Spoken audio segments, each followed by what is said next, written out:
Record.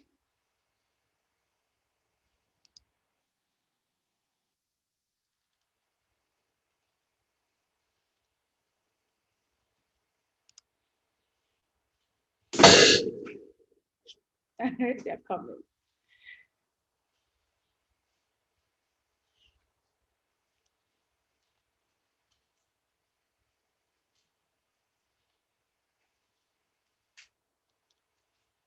Okay, so we are just going to go now. Good morning, everyone. Good morning, everyone. I'm so excited, and I'm sure you are too. So for us to get started, we are going to say our CyberGirls mantra. So please, everyone, turn on your cameras. I'm hoping that everyone is in the room. I can't see any good girls here though. Where are any good girls? I can see Adama, I can see Calabar, I can see Kogi, Kaduna and Oyo. Oh, Kaduna and Enugu girls are not here yet, actually. What's happening with them?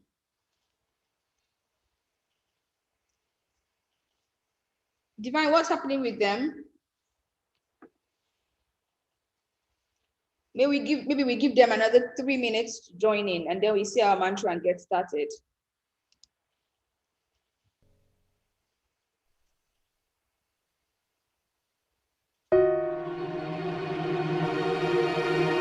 Dear Lord, help my destiny.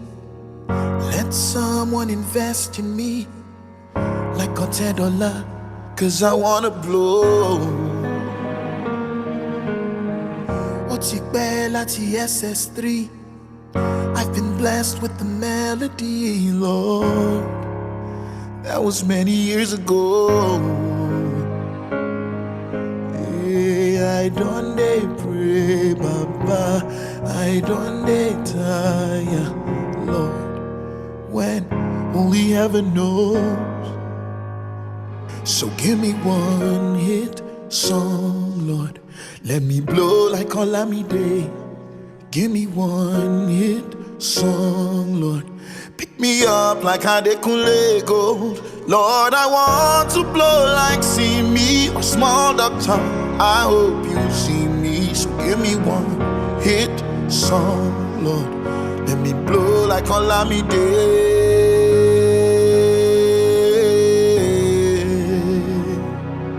See, all the people where they envy me right now follow me, sharing, oh Lord, where you did? Oh, that boy, they be calling me, cause I believe in Do-Re-Mi, dear Lord. Oh Lord, please show your face. I done they pray, Baba. I done they tire, Lord. Please. Oh, yeah, things for me coming. Oh, yeah, give me one hit song, Lord. Let me blow like two, Baba. Give me one hit song, Lord. Give my akun be me akun. Lord, I want to blow like Weezy, Davido. I hope you feel me. So give me one hit song, Lord. Let me blow like Olamide.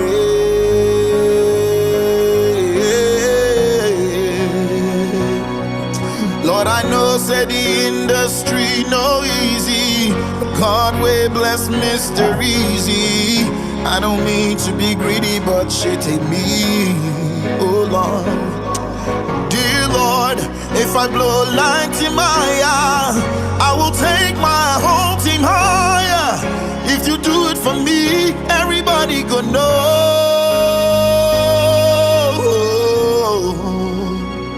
So give me one hit song, Lord. Let me blow like Olamide. Give me one hit song, Baba. Pick me up like Adekunle Gold. I wanna blow like See Me or Small Doctor. I hope you see me. So give me one hit song, Lord. Hey, I dey pray for it, yo. I dey pray for it, yo.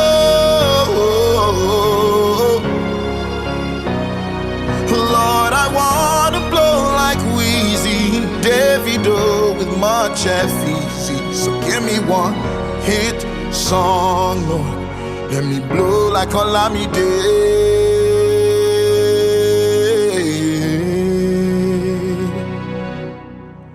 Dear Lord, help my destiny.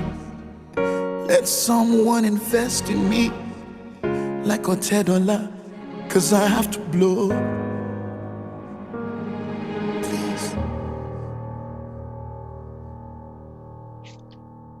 Okay, so we can't wait any longer. We would have to get started now. Remember, we only have 10 minutes per team. I think I see Kaduna here, so we're going to get started. And every other team can join. If a team has been called and we don't have a legitimate reason, like a reason that we can accept that it's beyond their power to not be here at this time, we're just going to not give them another opportunity to present. That's literally what's going to happen. So let's just get started with our mantra, okay? Are we all ready? Everybody, please turn on your cameras. Are we all ready? Great. Please unmute your mic so that when I say the first line, you can repeat after me and back and forth like that, okay? 1, 2, ready, go. I am knowledgeable, resilient, and excellent.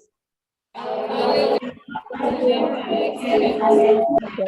am a fountain of value and an ardent problem solver. I am a fountain of value and an ardent problem solver. I am a voracious learner, so nothing is too difficult for me to master. I am a voracious learner, so nothing is too difficult for me to master. I am a doer with genius intellect. I am a doer with genius intellect. 1, 2, ready, go. Fantastic. Good morning, everyone, and welcome once again to the CyberGirls open day for July. I'm sure you are pumped, and I'm also very pumped, and I'm looking forward to all the exciting presentations you have and you have planned to deliver today. We have a guest, but the guest is going to be coming in much later.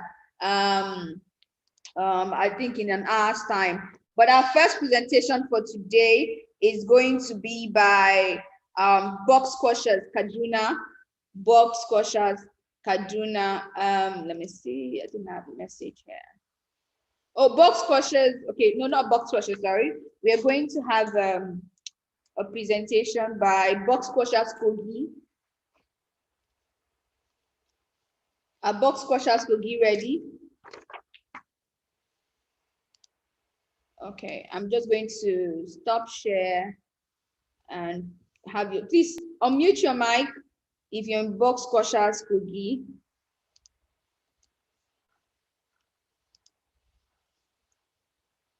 So that I can spotlight you quickly.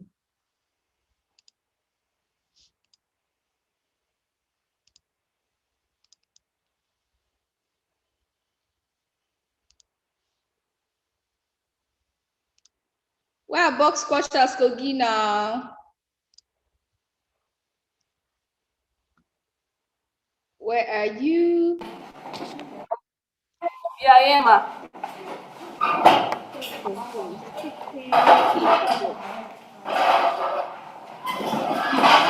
Your camera is okay. Yes, okay, great. So you have 10 minutes. I'm going, once you see your slide, you can start.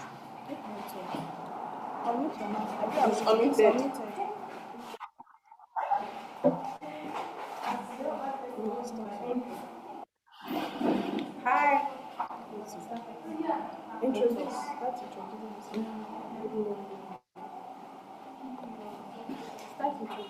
You can get started. Thank you. Good morning once again. We are Boss Pasha from Kogi State. I'm by name Benjamin Mary. With me here, Victoria Edibo. We will be talking about phishing scam. Type of phishing scam, how to identify phishing scam, examples of phishing scam, prevention of phishing scam, and the reference. First, what is phishing scam? Phishing scam is a cyber criminal in which a in which a scammer tries to get sensitive information. Hi. Phishing scam is a cyber criminal in which a scammer tries to get a sensitive information by distinguishing themselves as a trustworthy source online in order to lure a victim into handing over their personal information such as username, password, even credit card. This type of phishing scam, for example, during COVID-19, there was a fund that was approved by the federal government, which is called Survivor Fund. Scammers take advantage on this in order to get people information or their personal data. They went ahead sending people message that government is giving out fund in supporting citizenship, in supporting citizens. So the people went ahead calling people that they are calling from the banks in order to get their information. Phishing scam also is a type of social engineering where an attacker sends a friendly message designed to trick a human victims in revealing their sensitive information to attackers or to deploy on malicious software on the victim infrastructure like ransomware. Self-explanation. Next slide, please. We now move to the type of phishing scam. Next slide, please. We have type of phishing. There are type of phishing scam, which is malware-based phishing scam, social media scam, spear phishing scam. Malware-based phishing scam. This is where the scammer use false malware or antivirus to obtain personal information. Media social phishing. This is where an attacker uses social network like Facebook, Instagram, Twitter in order to get a sensitive, in order to lure or click or in order to lure a victim into clicking on malicious links. This type of phishing scam is basically done on Facebook, whereby you see a lot of links. Clicking on this to get 500 naira MB. Click on this link to get 1000 MB. By the time you end up clicking on this link, you will input your email because there's no anyhow you click on the list without your information. They may even go ahead to demand on your personal information like your bank's detail. We also have spear phishing. Spear phishing, this is where the fraudster send a message, fake email to companies and business, hoping to employ information and other company data. We now moved on to how to identify phishing scam. Next slide, please. How to identify phishing scam? First, check the header, check the content, consider the purpose of the email, be conscious about opening attachment. Now, I'll hand over to my colleague, Miss Victoria, to take over for where I stop. Good morning once again. Next slide. Next slide, please. I'll be using this example to explain how to identify a phishing scam. As you can see in the example given, the header of the email is from a university called Delaware University. And you can see that the email they sent is not carrying the university's name. Instead, it's carrying another email. So in this process, you have to, before you enter any email, you have to check the header to know where the source of the information is coming from. And check the contents. You have to check the contents of the message. Check what is inside the message and know what the message is talking about. Consider the purpose of the message, of the email. You have to know the purpose of the email, why they sent it, and the source the information is coming from. In the example below, you can see that a legitimate university would never ask for your username, your email, and your password. So this example shows us that this is a type of phishing scam they use through email. So we should be careful of the kind of email we receive. Next slide, please. I will discuss briefly on the prevention of phishing scam. 1. Keep informed about phishing techniques. New phishing scams are being developed all the time. Without staying on top of these new phishing techniques, you could inadvertently fall prey to one. Keep your eyes peeled for news about new phishing scams. By finding out about them as early as possible, you will be at much lower risk of getting snared by one. Phishing scams are being developed all the time, so you have to be updated and have news about phishing techniques so as not to fall prey for one. 2. Think before you click. It is fine to click on links when you are on trusted sites. Clicking on links that appear in random email and instant message, however, isn't such a smart move. Hover over links that you are unsure of before clicking on them. Most phishing email will start with "Dear customer," so you should be alert when you come across these emails. When in doubt, go directly to the source rather than clicking a potentially dangerous link. You have to think critically before you click on any link you see. When a link is being sent to you on your email or instant message, you must know why it's being sent and the source the information is coming from before clicking. Some of these links can invite virus and malware to your device, which cannot be easily detected. 3. Install an anti-phishing toolbar. Most popular internet browsers can be customized with anti-phishing toolbars. Such toolbars run quick checks on the sites that you are visiting and compare them to list of known phishing sites. If you stumble upon a malicious site, the toolbar will alert you about.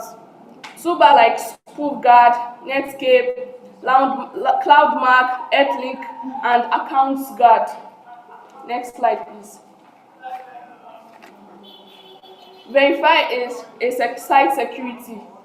It is natural to be little wary about supplying sensitive financial information online, as long as you are on a secure website. However, shouldn't run into any trouble. Before submitting any information, make sure the site URL begins with HTTPS and there should be a closed lock icon near the address bar. Check for the site security certificate as well. If you get a message stating a certain website may contain malicious files, do not open the website. Never download files from suspicious email or websites. Evil search engines may show certain links which may lead users to a phishing website which offers low-cost products. If the user makes purchases at such a website, the credit card detail will be accessed by criminals. Before submitting any information, make sure the site URL begins with HTTPS and there shall be a closed lock icon near the address. Keep your browser up to date. You must keep your browser up to date. Never give out personal information. Don't ever give out your personal information to anyone. No matter what, even your friend and family should not know about your personal information. If a link is being sent to you and is asking for personal information, do not do the mistake of giving them your information and make it a habit to check the address of the website. And these are the reference. Next slide.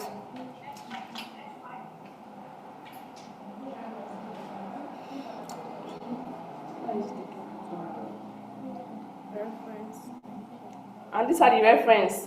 Thank you for listening. Okay. Thank you so much, Team Box Coaches. Please just wait. wait, I have some feedback for you. Can everybody in this team just come back?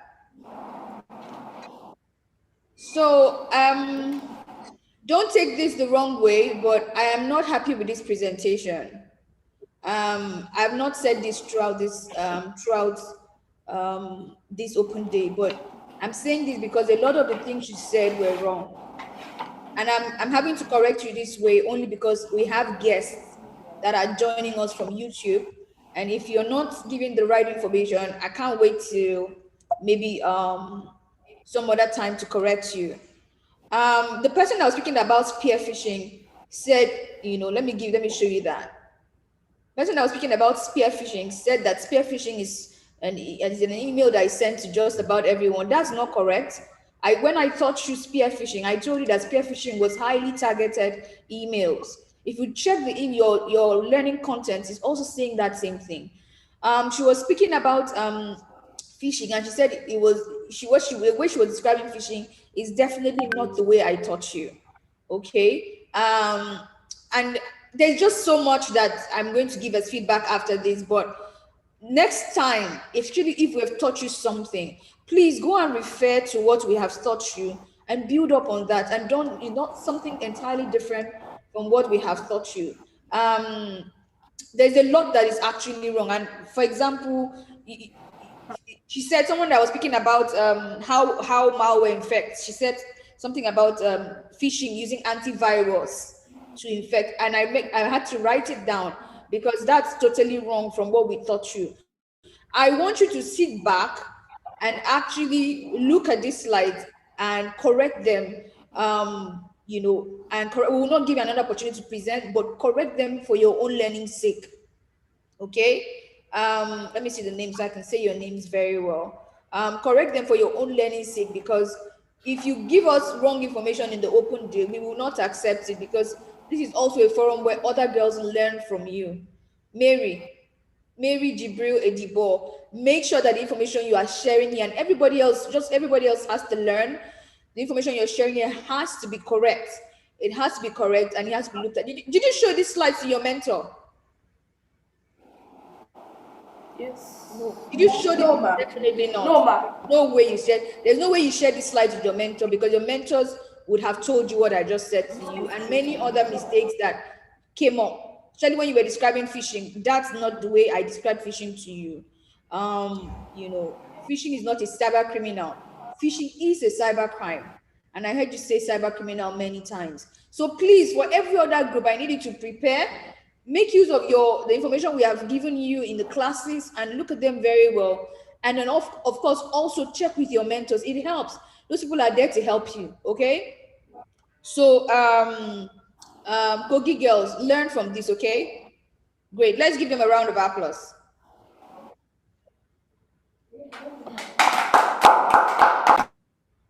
Okay, so we have the next team to be let's see. Is team Kaduna ready? Yeah, Box Squashers Kaduna, are you ready now? Box Squashers Kaduna, are you here? If you're here, mute your mic.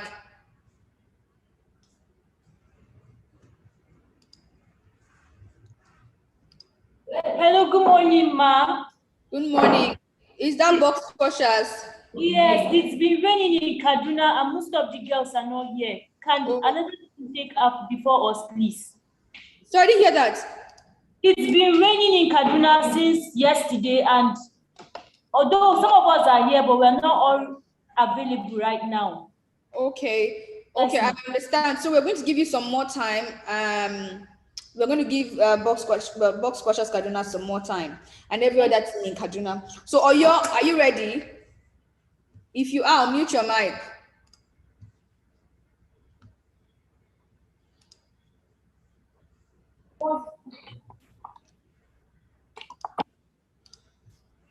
Oyo Box Squashers, are you ready? Yes, ma'am. Okay, great. Wow, you have very short slides. That's nice. Let's see. I'm just going to spotlight you. Okay. Please keep your mic on so I can find you. I can't find you anymore. Please put your mic on.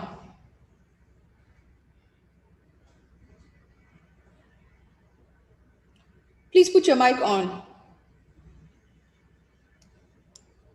Box crushers or your, please put your mic on so that I can give you the stage.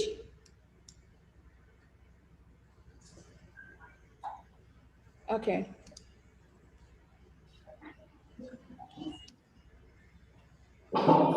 Nice event.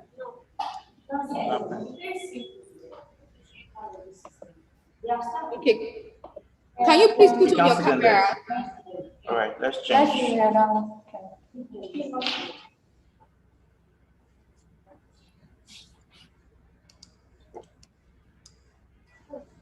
Sorry, Mom.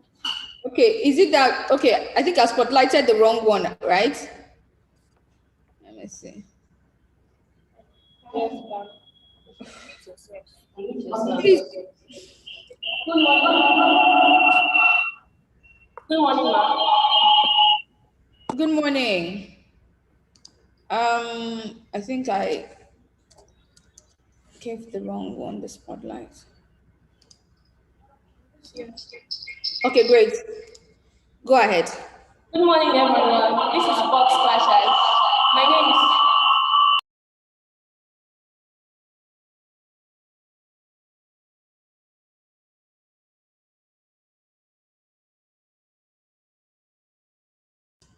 We cannot hear you. We can't hear you.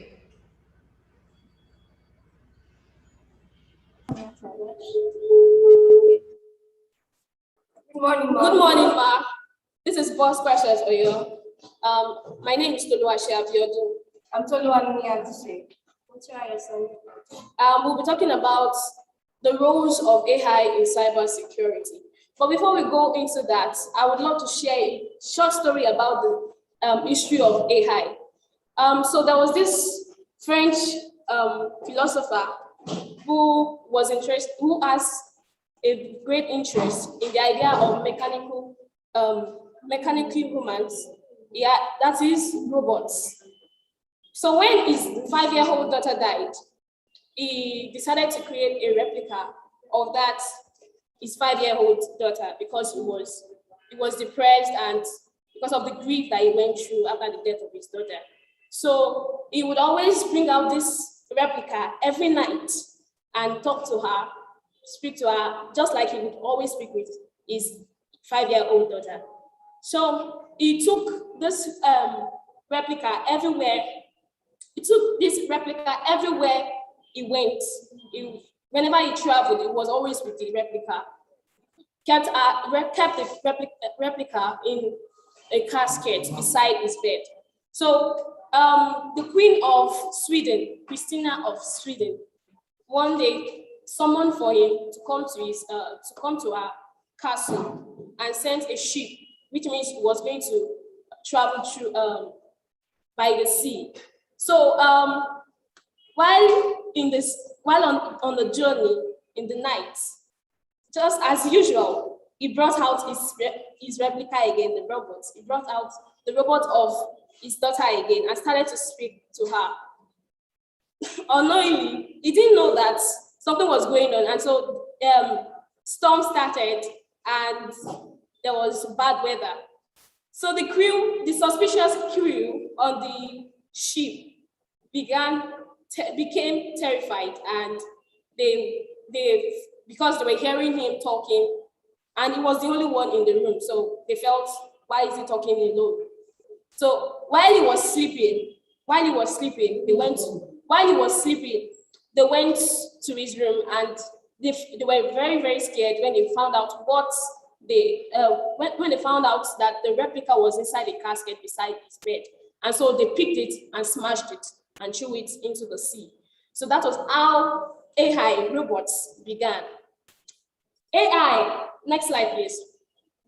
AI is artificial intelligence. It's basically the technology that enables computers to act or think more like human beings. Artificial intelligence, the ability of a digital computer or computer-controlled robots to perform tasks commonly associated with intelligent beings. This term is frequently applied to the project of developing systems endowed with the intellectual processes, characteristics of humans, such as the ability to reason, discover meaning, generalize, or learn from past experiences.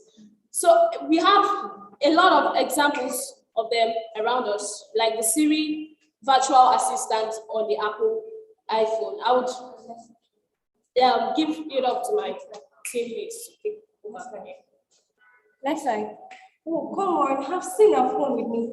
Oh God, oh my God. MGP send the money through my account to her. Oh no, she uses the password. She uses the face unlock too. So we'll be talking about the password protection and authentication, how AI has helped in this aspect. So talking about the way I wanted to log into her account, unknowingly for me, I don't know that she uses iPhone, which uses a face unlock and a ID. So one of the roles of AI in cybersecurity today is that it has developed the biometric authentication, the body measurements and calculation related to human characteristics. Yeah, and it's even more accurate.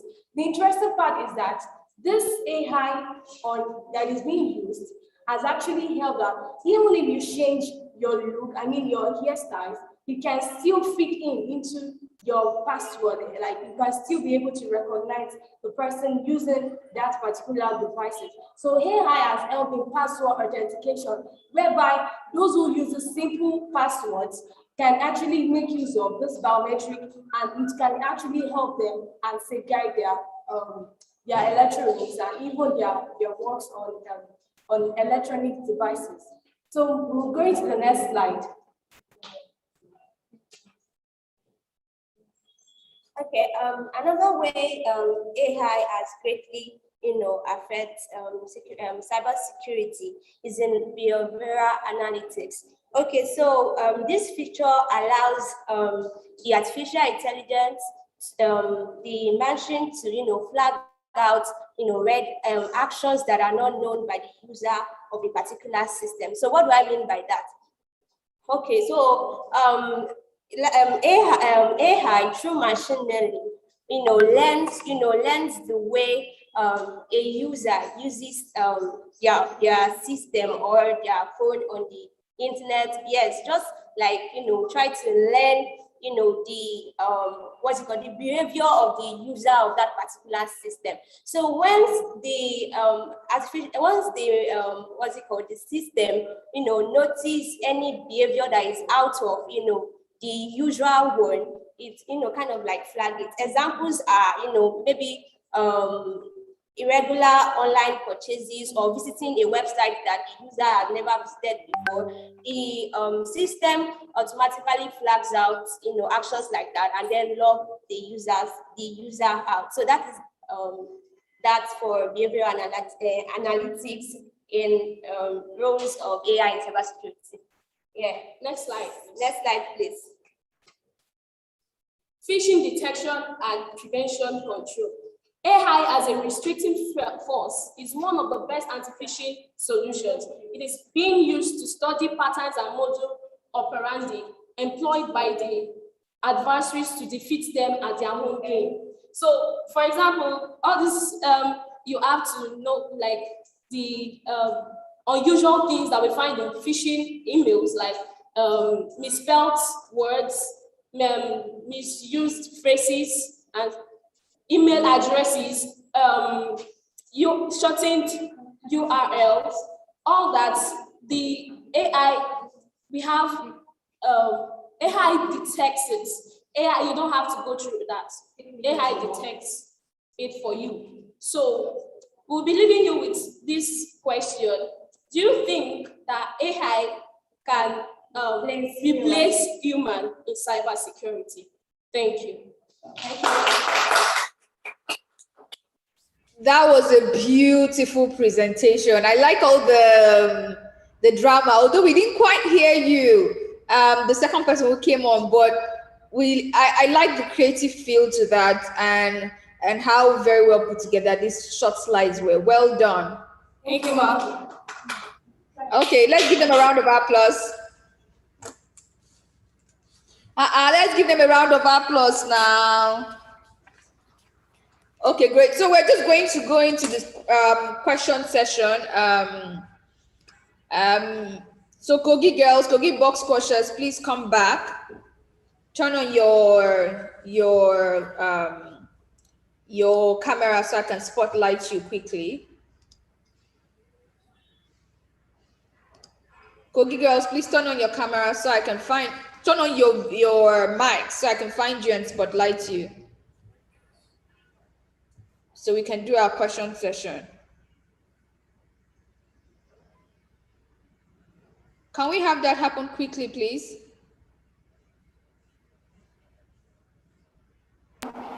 Okay, great. So I think I see Kogi girls there. Let me see. Give me a second to spotlight you. Okay, great. Fantastic. So after your presentations, of course, the absence of box squashers in Kaduna because of the weather situation there, we are just going to go ahead and ask the questions. Okay. So for box squashers, Kogi, one of the preventions of a phishing scam you mentioned is verify site security. And we should ensure the URL of the site that we visit begins with HTTPS. Does this mean that all sites with the HTTPS URL are secure and can be trusted with sensitive information? No. Okay, why no? Because site is safe. Sorry? The HTTPS actually means that the site is safe. So not all sites have that HTTPS. Yeah, I understand that to an extent, but I'm saying my question is this, just listen again. My question is this. My question says, one of the preventions of a phishing scam mentioned in your presentation is that we should verify the site's security and we should ensure that the URL of the site that we visit begins with HTTPS. That means the site you're talking about is the one that has HTTPS, okay? So I'm saying that, does this mean that all sites with HTTPS are secure and can be trusted with sensitive information? Yes. Okay, can you tell me more?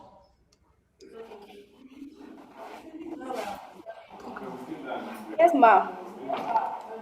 The site with HTTPS sometimes are safe actually means the site is secure, but you can also be securely communicating with hackers.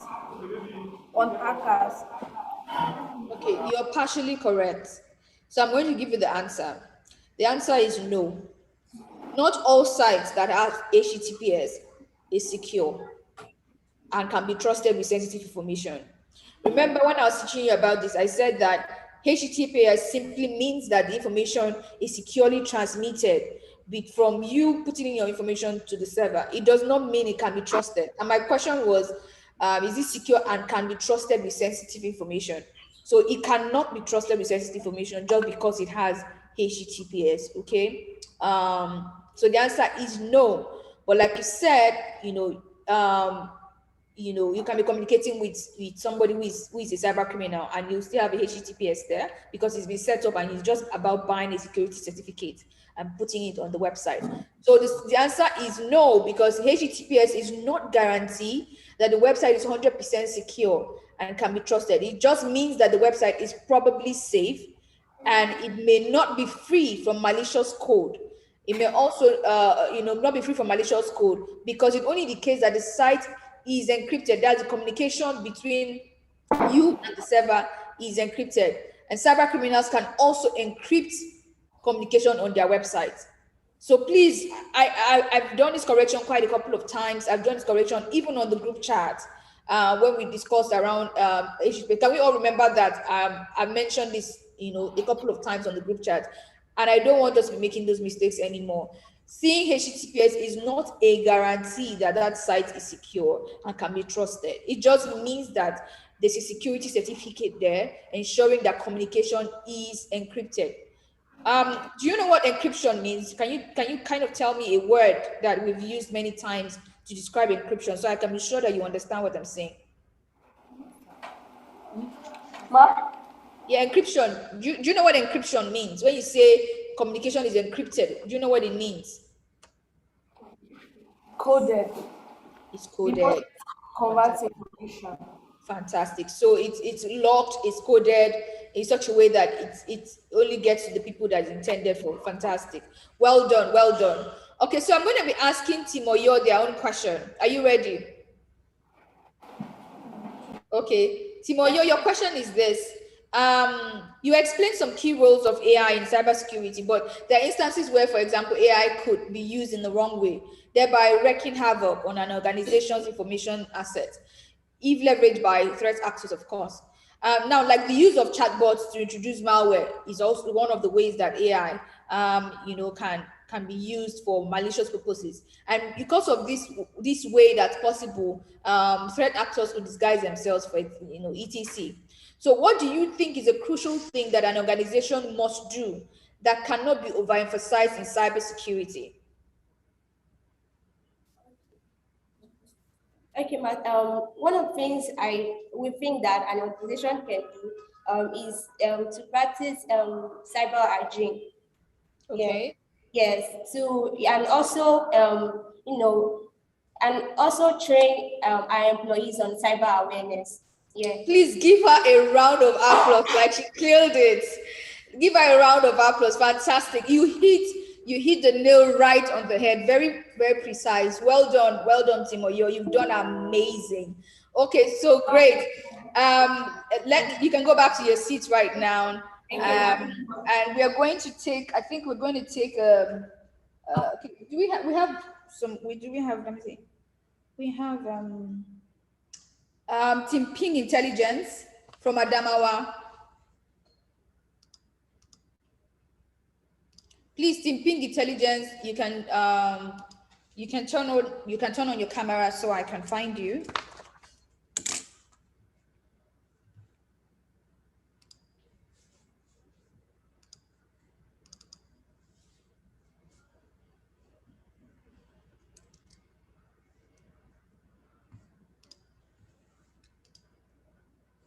Team Ping Intelligence Adamawa. Please turn on your camera so that I can find you.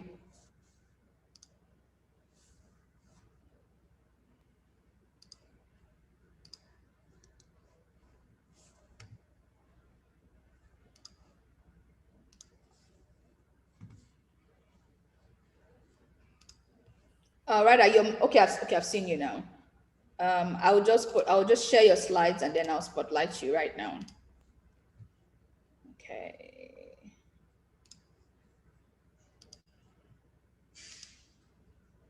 Okay, you can get started. Yeah, the intelligence. Our names are Oinana, Suka Solomon, and Habiba Umar. Next.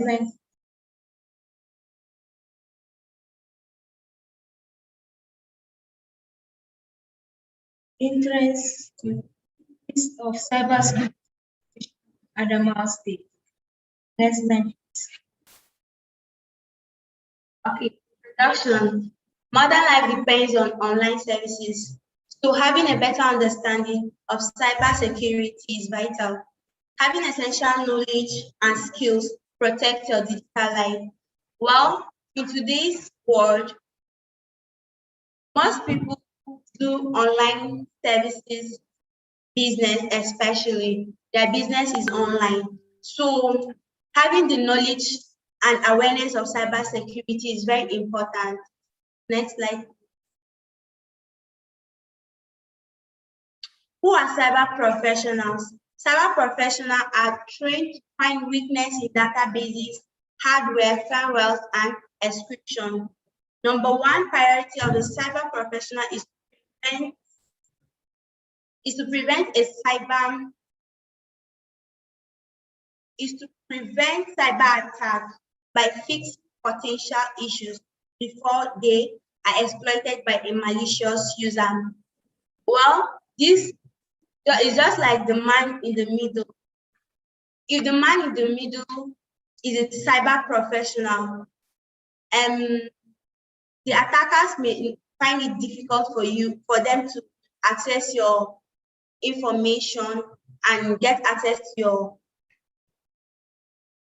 they cannot get access to your systems. Next slide, please. Why do we need security professionals? Security professionals are important in educating the public in today's business world. They help new ways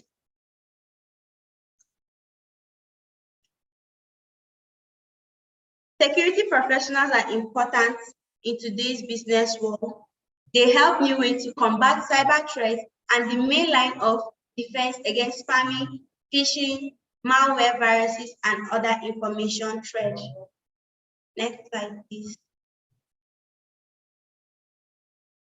Unlimited potentials for growth.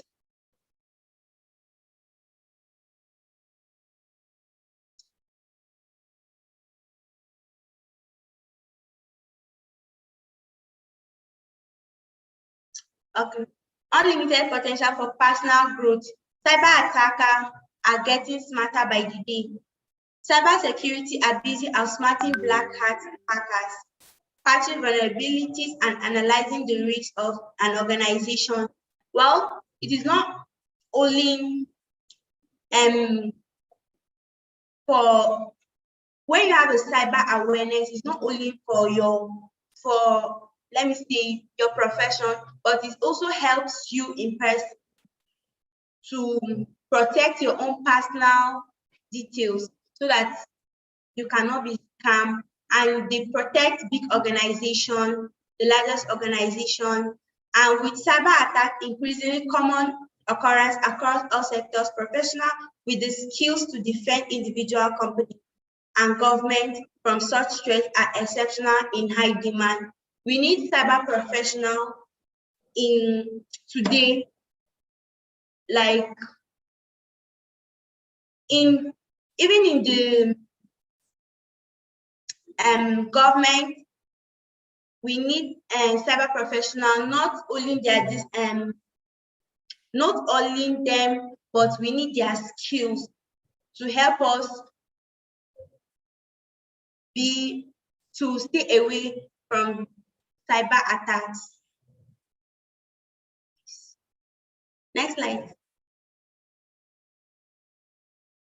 Okay, possible ways to groom cybersecurity professional by organizing programs that relate with cyber awareness, just like the CyberGirls Fellowship. Well, even if you don't have enough resources to use, by this awareness that we get from here, we can educate some people, maybe neighbors, family, and friends.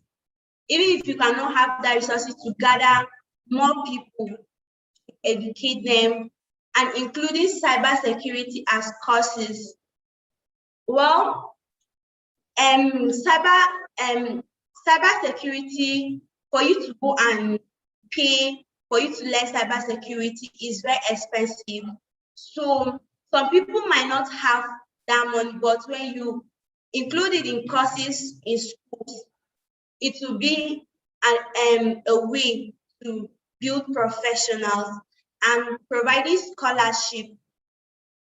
Well, many people today in the world are, let me say, don't have the resources. They don't have funds to take their children to, but with true scholarship, you can apply, and when you get it, we'll get more of cyber professionals. Next slide.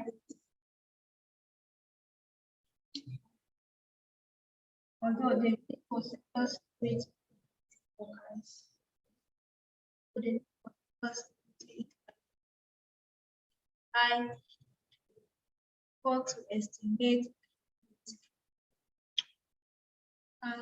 editing the numbers of work requires need mastery of cybersecurity knowledge and skills. To achieve this need for cybersecurity work is required in security work require in security require large quantity in which knowledge and skills.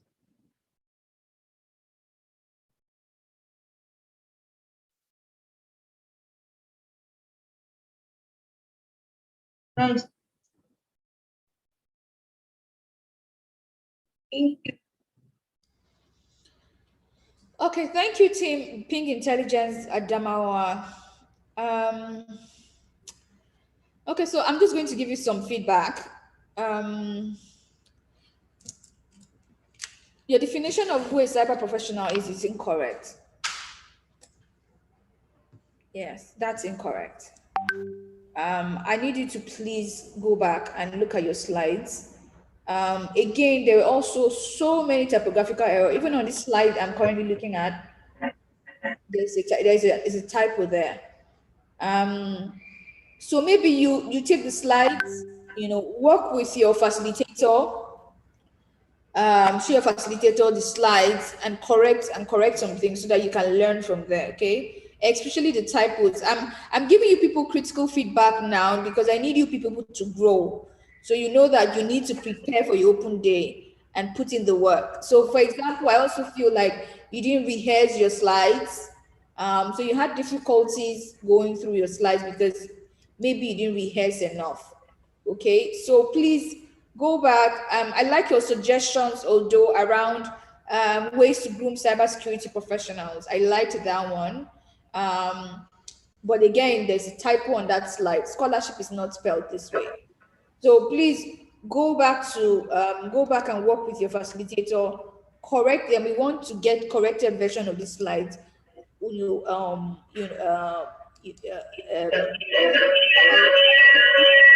Professional is correctly, because this is just one area. What you described here is one area, of cybersecurity, and what describes a cybersecurity professional generally cannot be tied to just one area in cybersecurity. Do you understand me? Good. So take the positive feedback, which is that I like I like the things you have given us as suggestions in ways to groom cybersecurity professionals, and take the negative one as well and work with it, because I'm showing you another slide. This slide also has a typographical error. So it's just about every other slide I was seeing typos, which means maybe you didn't go by it with your facilitator, maybe you didn't even check with your mentor, because your mentor would have given you this feedback as well. I'm saying this for everybody, right? Maximize the relationship you have with your mentors, because your mentors are all powerful women, and women that are very ready to help you. Okay, so maximize having that relationship with them that we've given you. So well done, Team Ping Intelligence at Damawa. Go back and take on this feedback and run with them. Okay, so I think we give them a round of applause, please. Great. Okay, so we are going to have, the next team we're going to have is Team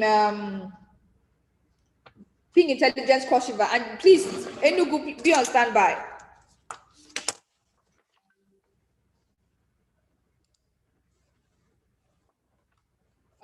Okay, let's get Cross River. Cross River, please unmute your mic so that I can find which of your video to turn to what's it called again? Oh, I love the slides. Okay. Please, Cross River, turn on your what's it called again? Your audio. Hello, Ma, can you hear us? Yes, I can hear you now. Great. Okay, so put on a smile. You're coming on Spotlight. Great. You have the floor. Go ahead. Good morning, everyone. My name is Onone, and this is Simply Intelligence Crush Over State. Today we are going to give a presentation on social networking security. Next slide, please. So these are our table of contents, and our table of contents will be telling you about our team members down to our references. Next slide, please. Team members, Onone Obazi, my home self, Gloria Ansa, Precious, and Fega. Next slide, please. Enterprises use social networking as a powerful tool to build a brand either locally or globally and generate online sales. Unfortunately, cyber criminals also use social media for attacks that put our organization systems and reputation at risk. To prevent the loss of critical data, enterprises and individuals must have a viable social networking training program that should limit the use of social networking and inform employees and individuals about these attacks and risks. Our presentation today will be telling you everything social networking security entails, down to the meaning of social networking into the crimes that go through that happen in social networking and then social networking security. Next slide, please. What is social networking? Social networking is the use of internet-based social media platforms to stay connected with friends, families, customers, clients, etc. Next slide, please. So the pros and cons of social networking, these are the advantages and disadvantages of social networking. For the pros, it can be used to connect with friends, family, and those with users similar interests. You connect more with people on social networking platforms. Two, companies use social networking platforms to reach new and existing clients. They view and input their brand's name too on social networking platforms. Three, it can be used to create online awareness programs and campaigns like what Cyber State Foundation did. Therefore, the disadvantages of social networking, whatever has an advantages must also have its disadvantages. One, social networking platforms help spread misinformation. Misinformation spread quickly on social media platforms like Facebook, Instagram, WhatsApp, etc. Advertising and maintaining a corporate profile on a social network can be expensive. Like literally, you need to pay on Facebook pages to advertise your products if you want to meet a required number of targets. So it can be used as a means of cyberbullying. Next slide, please. So on our next slide, my teammate will lead us on. Good afternoon, everyone. My name is Fega. I'll be talking on social networking crimes. Social networking crimes are crimes or illegal online activity committed on the internet, through the internet, and using the internet. Social networking crimes include online threats, stalking, and cyberbullying.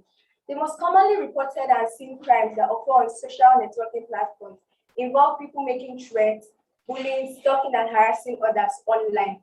To put it simply, online threats has to do with criminals gaining access to sensitive information from a person and using it against them to get what they want. On the other hand, cyberbullying has to do with use of misinformation with the intent to harm, harass, or embarrass the person. And stalking is a way of behavior a criminal uses to contact, threaten, or take away a person's sense of safety. Two, hacking and fraud. Hacking is an illegal activity that occurs when a scammer gains access to your personal information by using technology, while fraud involves using fake and impersonation accounts or false identity to trick people and for the purpose of unfair and unlawful gain. Three, we have fake online friendship. Developing online friendship over social networking platforms with no real-life familiarity can be risky. In such a case, a scammer can use a fake account to befriend you while using emotional blackmail eventually to get you into transferring funds to them with maybe fake reasons such as medical emergencies, legal troubles, or problems they have in a foreign country, and more. Next slide, please. Okay. Under case study, another scam circulated on Facebook over the last years bears some resemblance to more classic scams such as the Nigerian Prince Mail scam, but it is designed to be more believable and hit much closer to home. I know some of you must be wondering what a Nigerian piecemeal scam is. It is also known as a 419 scam, whereby the scammer poses as a person of wealth and position who needs to get a huge sum of money out of their country and urgently request your assistance in return for a sizable share of treasure. In this case, the summary of this case, a fraudster hacked a user's account and tricked his family members to sending money to him, claiming he lost all his belongings and was stranded abroad. I mean, which family would want their loved ones to be left stranded, especially in a strange land? So they obliged to it and wired the money to a con artist, thinking it was a loved one. Next slide, please. Next slide, please. Next slide. Yeah. Effects of social networking crimes on its victims.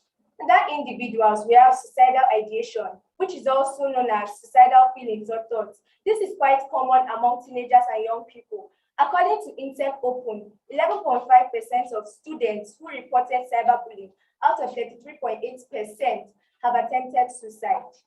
The second one, loss of personal or confidential information. This can be caused when your social networking platform is hacked. You start to lose your personal information because now the person sees everything about you, especially if you do not leave good digital footprints. Third one, psychological disorder. Under organizations, we have loss of money, confidential information and documents. 2, exposure to the enemy. And 3, reduced chances of success, which I'll be using to relate the 3.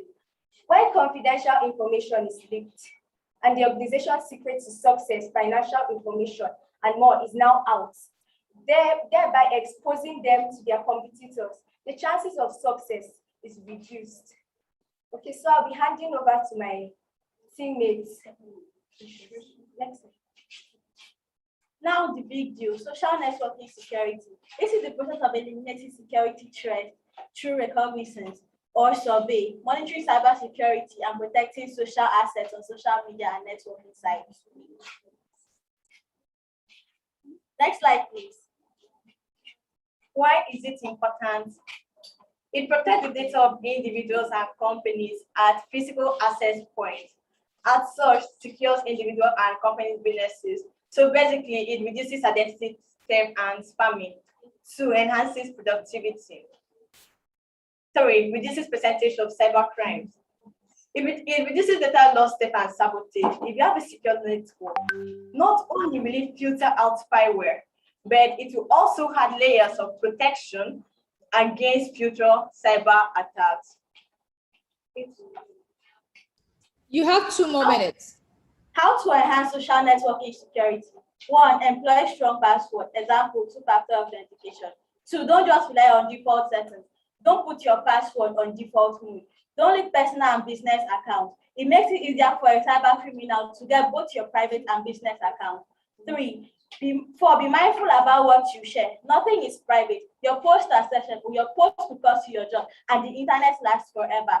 Protect your data as physical access points. It means you should invest in a security system for your office. And lastly, be discreet about your whereabouts to strangers and people who don't need to know about it. Next slide, please. So these are our references. In conclusion, social networking is now the big deal. Social networking platforms are like the second world. That is where we put it. And with how easy it is for young people and adults to access social networking and its platform, of course, cyber criminals will take advantage of such an opportunity. Let's always stay cautious and remain cyber aware. Remember, prevention is better than cure. Now, in some aspects where there are some crimes that can lead to suicide, that there is no cure for that one. So my team members and I would like to tell you today that you should remember to take precautions when using social networking and its platforms. Thank you. Please, let's give them a rousing round of applause. That was a fantastic presentation. Well done, Team Ping Intelligence Calabar. I really enjoyed that presentation. Well done. Okay, so we're going to have Ping Intelligence Enugu next. Can we have Ping Intelligence Enugu next?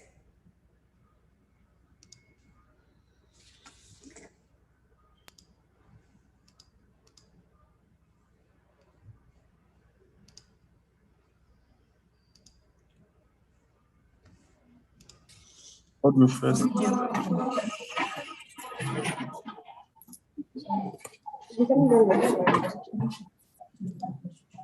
Right, so I'm going to share your slides quickly and then I'll spotlight you. All right, let me do it reverse. Spotlight you first. Great. See your bright, happy faces. Are you pushing smile? If not, you're not doing this presentation. Oops. And can you see your slides now? Yes, ma'am. Okay, good. You have the stage for 10 minutes. Good morning, everyone.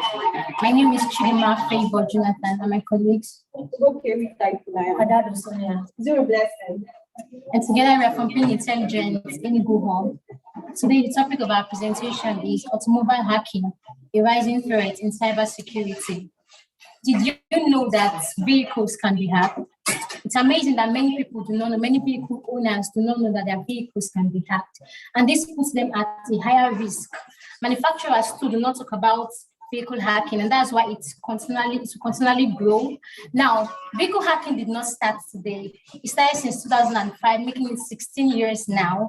And the truth is to continue to rise if manufacturers do not put an eye to this. Next slide, please.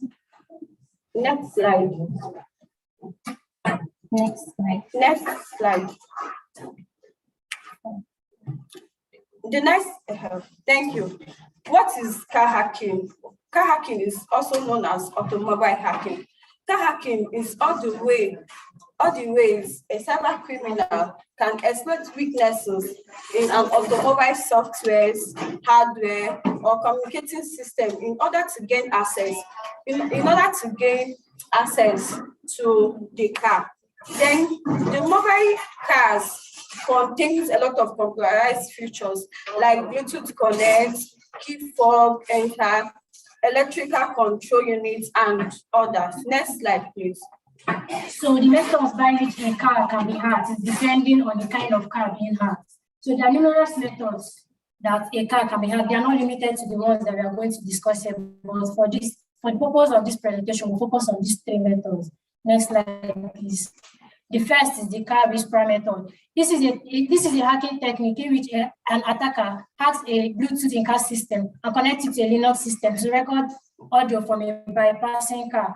So these Bluetooth devices, they come with passwords, security keys that have been put in by the manufacturers. Now, these security keys, most manufacturers use either 1, 2, 3, 4 or 0, 0, 0, 0, and it has become common knowledge. So attackers take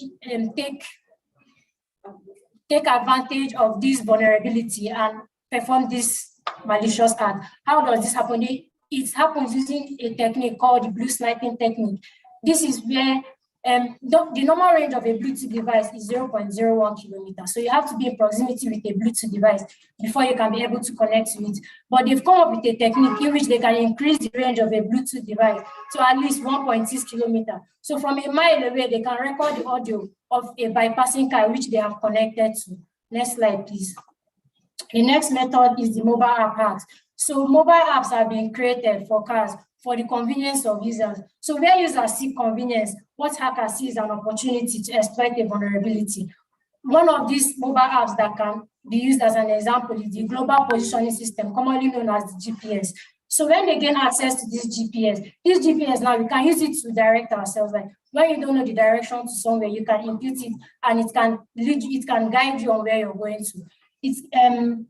It can be hacked, and when they hack it, they can find out your location because it has a tracker in it that it can track your exact point. So it can be used to carry out various activities like kidnapping or robbery. Next slide, please. The next one is the key fob hack. So this is what a key fob looks like. So a key fob is an electronic device that is used to control a car in terms of opening it. So it has a unique signal that it uses in communicating with a vehicle. So what the hacker does is that he hacks into this system. He clones the signal that the vehicle shares with the key fob and then copies and programs it into his own key fob system that he has gotten from somewhere else. And then he's able to gain access to the car. This is the commonest way in which cars can be stolen. Next slide, please. Okay, so the instances and examples of cars that can be hacked.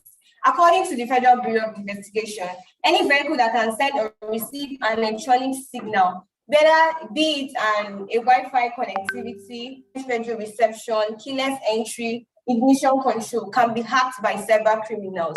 Now, like I've said before, these hackers can actually use these electronic gateways to actually gain access to the key systems of the car. And by key systems, I mean the ignition, the brakes, the transmission, and the engine. Next slide. According to Consumer Watchdog, as of 2021, Tesla has been deemed the world's most hackable cars. Also, according to Consumer Watchdog, some of the hackable cars include, like I have on screen, Ford F-150, Chevrolet Silverado, Toyota RAV4, Nissan Rogue, Honda CR-V, Chevrolet Equinox, and the rest. Next slide. Okay, so I have 3 case studies whereby automobile hacking has occurred in real life. The first one I have on screen is where the hackers remotely kill the Jeep's engine on a highway. Now, in an experiment with Wired.com, 2 researchers remotely hacked a Jeep Cherokee from about 10 miles away. Now, this happened while this car was being driven. While the driver was aware that this was a research, he didn't actually understand the extent through which this automobile hacking should actually go. The 2 researchers actually used a software to monitor the GPS of this car, and they used this software to gain connection through the Uconnect infotainment system in this car. The next one I have is where a hacker disabled more than 100 cars remotely in Texas, Austin. Now, the intruder, 20-year-old Omarapos Lopez, actually gained access to an employee's account. He used this employee's account to gain access to a web-based immobilization system called WebTech Plus. Now, the car dealership in Austin used this WebTech Plus to actually tell consumers that they are delinquent in their auto payments. So Omar Rapos actually used this software to cause their horns to be honking out of control and kill their engine while these cars were being driven. The next one I have is where a Tesla Model X was hacked and stolen in minutes. Now, a Belgian security researcher named Dennis Ronald actually found a way to hijack and override key fobs of Tesla Model X. How did he do this? He used an ECU, which is called an electronic control unit, from an older Tesla Model X car. He modified this ECU to trick the key fob into believing that this ECU belonged to his pet vehicle. Now, after this ECU was actually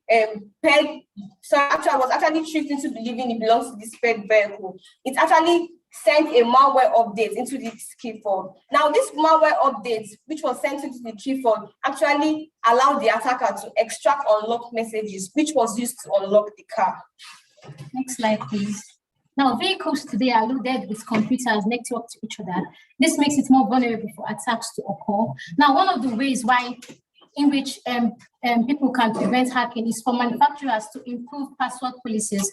The usual 1234000 can easily be guessable and give hackers access, or rather cyber criminals access to one's vehicles. Now, while manufacturers have a greater work to do from their end, vehicle owners can employ daily activities or daily ethics to improve their vehicle security and prevent hacking. One of which is, next slide, connect Bluetooth to a phone. We know that a Bluetooth can only connect a phone, only one phone at a time. And this will make it difficult for cyber criminals to also connect to the phone. Next slide, please. Another way is to never install entertainment software or diagnostic devices to the car that do not come from the manufacturer. While these are pleasurable, they grant cyber criminals access to your vehicles. Now, you only use the apps that came with the vehicle. Now, another way is to use trusted shops.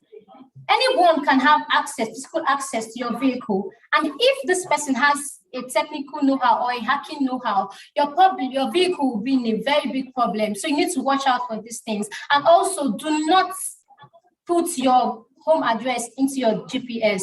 Next slide, please. In conclusion, like in 2019, like these cyber criminals, it have actually increased, it have doubled to the normal, this thing that used to occur. So because of this thing now, the manufacturer already knows that if change the password, if they should change the password, it's going to like make it very hard for cyber criminals to be able to hack into cars. But they have refused because they see that it's going to cost them a lot of things. So with this thing now, because they already know it's like maybe simple for them to do or for them to manufacture. So with these points now, you already know that cyber criminals can actually hack our cars. We can educate our parents and our loved ones. Thank you. Well done, Team Ping Intelligence Enugu. That was a fantastic presentation. Very well put together. While you were presenting, our guest speaker came in. So we'll just quickly take the questions. Team Ping Intelligence Calabar and Team Ping Intelligence Adamawa. And then we can have our guest speaker speak because, of course, she has a very busy schedule and she would need to run back to work. So Team Adamawa, Team Ping Intelligence Adamawa, please unmute your mic so I can find you and spotlight you and we can get started. I see Calabar, I see Enugu already on standby. Please, Adamawa, okay, I've seen you now. At the spotlight, great. So good. So I'm just going to be asking the questions very quickly so you can answer them and then we have our guest speaker come on. So Team Ping Intelligence Adamawa, the first question is for you. What can you do as an individual to ensure you are ready for the opportunities available in cybersecurity? You spoke about, grooming, the need for more cybersecurity professionals. So what can you do as an individual to prepare to ensure you are ready for the opportunities available in cybersecurity? Okay.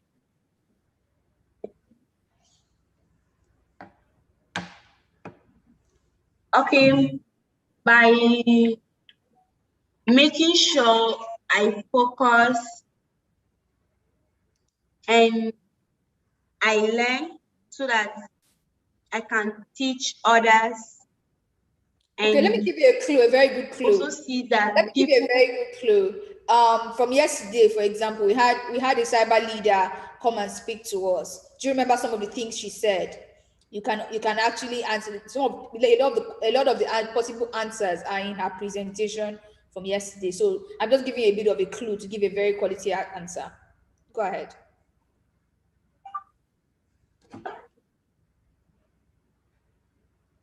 Ma, please come again. So my question, is it come again with a question or with the clue I was giving you? With the clue. So I said somebody came and spoke to us yesterday. She spoke about her journey and a lot of things. She gave you a lot of clues. She gave you a lot of insight into the industry. What is required to be good? What is required to make an entrance and things like that. She gave us a bit of an overview of cybersecurity. Am I correct? Am I correct about that yesterday? Yes. Good. So I'm saying that presentation, if you remember what some of the key things she said, it will be very good answers to give. And I will say the question again. What can you do as an individual to ensure you are ready for opportunities available in cybersecurity? You have just a minute.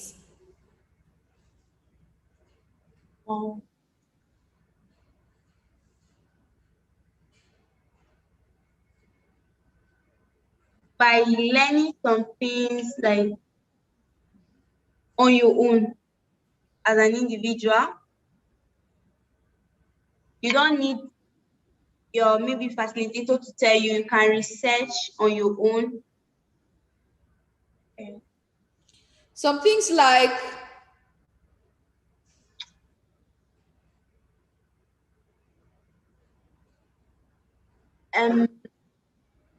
let's say they give you a topic, maybe there's this particular topic you've been treated, they taught you, so you can go and do more research on it because it's not everything that they'll tell you.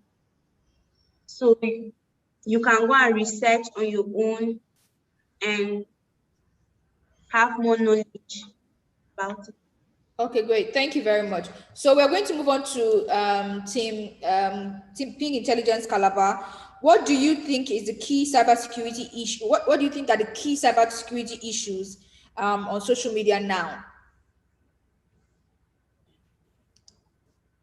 I would think the key cybersecurity issues, cyberbullying.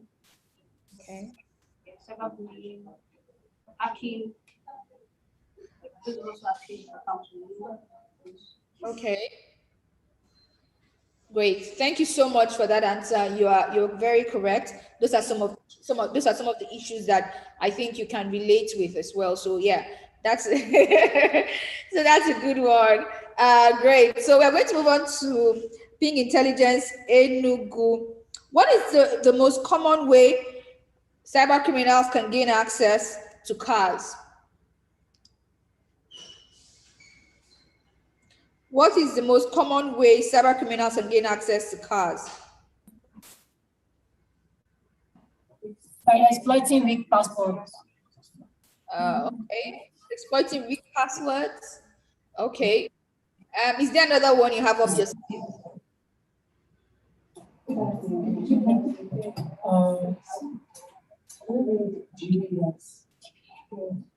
Is there The GPS.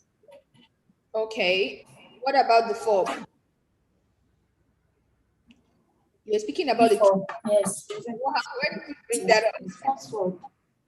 Yeah, it's password, but yeah, because I was also asking related to something that you can tie to maybe one type of attack. That's what I wanted to hear. So maybe answer the question together now. Answer the question fully. Relate password. What is it about the fob? Okay, by decoding the password of people. What can happen? I want you to just tell me. Okay, by decoding the password of people, they can gain unauthorized access to vehicles. Fantastic. Please let's give them a round of applause. Great. Let's give them a round of applause. Thank you so much, Team Enugu. You did fantastic with your presentation. Okay, great. So we are going to introduce our guests. Please have your ears open. Have your ears open. Have your writing materials with you to take notes. This is not the kind of person you listen to and you're just looking at the screen. No. Take notes, okay? I'm going to be introducing her now. Her name is Fumilola Odumoboni. She's going to give an expert presentation. I hope I got the name right. If I didn't get the name right, please pardon me. Fumilola is a seasoned professional with deep experience performing cybersecurity and IT risk-related services for several organizations in several industries, including financial services, energy, manufacturing, telecommunication, and technology. She has vast experience undertaking security assessments for information technology components, supporting organizations in deploying initiatives to secure their crown jewel technology assets, presenting recommendations to management, developing security policies and procedures, and implementing strategies to help organizations detect and respond effectively to cyber incidents. Fumilola has delivered papers and presentations at many conferences and events within and outside Nigeria on cybersecurity, technology, and risk. Fumilola is a certified information security auditor, certified information systems security professional, computer hacking forensics investigator, COVID-5 lead implementer, and ISO 27001 2013 lead auditor, certified data privacy solution engineer, certified member of the Business Continuity Institute, Prince 2 practitioner, and holds a degree in systems engineering. Fumilola Odumoboni is currently the president of the Lagos chapter of ISACA, a non-profit global membership established in over 80 countries for professionals in information systems audit, cybersecurity, and IT risk management. In CyberGirls fashion, let's give her a round of applause as we warmly welcome her. Very quickly, let's warmly welcome her. to speak with us. Oh, I really like the bright color you're wearing. Thank you. Thank you for out time. I mean, she's so busy that we really don't take it for granted that you made out time to be here. And the invitation was very short notice. I must be very, very honest, because even personally I was like, will she have the time? Because I too don't take very short notice speaking invitations. But you, of course, you came on board with very little persuasion. Thank you so much. Thank you so much. So I don't know. You have some slides, right? I don't know if. Yes, I do. So thank you very much. I do. Can you just enable me to host, to share my screen? And good morning, everybody. I'm so excited to be here. I'm always excited to talk to girls and ladies that are interested in cybersecurity, because some years ago I was on that side. I'm still on that side. I'm still learning. I don't know everything. I'm still learning. So it's always very exciting to talk to people, encourage people to actually take an interest in cybersecurity. When I started off in cybersecurity, it was something very, very not many people knew about. And I actually got people discouraging me that what is this all about? Why don't you do something that people are going into now? But I just felt that, okay, this is something that's for the future and I should go into it. And so I'm so excited and I'm always happy to have the opportunity to talk to other people and encourage young ladies, young girls, and people coming up in the area of cybersecurity. And you know that, okay, it's a good profession. It's something that you should go into. So I don't want to take much time. I know I just have 30 minutes for this presentation.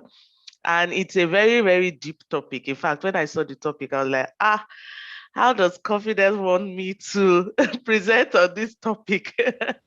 Yeah, and I also want to thank the CyberSafe Foundation and Confidence. You guys are doing great work, and it's really, really good what you are doing. And I know that we will continue to make people know about security and what they can do to secure themselves, because awareness is very key. What people know about, they can work on. So I'm to talk about business continuity during a crisis and security breach. And how many of us are working in an organization? Because when you talk about business continuity, you're talking about trying to keep the organization going, keep a business going, keep something going, your operations going, such that even when you have a crisis or when you have a breach, you are able to continue operations and continue making money. So before I start, I would like to throw us in the middle of a cyber breach so that let's experience it, because we've been seeing the headlines and we may not really understand what organizations go through. So let me just try to share my screen again so that I can share my sound.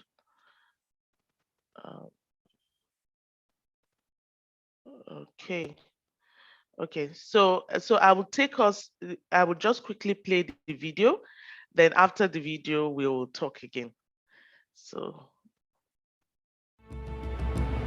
can you hear the sound, please? The internet has opened up a world of opportunities for businesses like ours. Businesses at the cutting edge of technology. We know the world's most high-profile companies inside out.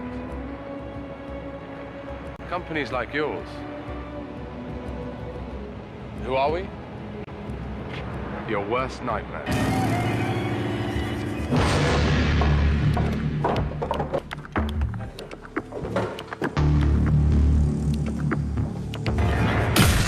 Of attacks on businesses worldwide, criminals have launched yet another malicious attack on, well, I think he's here.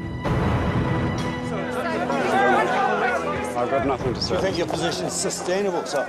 I've got no comment to make. You think your shareholders are going to make of this? I said we don't know the full extent of the intrusion. How long will you be offline? Do you have systems in place to stop this from happening? Our security protocols have been breached by what I can only describe as a highly sophisticated cyber attack. We can't take all the credit.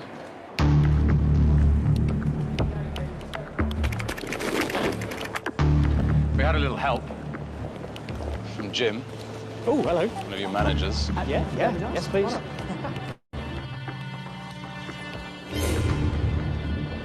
Thank you. Jim kindly loaded our keylogger into his PC.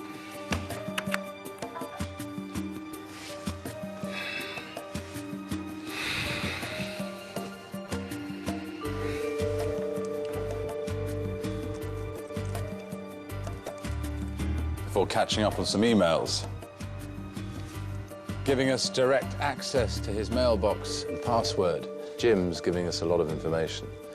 Access to business contacts, emails from work colleagues.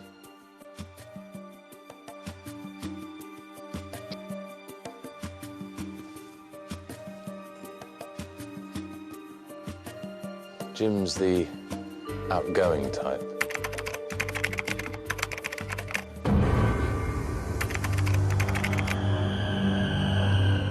Hello, Ali in IT.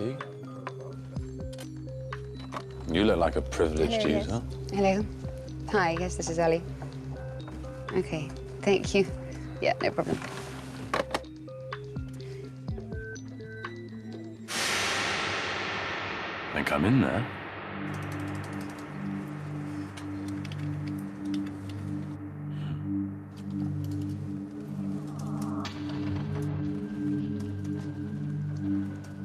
Well, thanks, Sally, for welcoming our custom malware into your system. We're looking forward to working closely alongside you over the next few months. There's no hurry. We have all the time in the world. After all, no one knows we're there. We shouldn't be able to reach the live environment from here. But then why complain if we can? I bet the vulnerability testing doesn't apply to the internal servers. Thought not. Default password. Who forgets to change that?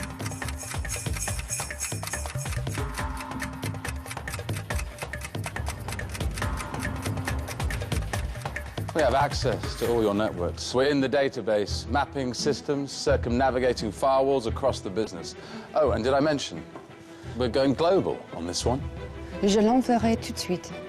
Merci. We can organize the research and development from this end. Can you forward me the contract out? そうですね、社内の方からの、承認が下りるまでは他の方にちょっと、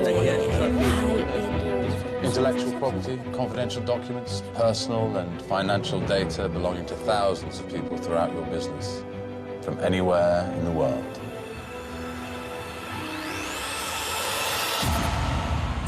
We know your secrets.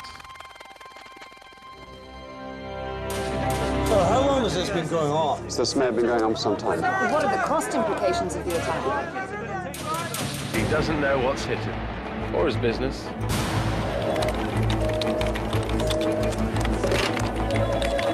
IT are trying to work it out.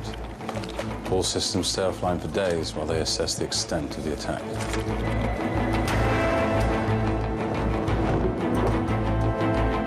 PR are working overtime on damage limitation. No, I understand. Let's take the chance.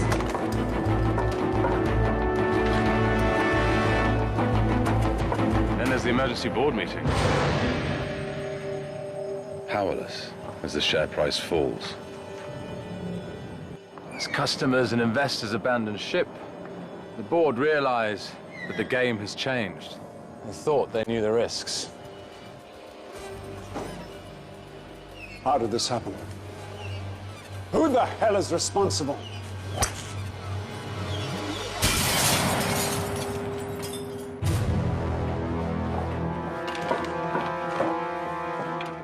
Working at the heart of your business has been an invaluable experience. Good to know the door's always open.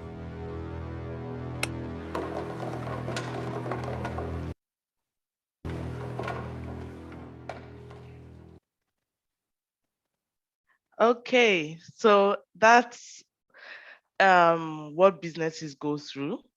And you can see that every business, you are in the business to make money, to provide services, to help customers.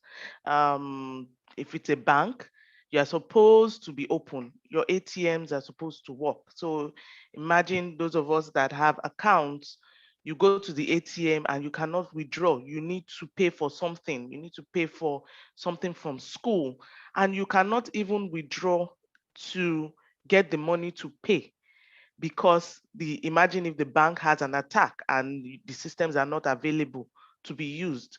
Well, how would you want to use that kind of a bank? Immediately you will say, I'm taking my money out of this bank, I can't do it again. Or you want to do a USSD transaction from your phone or use the mobile banking and it's not available. They're saying, please try again later. The systems are down. Please try again later. You would immediately, at your next opportunity, you would want to take off your money or whatever from the bank. Or if you are supposed to write an exam and you've been preparing for the exam, and when you get to the point of clicking on the link, the online exam, it says our site is down. You've paid, you've read, you've done everything. Your site, of course, you will go into panic mode. So that's something about business continuity. No matter what an organization faces, we as customers expect that the organization should continue, the operation should continue, so that we're able to use the services they provide, be able to access the things that they are doing without any hitch or without any glitch. There are many companies that have experienced cyber attacks, and some are just on the screen. Like, for example, Microsoft experienced a massive attack that affected a lot of people using Microsoft Exchange. That was earlier in the year. And more recently, even end users using Microsoft Sprint Spooler. So everybody with a Windows system and has the capability to print was vulnerable to that attack, to that um, glitch. So it's something that a lot of, there was FireEye. FireEye is a big security company that does security application software that a lot of organizations use. So imagine I buy software, a security software from FireEye, and I end up realizing that FireEye has been hacked. So and this hack was it was circulated to a lot of customers. There was also an attack that happened earlier this year where cyber criminals attempted to poison the water supply of a state in the US. And it's very bad because, there in the US, a lot of their utilities are actually automated. The water supply is not like everybody has a borehole and you're a well and you go and fetch. This one is centrally managed by the state or by the government. And someone actually had access to the central management unit and was able to increase the amount of sodium hydroxide. Those of us that are science students, you know what sodium hydroxide is. And imagine increasing the amount of sodium hydroxide in water that people are drinking, using to have their bath and all that. That would have caused a serious issue, if not that it was curtailed very quickly. And there was also earlier this year a big ransomware on Colonial Pipeline. Colonial Pipeline is a big oil and gas company, also in the US, that provides petrol to a lot of users, a lot of end users within the region. And imagine, because of the ransomware, a cyber attack on this company, they actually had full scarcity. So imagine the amount of impact that they experienced. So it's not just about us saying cyber is something there, hackers are doing something there. This actually, whatever they do actually impacts us as individuals, impacts us as students, impacts us as customers and consumers of the service. So it's very important that organizations are able to manage whatever incidents or crises they are going through. They have to look for an effective method of managing those crises so that they're able to provide services and we are not impacted negatively. Just to talk about, I know we've done a lot of research, and I know just listening to some of the presentations that we did, which were excellent, by the way, keep it up, girls. So looking at the anatomy of a cyber attack, it goes through different stages. There's the stage of the reconnaissance where they are trying to understand the network, understand the systems that the organization is using. Once they understand it, they start looking for systems that have some level of vulnerabilities or holes or weaknesses. And the next thing is to attack and exploit those weaknesses. They want to be able to gain unauthorized access to systems. They want to be able to steal money. They want to be able to cause a denial of service. Now, a denial of service is whereby you want to use the service of the organization, but you cannot. So imagine an organization or a bank is down for several days. You cannot access your money. You cannot go there.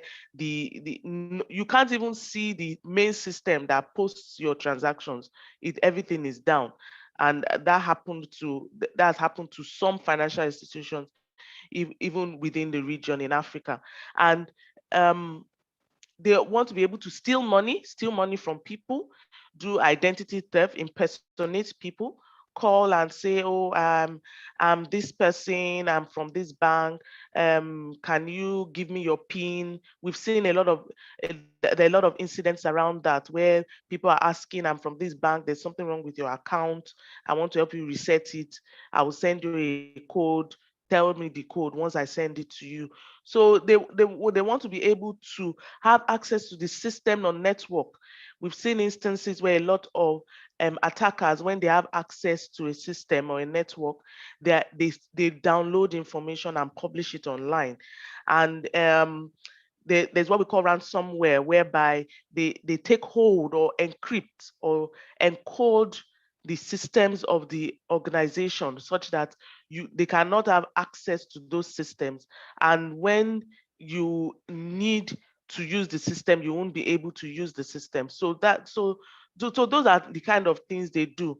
And the implications of the effects of cyber attacks are very, very there are very, very many. And a lot of people look at the effect in terms of cost to the business, monetary loss, but there are other effects that are even more grave than the effects that we see that are obvious. For example, regulatory and legal costs. In Nigeria, we have a regulation that any organization that experiences a cyber attack must report the cyber attack to the regulators, to the Central Bank of Nigeria, to the NGSAT, which is the Computer Emergency Response Team for Nigeria.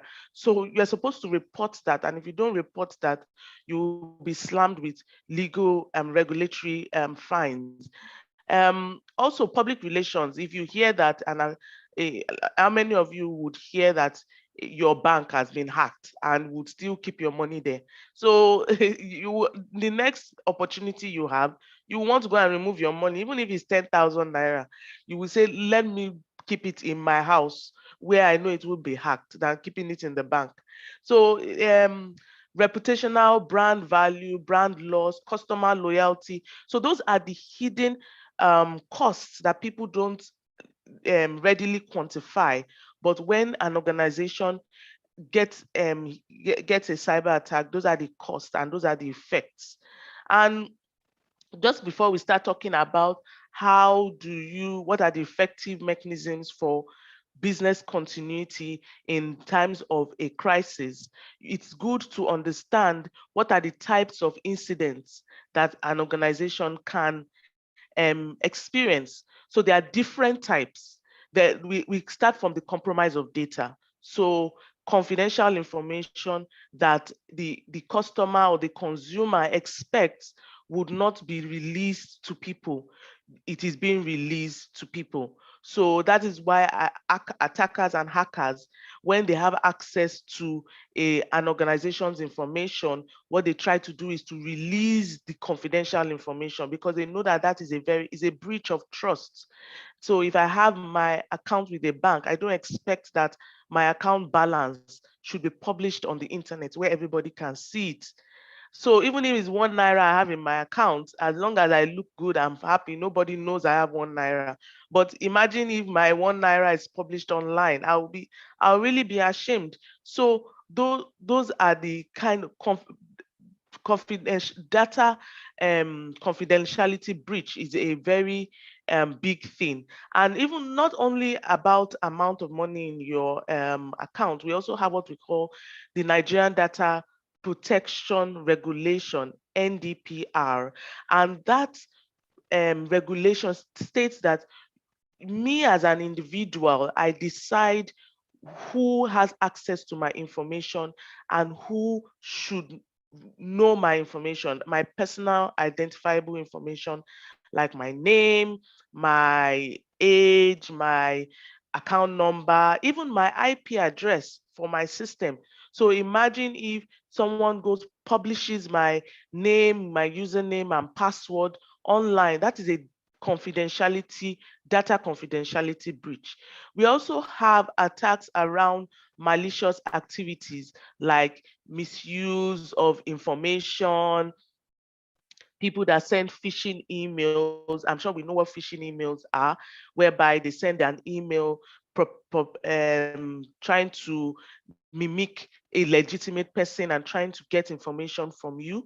So that is a malicious activity. Also, cyber fraud, cyber theft, whereby people try to manipulate financial transactions for people. So all those are kinds of incidents or attacks that organizations can face. We also have data integrity, whereby people delete information. So you might imagine your account again, you have 100,000 naira in your account, and someone is able to have access to the bank and remove like 3 zeros from your 100,000 naira. So how much would that come to? If someone removes 3 zeros, that would come to like 1,000 naira, or yeah. So that is a major issue, because you that thought you had 100,000 naira, you now have less than that, just because someone was able to access the database of your bank. So that's data integrity and availability. Attacks and incidents around integrity and availability, corruption of data, unauthorized access to data, deletion of data. Also, another kind of incident is system malfunction, where we talk, where we the system is not doing what it's supposed to do. Like, for example, there was a time in Nigeria that if you go to the ATM and if you press a combination of keys, the ATM would just start spewing out money. I'm sure most of us would really love that, but that is a system malfunction, and it's actually defrauding the bank. So people were now going to ATMs. I remember doing that time. We were going to ATMs to just press keys and see if the money will come out, but the banks were able to resolve that issue very quickly. So a system malfunction, malicious software, malware, and network communication. So what is the objective of business continuity? What do you want to achieve when you are talking about business continuity? So business continuity is everything you do to ensure that the organization or the business bounces back when there's a disruption to operations. So the objective is, one, you want to minimize the loss and subsequent liabilities to the company, the loss that the company experiences as a result of that cyber activity. You want to minimize it. You want to minimize the possible impact of the incident.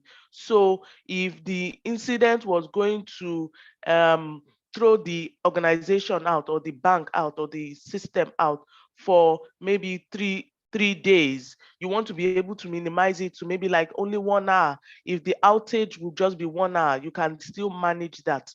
So for example, the Colonial Pipeline, they were out for days, and that is why it resulted in fuel scarcity eventually, because they were out for days. So imagine if they were just out for a few hours, nobody would have even noticed. So you want to ensure the prompt recovery from that incident. So business continues that you want to ensure that even, yes, an incident has occurred, but we need to come back very quickly. We need to ensure that we have the resources available to deal with the incident. And by the time I go through the process, you would see that business continuity and incident, when responding to an incident, actually starts from before the incident has even happened. While you think that you are safe, before you even know that anything has happened, that is when you start the business continuity process. That is when you start the incident response process. You also, business continuity, the objective is also to ensure that everybody within the organization knows what to do. We all pray that there's no crisis, but what we find out is that the fact that people are confused when there's a crisis actually does the organization more harm than good, because in crisis, people are not able to think through and process information very well and do the right thing for the organization. So for example, someone can just go online, wow, we've been hacked, oh, everybody is running out of scatter, we don't know what to do. And that communication that person put online can be the beginning of the end for that organization. So it's very important for business continuity to ensure that everybody knows what they are supposed to do, how they are supposed to behave, and their responsibilities throughout the whole process. You also want to ensure that all activities are coordinated in a good manner, and you want to prevent further attacks and damage. So with that, we can see that these are the objectives for business continuity. So how do you have an effective business continuity process? And I know when I was younger, I was very good with acronyms. So I used an acronym so that it will be easy for us to understand and to remember. And the acronym is PIC serial. Yeah, it doesn't really pick serial. And we will go through the details of what we are saying in each of the words. So PICERL, pick serial. You can tell just for you to remember. So the first thing is to prepare. Prepare. That means before the incident even happens, you need to know that you are ready for an incident when it happens. There's a saying that says a soldier prepares for war in the time of peace. So we cannot say maybe when war is happening, that is when you will buy the guns that you will need, or start buying the helicopters that you will need. No, you should have bought everything. You should have been training your people. You should have done everything even before the war starts. So it's the same thing in business continuity and in incident response. You need to prepare. So how do you prepare? You prepare your systems. Make sure you do testing, security testing on your systems. Make sure everybody knows that if there's an incident, this is the person I should talk to. This is the person I should call. This is the procedure I should follow. Even to the MD, not only the IT people. The MD needs to know that if there is a crisis, this is the statement I am supposed to speak. This is what I'm supposed to say to the press. This is what I'm supposed to say to the board and executive management and other people. So the organization needs to prepare. You need to have what we call playbooks, such that everybody knows their responsibility when an incident occurs, and they are able to ensure that the incident they are they are coordinated in their response. Also, you need to be able to you should have a business continuity policy, and you should have a business continuity strategy.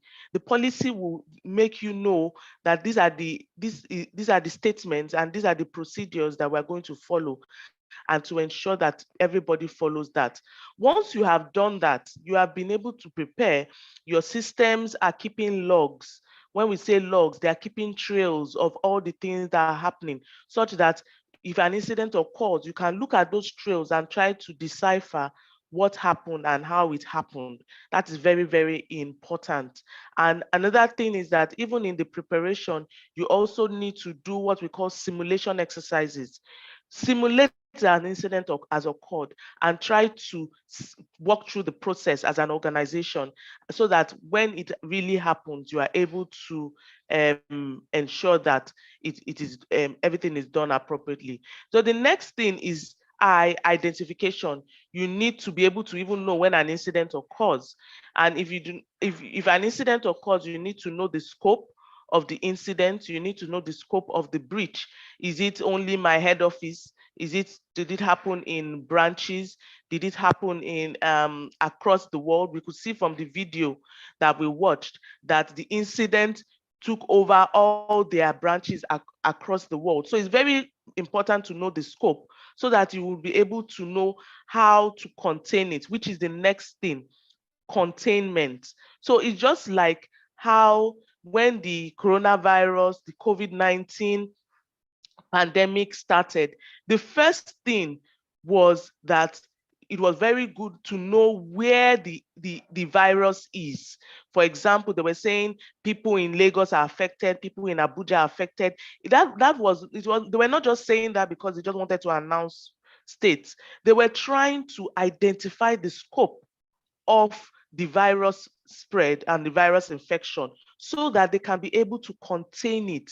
So if you know that only people in this household are infected with the virus, you'll be able to know that, okay, nobody should enter that household, nobody should go out from that household, so that we don't infect other people. So it's the same thing with cybersecurity and business continuity. You want to be able to contain and limit the spread of the incident. So isolation, they also do isolation in technology.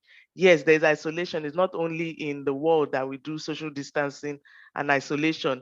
You also do social distancing for technology, whereby you remove that technology from your whole network, so that the system that is infected or is affected by the breach does not infect other people. So that is it. So isolation, also sandboxing. Sandboxing is whereby you allow the system to continue to have access if it is a malicious whatever, but not access to your network, but maybe access to the malicious person, so that you can be able to understand what is happening and be able to know how to respond. Then once you have been able to contain it, the next thing is to eradicate the root cause. Why is it happening? And taking during the corollary to the COVID-19 pandemic, the next campaign that was done when we were able to contain and say, okay, these are the people affected, was to say, wash your hands. That whole washing your hand was a bid to eradicate the root cause. So the root cause is that the people can get infected from their hands and from coughing and all that. So all the campaign was to try to eradicate the root cause. So in technology parlance too, you want to eradicate the root cause. Is it a malware? Is it a ransomware? Is it someone having unauthorized access? You want to be able to eradicate. So if it's a malicious software, you remove the malicious software. If it's unauthorized access, you disable access. And so that is the next thing, E, eradicating the root cause. And the next one, after you've been able to eradicate the root cause, is quickly bounce back to recovery. You want to be able to go back to the operations the organization had before the incident occurred. So restore users to their original state. So this process it has to happen very quickly and with very minimal time. So in very minimal time, so that you can be able to come back to this recovery phase very quickly. And it's not something you also rush. because if you do not go through the process very well, you might, for example, have not contained the incident very well or eradicated the root cause, and it will continue spreading and escalating, and you will be back to identification again. So, but recovery is ensuring that users and services are restored to their original state. And after you do recovery, one very important thing which a lot of people overlook is lessons learned. So once you've been able to recover and you are sure that, okay, we are fine, there is no other infection, everything is fine, we are back to operations, you need to document your lessons learned. What happened? How did it happen? What can we do better in future to prevent this thing from happening? So that's the, in a nutshell, very, very high level, because we have this incident response business continuity can be like a week-long training where we go very deep into all these areas. But at a very high level, these are the procedures you follow for business continuity and incident response.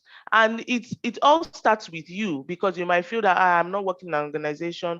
So, but how can you also have continuity in and yourself, also personal continuity, if I should put it that way? So the first thing is that you should maintain good cyber hygiene. We are cyber girls. We know what we mean when we talk about cyber hygiene. Your password should be like a toothbrush. You do not share it and change it regularly. And don't click on links, all that. We know all those things. So actually do all those things. Don't just know them, do them. Also, you need to back up your critical information, your critical documents, because in cyberspace, as much as you do everything to ensure that you don't get hacked, it's not a matter of if, it's a matter of when. So when you get hacked or when something happens, would you be able to fall back on your backup? And if you see anything suspicious, you need to report. If you notice anything suspicious, even if you don't work in an organization, if you notice anything suspicious about a bank or an organization, they always have hotlines that you can reach out to and tell them, okay, I noticed this on your website, or I noticed this on your system. You can call them and just report anything suspicious. These are just some of the roles, quickly, some of the roles for incident response and business continuity within an organization. And if you are interested in developing a career in any of these roles, I've just put here some of the certifications that you can consider, containing certified business continuity manager, certified hacking forensic investigator, depending on which career line you want to focus on. So I can take questions, comments, and any other thing. Thank you very much. Thank you so much for that very, very explosive presentation. I really like the acronym PICRO. Oh, your girls, yeah, they are clapping. Please clap. That was beautiful. And then everybody clap now. Nice. Please give me back control of host. We're just going to ask very few questions. I think I'll just ask one or two questions. I had more, but we've run out of time. The first question I want to ask is, if a breach occurs, is it right to inform your customers, clients, and other external stakeholders immediately before it is handled or resolved? Or you can, inform them after the breach has been managed? Now, the reason for this question is that, they may lose their confidence in your business and go elsewhere. So what do you really advise in that situation? Okay, it depends on the type of breach that occurs. Some of them, for example, if customer information is published online, you have to take hold of the narrative. So you cannot, they've already seen it anyway, so you cannot hide from it. So you have to have a statement, a well thought through statement. You can see from the roles, I said corporate communication should even be part of the people responsible. So corporate communication come out with a statement that you talk to your customer and publish to your customers. So if it is something internal and that's something that it doesn't really affect customers, then you can say, okay, at this point, you define a point at which you will inform them. And because when you are informing them, you should be able to have shown them that you've done something about it, and you've been able to minimize the impact of the attack. So it all depends on the type of attack.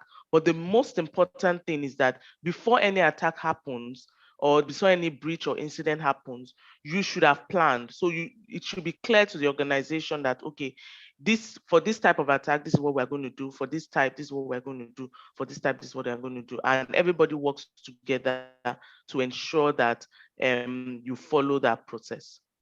Okay, excellent. I'll just leave it at one question. Thank you so much for gracing us with your presence, and of course sharing so freely your knowledge.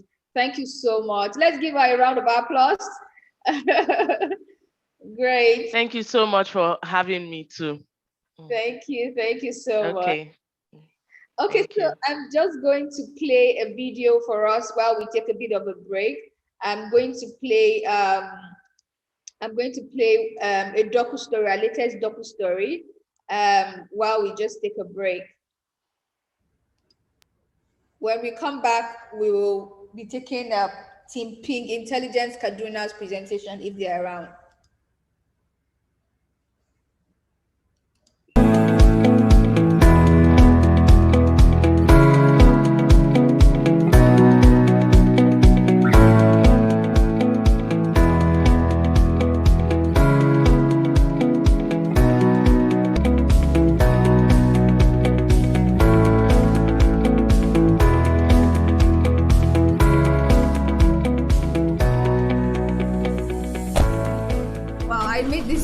Trip to Calabar to meet the very resilient girls in Cross River State. I know that these girls are special for many reasons. They were handpicked to be the brightest and the best of the girls we could find around here, and we have seen that proven so many times. From how they perform in their assessments, my heart has also been drawn to them from how they also perform in the class activities and their submissions and their teamwork so far. But what is even more mind-blowing was the story I heard from their facilitator. She said it rained heavily in Calabar, and I was very excited to hear that even in these rains, some of the girls came in for their classes even drenched and wet with the rain, that had beaten them. And I just knew that I had to meet these people. These were the people that represent so much of the spirit of this fellowship around resilience.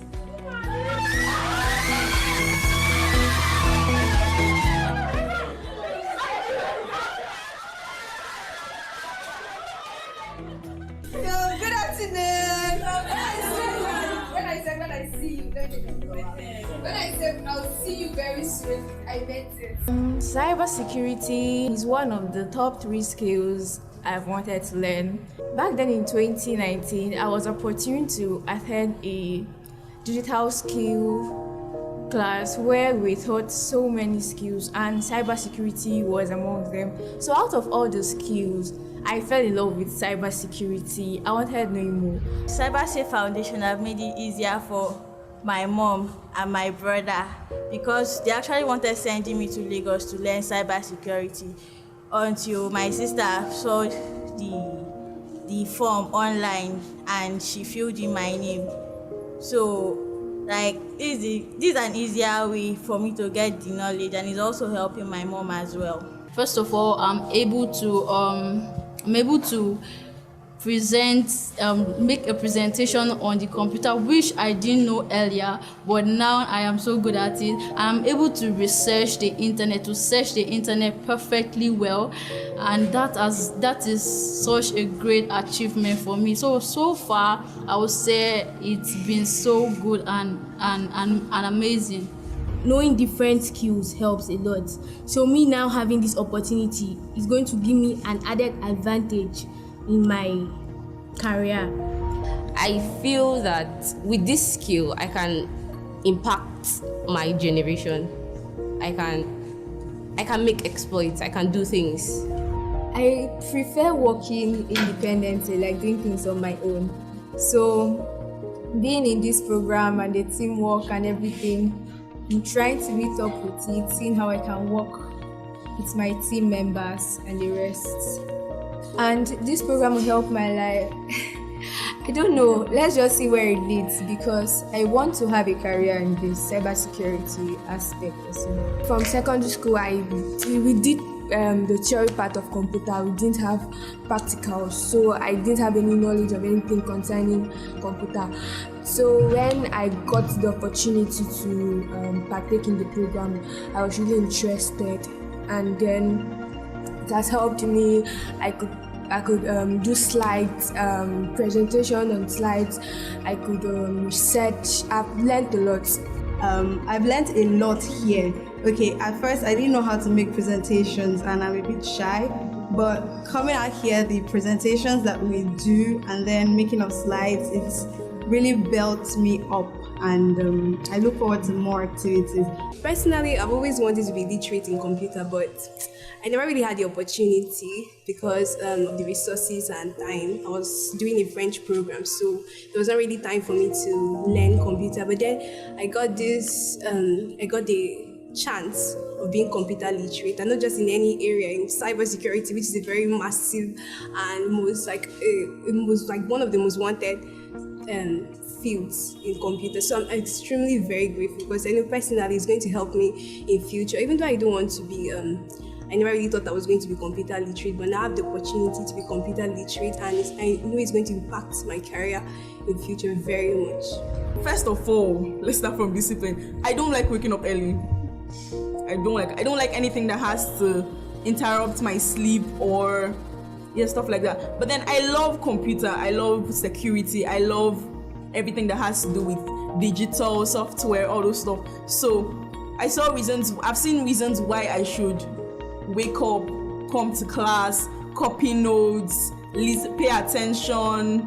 I know that this program is going to help me in a very, it's going to make things easier for me. Because first of all, when I told one of my friends that I met online that I was doing a cybersecurity program, she was so excited. She was like, Precious, you don't know what God has done for you. And she was wishing that she had such an opportunity. The opportunity changed my life very well, because now I'm not a social media freak. Like before, anything I do now, I search and I know the roots, where it's coming from, if it's fake or not. So I know how to uncover it and know the details very well before falling or maybe getting it.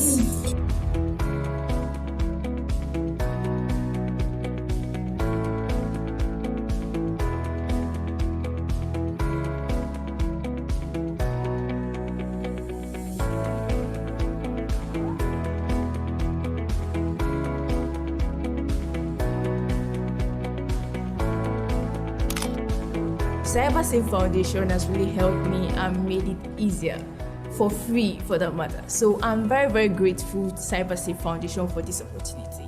Thank you, CyberSafe Foundation.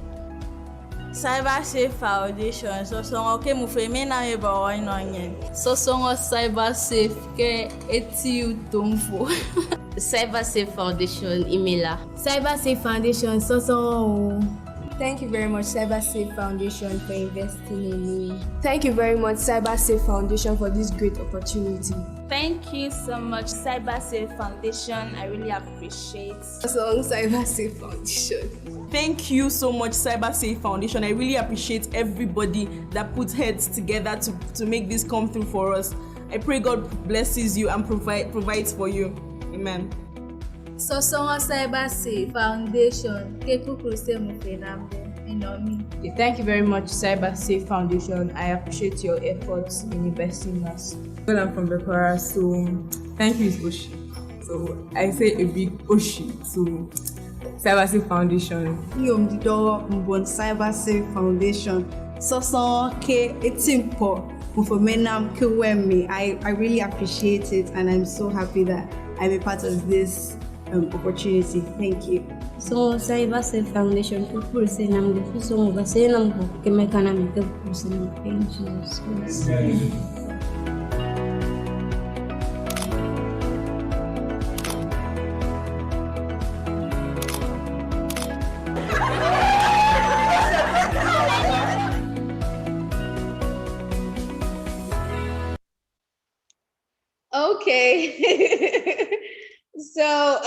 we'll stop right there. I had so much fun with the girls in Calabar. I'm hoping to have fun like that next month when I visit another hub. So do we have Team Kaduna box squashers ready? Is box squashers ready? We'll take two teams from Kaduna now. We're going to take box squashers. After box squashers, we'll have ping intelligence.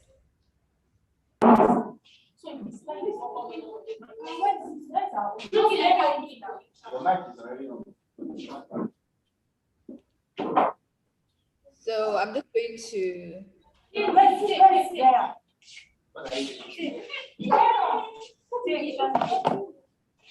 Box squashers, Kaduna, I hear that there's so much rain there. Yes, ma'am. Bale. Okay, so I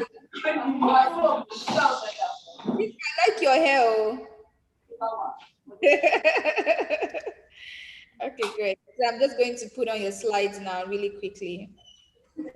Great. So you have to slow down. Yeah, you can start.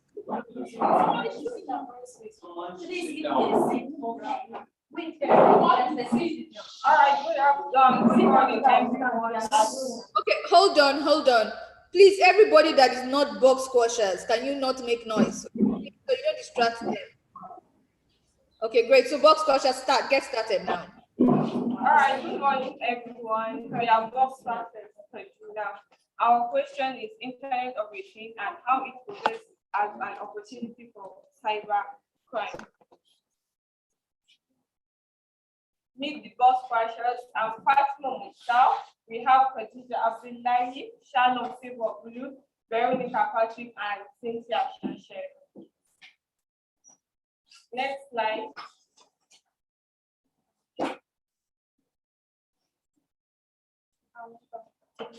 Then our table of contents. The next slide, please.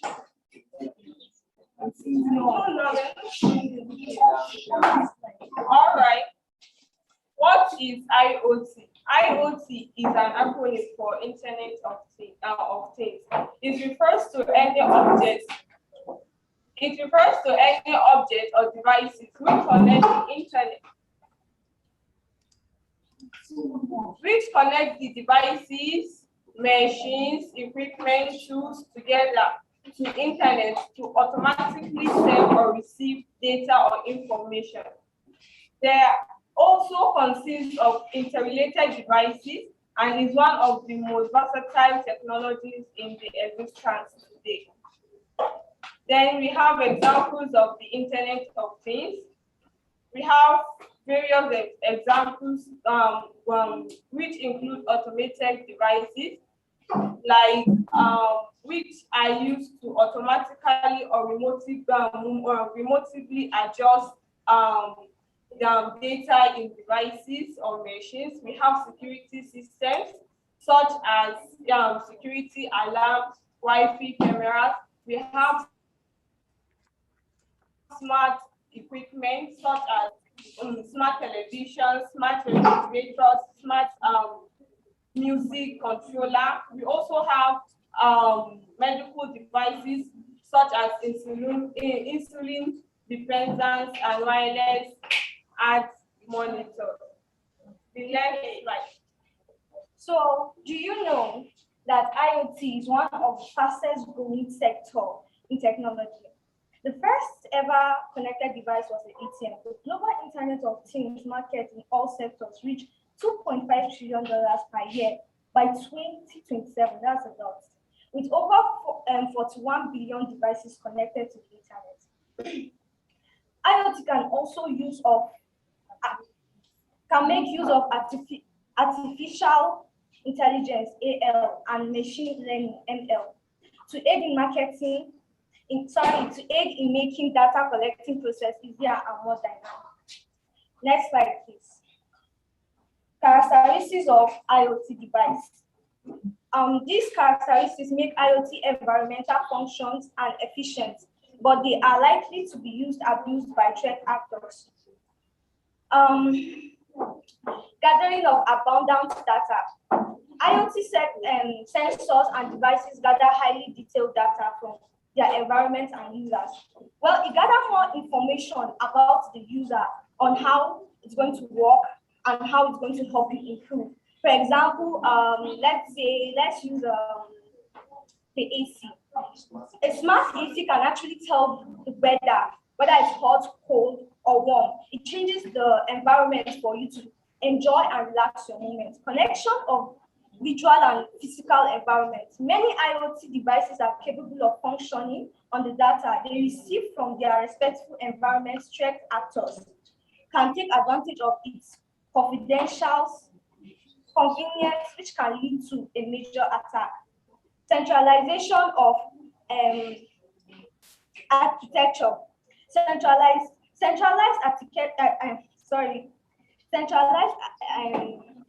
architecture means that the data gathered by each device and sensors will be communicated to a base station. So if this base station can be taken offline, then the whole devices will be rendered useless.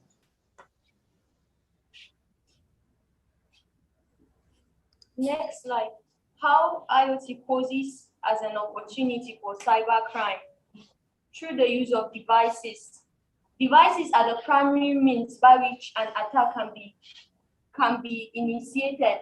There are millions and billions of devices, and these devices they are connected to one another in the IoT ecosystem. And they are made by different manufacturers. Now, it is no new news that attackers are on the lookout looking for systems that they will compromise and gain access to. And it is also known that most IoT devices have vulnerabilities. And these vulnerabilities makes it easier for the threat actor to gain access and remotely control them. Having default passwords or weak passwords can also be a vulnerability that will make the threat actor to be able to gain access to your system and compromise it. No matter what the case may be, I want you to know that a vulnerable IoT device is an easy access for a threat actor to be able to compromise your system. You may think nobody cares about your smart televisions, but once it is connected to your computer wirelessly, where your credentials and data are stored, then it becomes an interest to the threat actor. One of the most common device that is used by this threat actor is the IP camera. Why do they like using this IP camera? Because it is mostly used by businesses. I don't know if you heard of the supermarkets that was burnt in Abuja recently. I would say the child there was sent by a threat actor to the company, thinking that maybe should not be noticed. It was the camera that viewed everything. And also in this movie, Morning Heist, the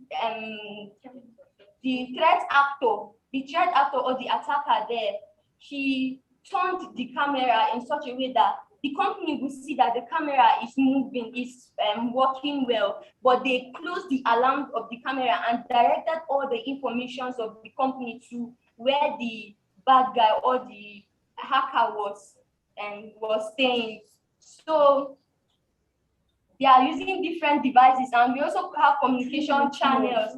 Attacks can originate from the channels that connect IoT and applications. When you have a vulnerable app, then your system can be compromised. Then what are the IoT threat actors? After they are after your information to gain access, then lateral movement, monetary gain, where they'll sell your data and also attack base. You have 3 minutes more. Hello, I'm talking about the next slide, please.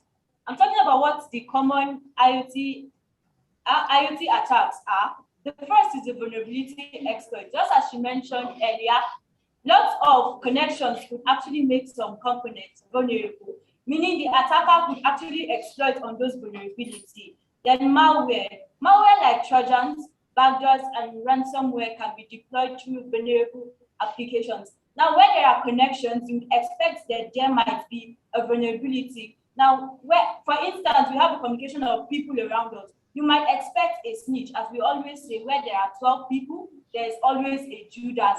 Now, wherever there is a Judas, you expect that an actor would send in a malware. Then the DOS and DDoS, the growing number of IoT devices and their connectivity make the IoT susceptible to an advantageous for bonnet attack. That is, when this threat actor comes in and use this vulnerability, he can make this server to break down. He can make it impossible for you to be able to use your server, because it's going to overwhelm the server, the man in the middle attack, where the attacker would actually come in as a third party to communication.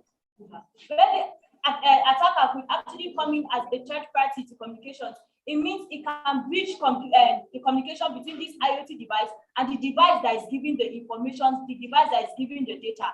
Physical tampering, that is, where this device is tempered physically. This device, wherever it was kept, it could be destroyed by attacker. It can even replace unsecured devices. Eavesdropping and information theft. Now, this attacker could actually stop. Hello? The attacker could actually gain access to critical information by eavesdropping. Man in the middle, he listens to information between this device and the device giving the information. Okay, you have 1 more minute. Okay, I'm talking about the preventive measures, a way that you can secure or prevent your network from bad guys. We have to ensure that your IoT network has secure use strong access. Use strong access control mechanism and use authentication can help to ensure that only authorized user can get access to it.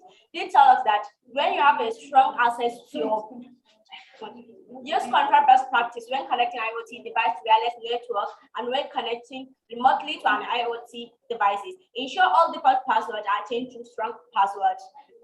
Use universal plug and play protocol router. Disable universal plug and play protocol routers. Okay, so you IoT device are idle for that. We've run out of time. Yeah, it has to be 10 minutes. So what we're going to do is we're going to ask you questions since you were not here earlier for that session, for that part of your presentation. So the question for Box Questions Kaduna is, are there IoT devices in Nigeria? Name one, and what's the first step in securing an IoT device? What is the first step in securing an IoT device? Just one of you can answer. It could be Shalom, it could be Khadija, it could be any one of you. What's the question? Okay. We already mentioned earlier that the first device as an IoT device is the ATM machine. So already, yes, we have the ATM machine as an IoT device in Nigeria. Then ensure that all. That's not a good example. Okay. The IP camera too. Sorry? The IP camera is in use in Nigeria. Okay, great. So that's an actual IoT device. Okay. Okay. Then ensure that all of the passwords are strong. Default passwords are changed to strong passwords. Fantastic. That's exactly what I wanted to hear. You answered the question correctly. Now, please give them a round of applause. So default passwords are actually, change defaults are a big issue with IoT devices, and changing them is the first step to ensuring that they are safer.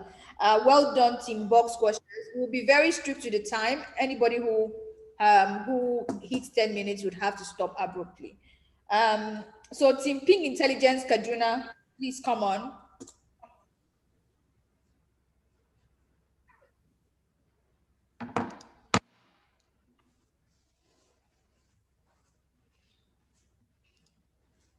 Team Ping Intelligence Kaduna.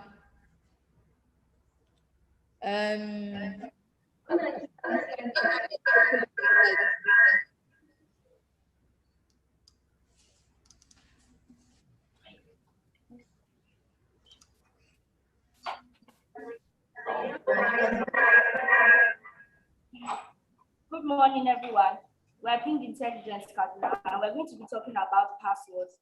My name is Miriam Thomas Shashiri, and my team members are Sekina Ibrahim, Hamzat Esther Omolara, and Afolabi Victoria. So on our next slide, we meet our mentor, Ms. Chuko Dilikude. On our next slide, we're talking about what is password and password attack, how password works, types of password attacks, a case study of password attacks, tips on how to create a strong password, how to avoid password attacks, and a demonstration of an offline password attack. So I'll be talking on what is password and password attack. A password is a word, phrase, or string of character intended to differentiate an unauthorized user or process for the purpose of permitting access. So it's just like you having a room, and the only way you can enter that room, even though it's your room, is when you have a key. So if you don't have a key, definitely you're not going into that room. But if somebody outside should have key to that room, you will have access to your room, even without your permission.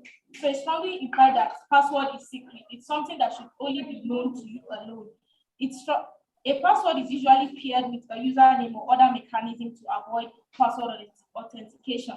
So what is password attack? It's simply when a hacker is trying to steal your password. Hackers know many passwords are poorly designed, so they're leveraging on that, and they can see how they can get your password. So on the next slide, we're going to be talking about how password works.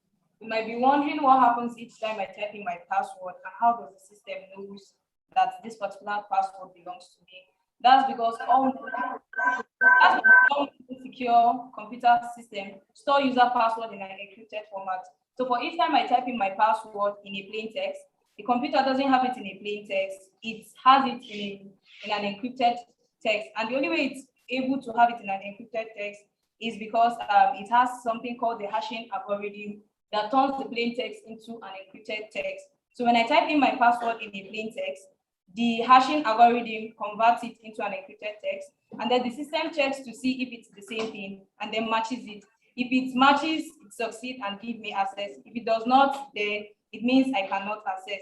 Password encryption is usually one-way process, that's hashing, and the process using hashing algorithm, like I said earlier, which always produces the same result. So here we are having an example of the MD5 hashing algorithm, and the encrypted result it's produced is for these two big passwords. As you can see, we have ABC4 and ABC5. It's just one difference between the two, the 4 and 5. But we can see from the encrypted formats that it is different entirely. And that brings us to the fun fact that says, even changing an uppercase will produce a different result entirely.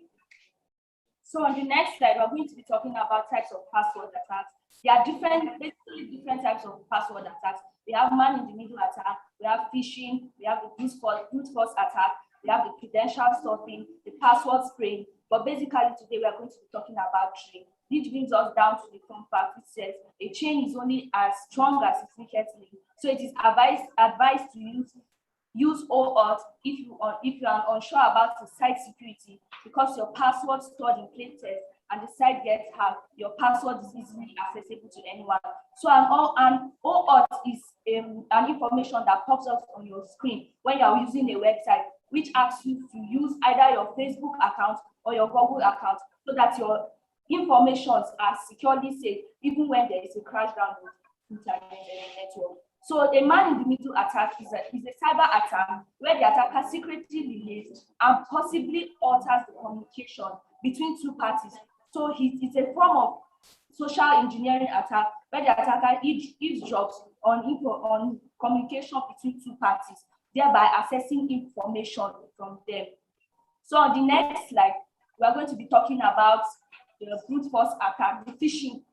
Phishing is a sort of social engineering-based attack where an attacker impersonates a legitimate entity, posing to be legitimate.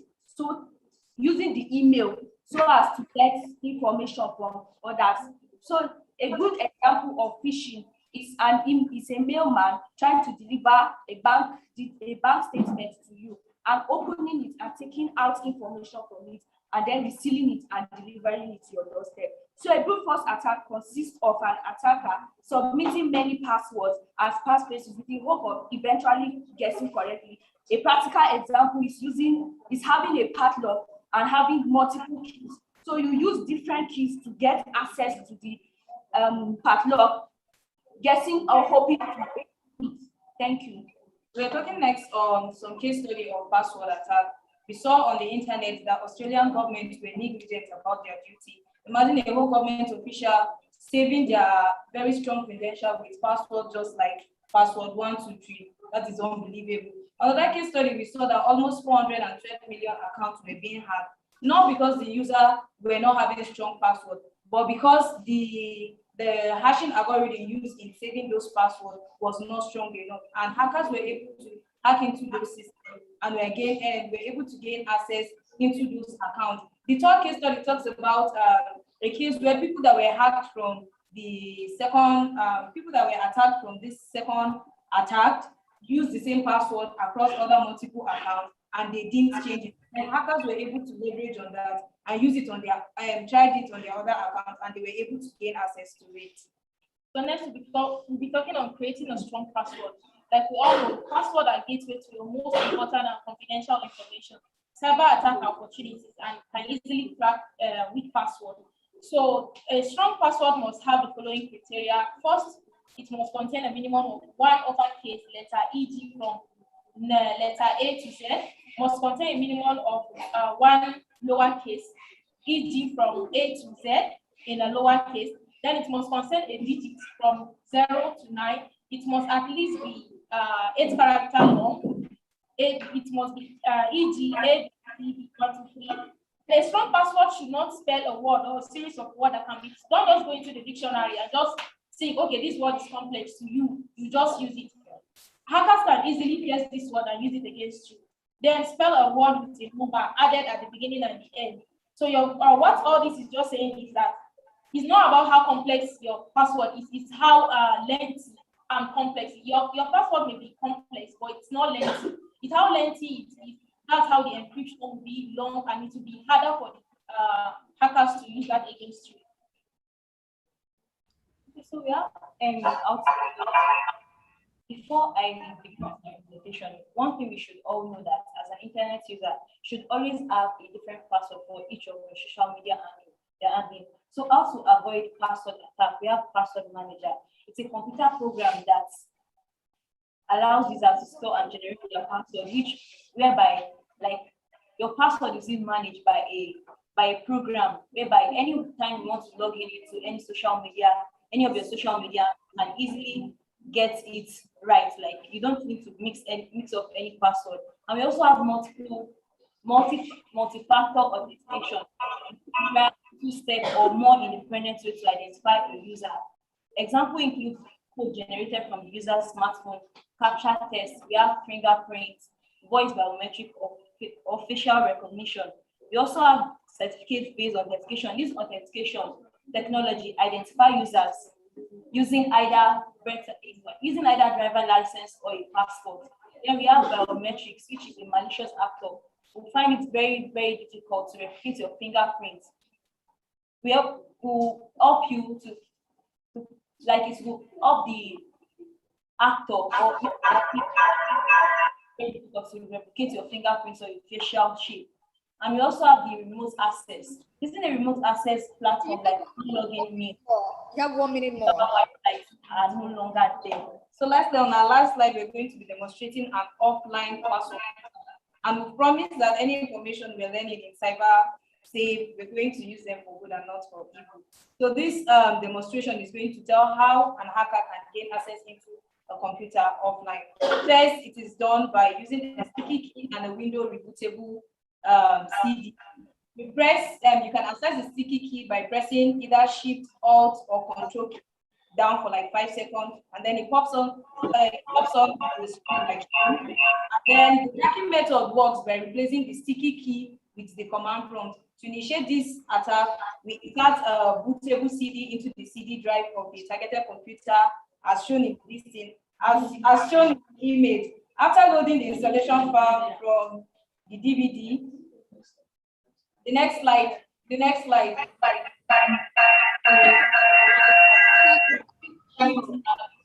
We're pressing Shift and F10 key combination to launch the command. Time is up.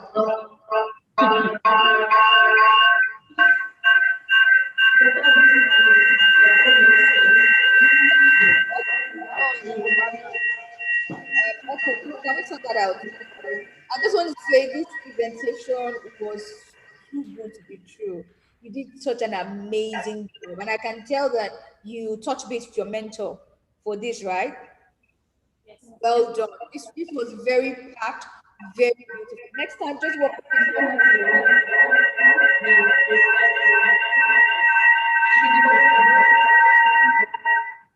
Next time, just work a bit more with your time management, right?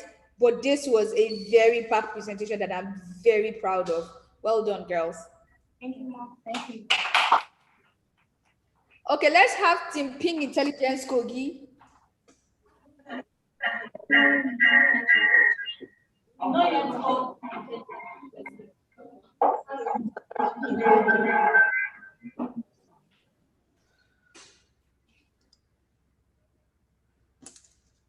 Team Ping Intelligence Kogi. Yes. I am. Stop. Now, yeah. You too tall, though.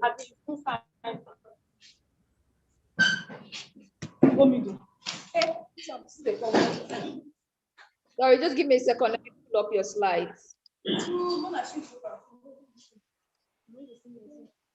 Where are you doing that?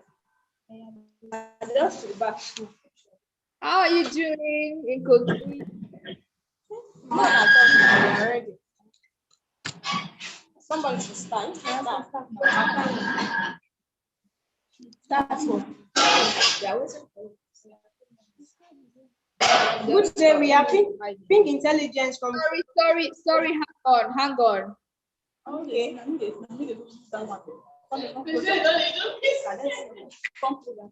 Hello, can we reduce background noise? Start. Hello. Good day, ma. We are Ping Intelligence from Kogi State. Can you hold on till I tell you to start? And for every other group, please hold on till I tell you to start. Okay.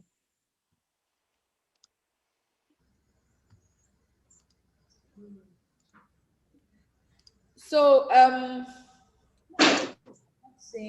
okay, great. Now that works well.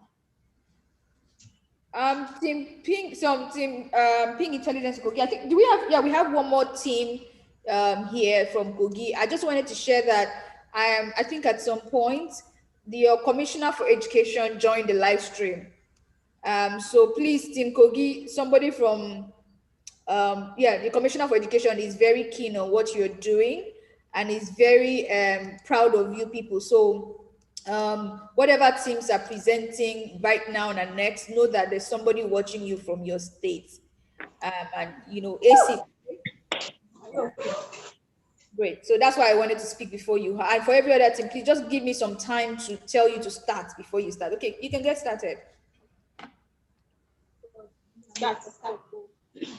Good day, we are Ping Intelligence from Kogi, and I'm by name Aliu Patience, and I have me, Lua Gloria, and Ebrefe.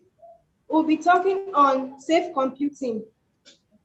Next slide, please. According to Wikipedia, safe computing refers to computer security, information security as applied to computer and net. So as internet users, we should be aware of how we use the computers on a daily basis. It should sink into our subconsciousness of how to secure our computers. So there are several ways to safe computing, and we have like 10 tips for safe computing. Next slide, please. We should remember that we are a target to hackers, even as we use the computer. We should be aware that there are cyber attackers. So we should be careful of how we operate and the footprints we leave on when we use the systems or the computers. Then also we have, next slide, please.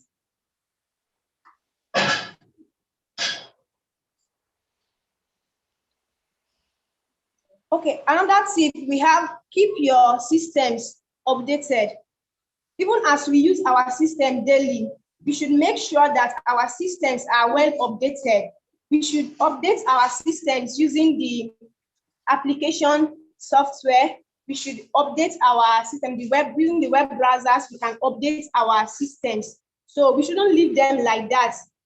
We should be able to operate our update our systems too, and our software, or using the software program to update our systems. Then we have practice good password management. Last week, we learned on how to use the storytelling password. We can use memorable events in our life to secure up a password for our softwares. We have so many things we are using in our system, we have made so many social media platforms that we as citizens we are using. So we should be able to use passwords that are strong and secure them also. We should be able to use passwords that we can also remember and secure those passwords so that hackers cannot get access to our computers. Then we should avoid clicking on links that are suspicious. So there are links that are being sent to us and we just go ahead and click on them. We should make sure we search or find out if these links are legitimate. We learned over the weeks by now that there are links that we can check out links through the www.checkshortlinks.com. So URL, you can check out links, and there are other ways to check out links to see if these links are from legitimate sources. We can use those platforms like buff.fy to check if links are legitimate. We can also use adf.ly to check also if links are legitimate. And also we have avoid phishing scams. They are suspicious. We should avoid suspicious looking emails. So many times, over time, few emails are sent to us, and we just feel like, okay, these emails are mouth-watering, and we feel like, okay, let's just click on them, and okay, click on this thing, and you get 3,000 naira. Follow this page, and you will get 3K. And immediately, because this thing looks real, we start clicking on them. We should avoid some things that we click. We should make sure that these things are real, because they can get our personal ID, our information, our bank or credit details. They can get it from them. So we should be careful, because some things might look real to us and we feel like, okay, let's just click on them, and through that they get our information. If it is too good to be true, it is too good to be real. So we should be careful. My team member will take up from this stage. Well, never leave device unattended to. If we need to leave our computer, our tablet, our mobile device, we need to put password, because if you keep protected data on a flash drive or hard drive, make sure they are encrypted or locked, so that all those external sources or people, hackers, or even all those our friends, and steal all our private data. Then we have safeguard protected data. Use mobile device safely. Like our mobile device, our tablet, we should always make sure that we have password that people or all these hackers, and we should make sure of the sites we visit or the types of app we download into our phone, because through that there are some pop-up messages that can just appear on our mobile device, and if we don't have the knowledge about what cybersecurity is all about, or what safe computing is all about, we'll just click on the pop-up message, and through that pop-up message, a worm can be sent into our mobile device, our computer, or even our tablet, that they'll be able to, they'll begin to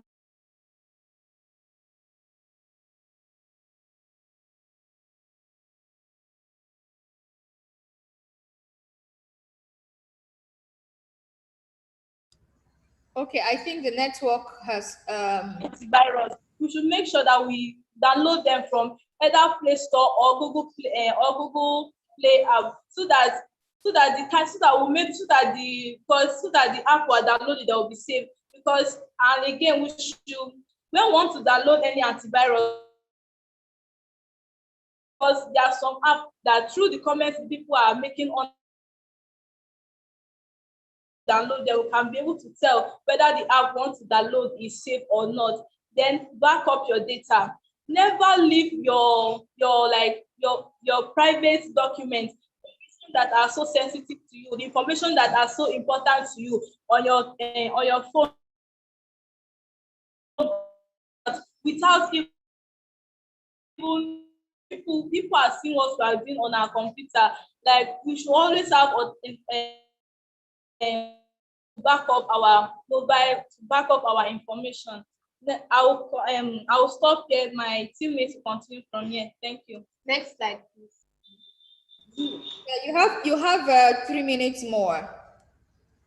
Sorry, how many 3 minutes more? You're 2 minutes actually. Yeah. With what we share online, we should keep our personal information. Privacy settings, very, very important. We should know how to report posts, keep our password safe.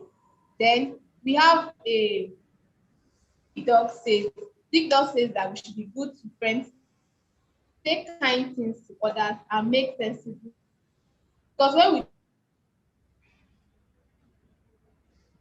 the good things that we're supposed to get from there, then we are grateful to God for safe foundation for all they've taught us and all we have learned. It's good to save your computer and keep safe in every aspect, even in security, so that we practice everything we have been taught and ensure that we are not being of cyber crimes and cyber attacks. Thank you very much. Thank you. The reference, the information we are getting from Google. Thank you all for listening. Have a wonderful day. Thank you very much for that presentation. I liked how you explained most of your points. You took it home and was able to, relay the things in class to what you are trying to present, which was beautiful. However, one key thing I want to give you as feedback is this kind of slides will no longer be accepted, okay? Your slides were so bad. In this slide, for example, you just took a picture and you stretched it so big. You could have recreated that. This slide, let me show you the slide I'm speaking about. This is not allowed. I can't even read what is here for stats, okay? So please, next time, don't do this again. Try and make your presentation, crisp and very, very, well designed. Like you can see many other people's presentations, okay? And I'm going to be speaking with your faculty as facilitator as well, because they're not supposed to allow you do this kind of presentation. They're supposed to point this out to you. Again, you see that if you are touch base with your mentor, she'll give you this kind of feedback as well. This slide as well, I cannot read anything because you took a very small picture and then you stretched it so much. What you should have done in this kind of situation is you can take the knowledge from here and then create it by yourself in PowerPoint. Do you understand? That way, you'll be able to take the knowledge you're gaining from your research, but make it legible enough for us to read. Do you understand me? Yes, yeah, but your delivery was great, but just make sure that you get better with presentation. Why I'm giving everybody this feedback is because the information where this feedback is giving you, you will need it, to get better, to improve.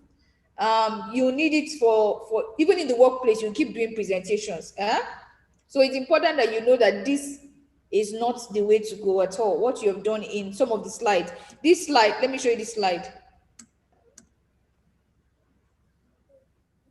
This slide is sort of okay because you created this and we can sort of read what you're putting out here. It could be better, but I'm saying it's definitely not like the other slides, okay? If you need help, I'm just putting this out, of course, because I've noticed a bit of a trend with poorly designed slides. If you need help, improving that part, let us know. We're going to arrange a different session for you to just learn how to do better slides. I think it's very, very helpful for any one of you, okay? But well done, Team Ping Intelligence Cookie. Let's give them a round of applause again. Great. Okay, so we have Team Pink Intelligence or you're next. Before okay. You're so excited. Look at you. Are you people the ones presenting? I hope I've not spotlighted the wrong team. Let me go Ping Intelligence. Oh, yeah.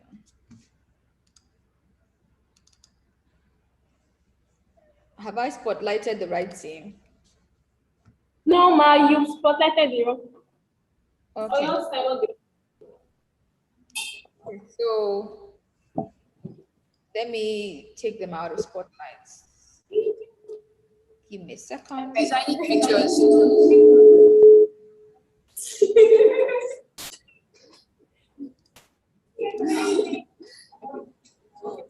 Okay.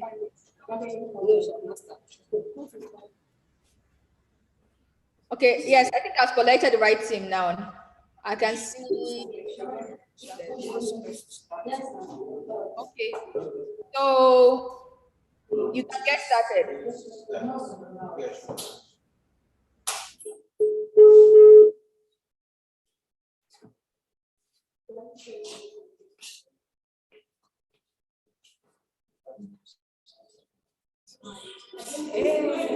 Get started, please start.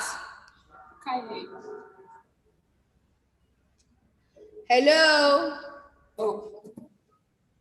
Can we start now? Yes, you can start. Okay. Good morning, CyberGirls. Good morning, everybody. My name is Oshida Golfela, and I'll be opening the floor for Pink Intelligence Oyo. I'm Anita Ambashtu. So today we'll be highlighting the vulnerabilities of devices attacked by spyware and malware. Did you know that 8% of computers connected to the internet are infected with? Did you know that 8% of computers connected to the internet are infected by spyware, malware, keyloggers, trojans, etc.? Think about it. Someone could be spying on you on the internet every moment, recording your credit card transactions, messages you send to your friends, or even going through files on your computer. What is a spyware? A spyware is a form of malware that monitors users without them knowing. It infects your device and gathers information about you, including the sites that you visit, the things that you download, the emails that you receive, your personal information, and also your PIN. Basically, a spyware steals sensitive information, is a privacy intruder. You are not safe with it. Without you noticing, a spyware actually creeps into your device. Attackers use it for various malicious activities, removal lizards, and it also exposes you to a lot of attacks. Now, next slide, please. Okay, types of spyware. We have the browser hijack, hardware, keylogger, dialers.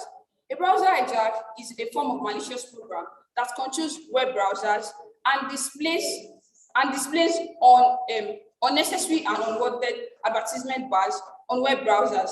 A browser hijack actually functions by creating an internet shortcut in the folder of a web browser. Hardware. I certainly do not like annoying ads, and I'm sure you don't like them too. Hardware is a software that gets into users' device without their consent and displays advertisement bars for downloading and marketing purposes. Keylogger. A keylogger is a technology that is able to record consecutive keyboard strokes on a keyboard.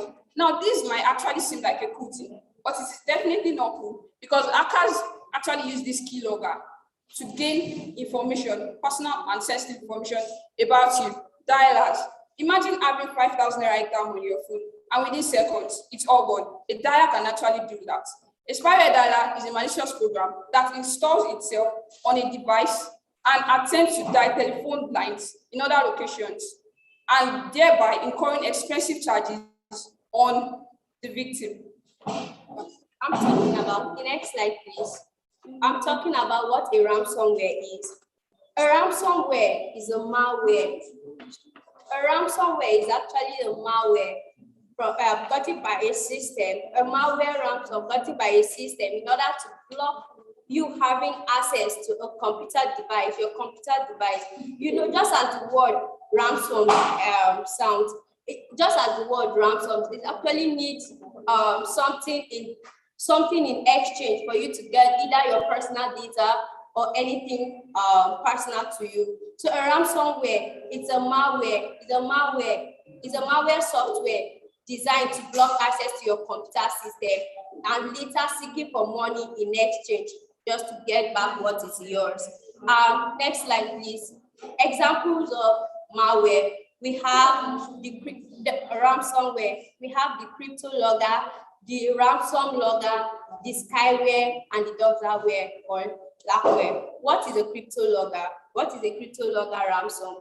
These are ransomware, these are malwares designed to encrypt your personal information, your files. They are designed to encrypt your personal files, your important files. They are mainly your important files.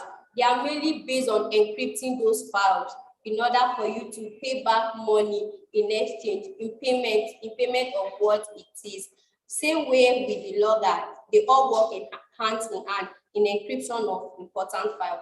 What is spyware? A spyware is also malware. It's a malware design, a malware software designed to trick a user from downloading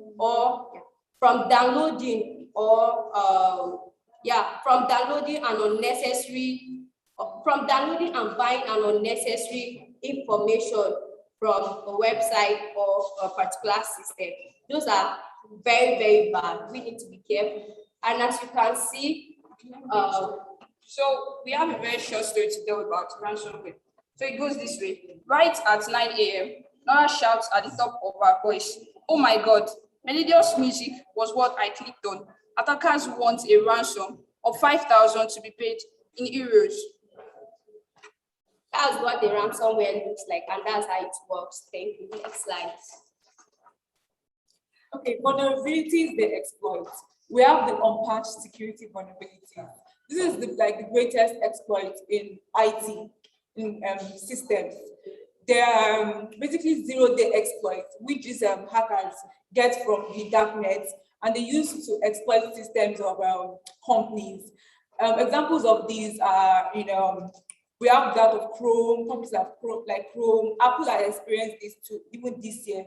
And over 24 hours ago, Apple just announced that they just patched their security vulnerability for their iOS and their iOS iPad. We also have other examples of unpatched security vulnerabilities, which are OS command injection, missing data encryptions, and also SQL injection and buffer overflow. There are also hidden backdoor programs, which hackers use to get into people's computers and systems and use to penetrate their information. We have automated running of scripts and without malware, virus and malware checks. Yes, this is when maybe the hacker mimics the software of the software and used to trick the users to input their information. Example of this is Safari. Safari had this issue also. Another example is phishing, social engineering, a particular social engineering attack, and the most frequent and most used social engineering attack, where they use emails to enter into big organizations. Organizations that have experienced this include Facebook, Google, and also Equivalent Bank. These are big examples of organizations that have experienced and have lost millions of dollars. Protection against these include don't just open emails. Next slide. Don't just open emails from unknown senders, meaning that don't download files unless they come from trusted sources. Like in our classes, we were told that we could copy the URL on laptop and we can also cross-check if the site links are malicious or not. We have I have been pawned. We have RobText. We have Shodan. We have malwares.com. Mouse over links before linking on them. Implement a security awareness program and stay informed. No formal girl. Thank you very much.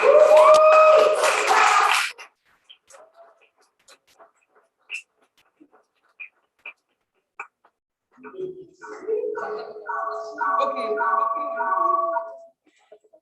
Then the legal implication of this black hat is in section 32 of subsection 3 of the Cybercrime 2015 Act, where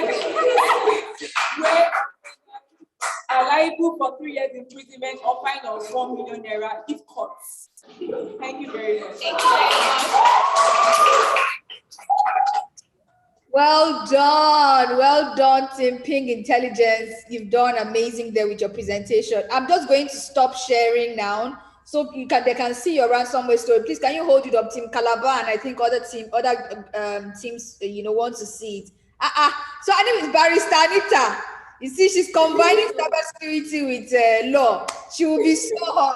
Let's lift it up so that we can see it very well. No, you can be right. Okay. So that we can, good. Fantastic. So right at 9 a.m., Nora shouts at the top of her voice, "Oh my God!" Melodious music was what I clicked on. Attackers want a ransom of 5,000 to be paid in euros. Sad face. Oh, fantastic. Well done. You did a very great work there and right on time. Okay. So I think everybody has seen our Barrister Anita. Well done, though. I like your smile. All right. Fantastic work. Go back to your seats now and let's have oh no, I think we need to take the question and answer session. We have 6 more presentations, but I think I'll give everybody 5 minutes break after the question and answer session. But let's have Team Ping Intelligence, Team Ping Intelligence Oyo, Team Ping Intelligence Kogi, Team what other team? Team Ping Intelligence Kaduna. Please unmute your mic so that I can know, who to spotlight really quickly. Okay, I can see. Give me a second. Let me spotlight you. Okay. Spotlight.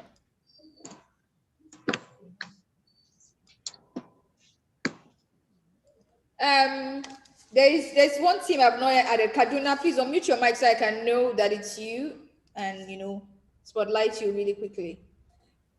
Okay, Kaduna. I think I'm just in Kaduna. Great. So we have the complete teams now. How are you feeling? Some people are even putting their head to one side. Oh shit. They are ready to answer our question today. They're like, ask any question. We will pepper you with answer.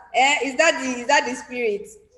Okay, so my first question is going to go to Ping Intelligence Kogi. Is it Ping Intelligence? No. Ping Intelligence Kaduna. Okay. So my question is thus. Why is it important to create a very strong password? Why is it important to create a very strong password? It's important to create a very password. First, for it not being easy to be hacked or something, for accounts not to be easily hacked, accessible, to make it difficult. Easily. Fantastic. You answered the question very well. To make it more difficult for attackers to crack. Okay, so making it difficult for them to crack or for somebody to get your password. Yeah. So you answered it correctly. Give them a round of applause. Okay, great. So we're going to go on to Kogi, Team Ping Intelligence Kogi. So one of the things, one of the tips listed in your safe computing slide is avoid phishing scams. Beware of suspicious emails and phone calls. So mention 3 ways you can educate audience on how to spot a phishing and vishing social engineering attack, while explaining the difference between phishing and vishing. So did you hear me very well? Yes. No, we didn't get it. Okay, so there's a first part to my question. Tell us the difference between vishing and phishing. Tell us the difference between vishing and phishing. Both of them are social engineering attacks, correct? Okay, so tell us the difference. Phishing is voice, then hold on. Tell us the difference between that, and then tell us 3 ways you can educate an audience on how to spot a phishing email? So those are two questions in one. Tell us the difference between phishing and vishing. Then tell us if you were to tell your senior brother how you were to educate your senior brother who is not in CyberGirls, of course, how to spot a phishing email. What are you going to tell him are the 3 top things to look out for? You can answer now.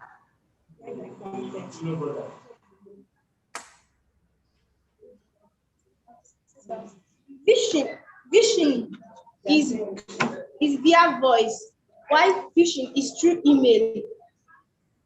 Via voice what? Voice what? Voice scam. Voice call. Voice call. Voice call, yes. Okay, continue. Then to educate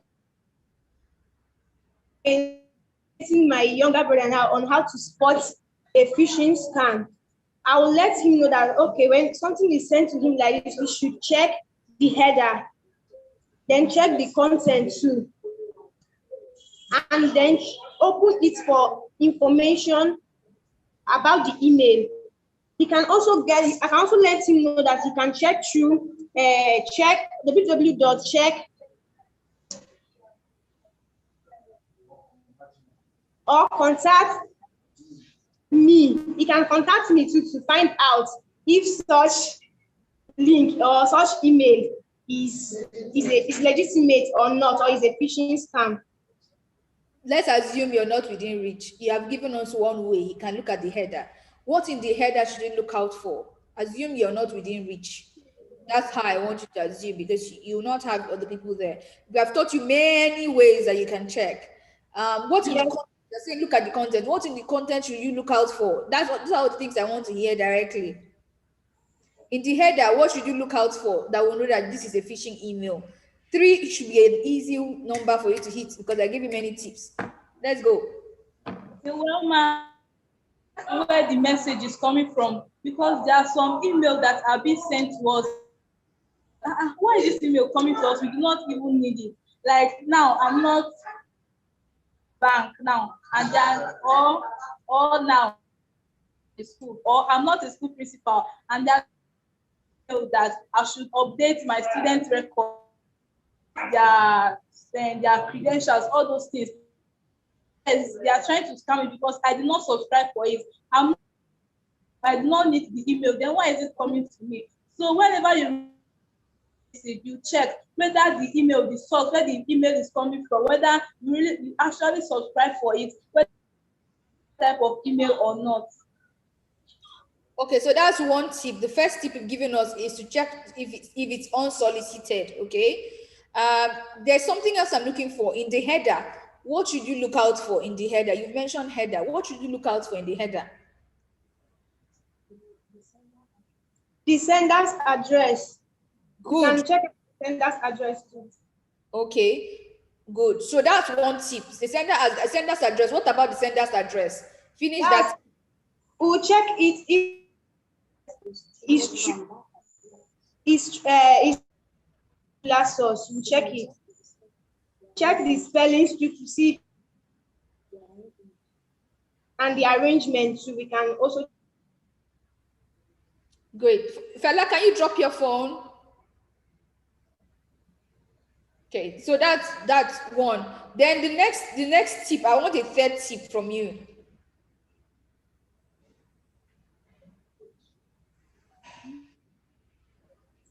Okay. I want a third tip from you. Always check for sender address. We have your set sender address already. There are so many. Think of another one. Then the contents. We can also check the content or the attachments that is being sent with it. Fantastic. So you check the attachment if it's malicious by running it through Virus Total, correct? Yeah. Then you're also going to check the presence of malicious links. There is grammatical errors. There is stirring up emotions such as fear, greed, anxiety, and fear. that's a tip as well. I can go on and on. So the tips, I want you girls to have the tips like easy. See, I'm talking about them, I'm bringing them forth. Okay, so go back to the slides, and prepare. I'm giving you this tip against something else. If you know what it is, you already know what I'm talking about. Go back to those slides. Yes, go back to those slides and look at them. Make those slides your friends because we put a lot of information there. But if you don't go over them so many times, they will not stick to your memory. But you've done very well, with answering the question. Well done. Thank you, ma'am. Okay, so my last question is going to go to Team Ping Intelligence, the phone pressing people. Fela and Co. Okay, so Ping Intelligence or your from the topic vulnerabilities of devices attacked by spyware and ransomware. What are some ways spyware breaches can occur on smartphones? What are the ways spyware breaches can occur on smartphones? We've spoken about how spyware can break your privacy and can, get sensitive information. How can that happen on mobile devices? Okay, ma. If you like now, for example, our phones usually give us notifications that will update our systems or once in a while. So when you don't update your phone system, it means that you are exposing your phone to vulnerabilities that the company already saw coming, and they're telling you, okay, this has been patched. But if you don't do the work, you won't be safe from that attack. Then also, you can enter your smartphone if you always click links and email links that are not good. They're malicious thing. Okay, there's another one I'm waiting for. There's one I'm waiting for. Another way that it can actually enter back on page, links, websites, phone updates, browsers. Browsers. What of applications? Use of applications. Okay, but What did you say? Malicious applications. Fantastic. And browsers. Fantastic. Browsers So, yes, malicious apps are a very strong way spyware gets into phones. We also have Wi-Fi, public Wi-Fi. When it's it's dangerous as well. You can plant spyware on your phone when you connect to them. Another one could also be an OS flaw, which of course you spoke about with vulnerabilities. And when that OS flaw is noticed and then it's not fixed by you, when there's an update, then you leave yourself open. I don't know if you know about this, but Apple is currently paying people to find vulnerabilities on some of their devices. So if they find these OS flaws and then you don't do the necessary things on your own part to fix them, then you are exposed. So yeah, well done and congratulations on a successful presentation. Great. So I'm just going to it was supposed to be 5 minutes, but please, I'm just going to give you 3 minutes so that we don't close too late. We have team Incognito Adamawa to present next after the 3 minutes break. Let's see what the time is. So you have to come back here, just stretch your legs a bit. You can gist a bit for 3 minutes. Okay, let me leave it at 1:25. By 1:25, please come back and let us have our first presentation from our running the off presentations from Team Incognito. Okay.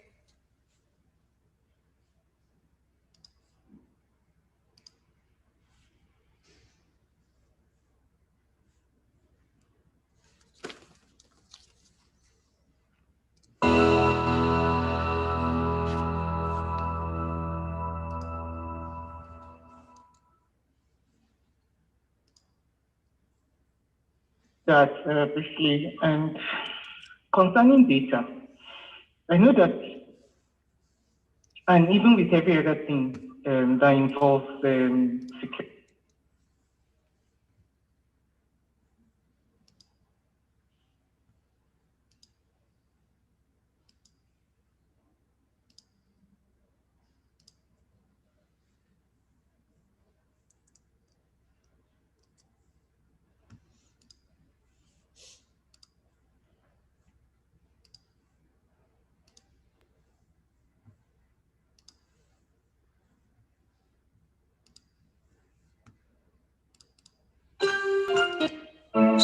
just a girl and she's on fire.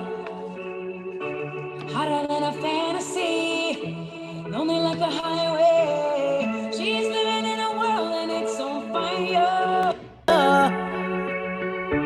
Filled with catastrophe, but she knows she can fly away. Oh, she got both feet on the ground and she's burning it down. Oh, she got her head in the clouds and she's not backing down.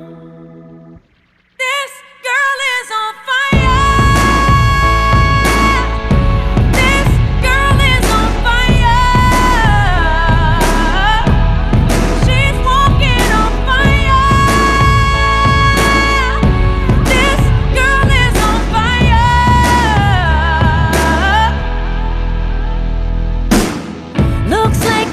But she's a flame, so bright she can burn your eyes. Better look the other way. You can try, but you'll never forget her name. She's on top of the world, hottest of the hottest girls. Say, oh, we got our feet on the ground and we're burning it down. Oh,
she's just a girl, but she's on fire.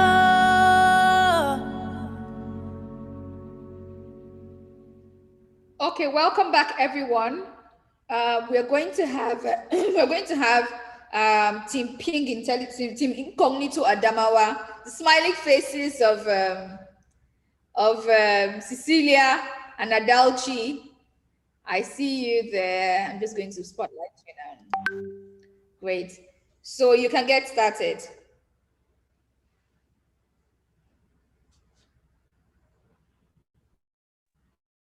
Good day, everyone.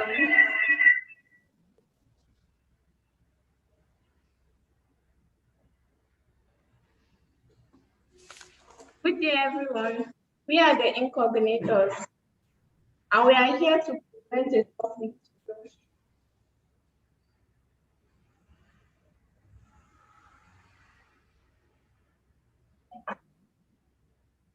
Good day, everyone. We are the Incognitors, and here with me is Annalise Murphy. I am Cecilia Andrew. We are here to present a topic: safe internet habits and social networking. Next slide.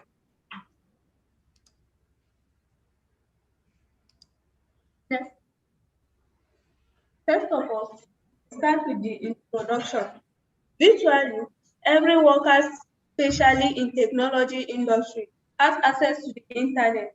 According to Stephen Knapper, it is of 20 years to build a reputation and few minutes of cyber incidents to run it. For these reasons and more, it is of paramount importance to exercise caution and deal wisely while surfing the net, whether as an individual or business entity. In this presentation, we seek to share some thought on safe internet habits that will help everyone who is listening to us now or will come across it and come across this data mount guide against the bad guys there. Next slide.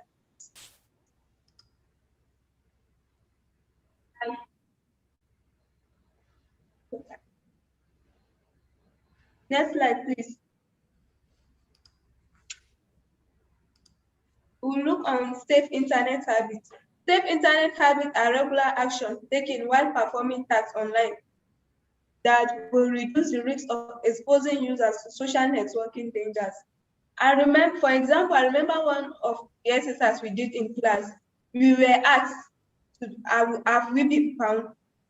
We were practically guided on how we were practically guided to check our phone numbers or to check our phone numbers and email address, whether there's any form of compromise or any cyber attack on them. This is a safe example of habit, safe internet habit. Next slide, please. We'll look at some of the 10 safe internet habits. Keep personal information professional and limited. Keep personal information professional and limited. Employees or potential employees do not need to know your personal information, your personal relationship status, or your home address. They didn't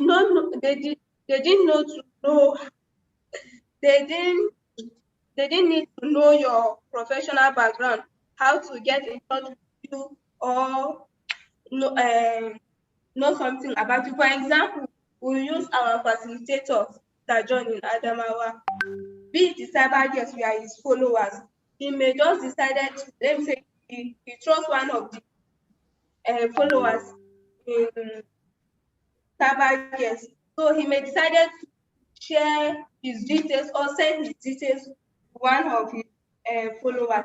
Then on his mind, he thought she's the only one that knows about his details.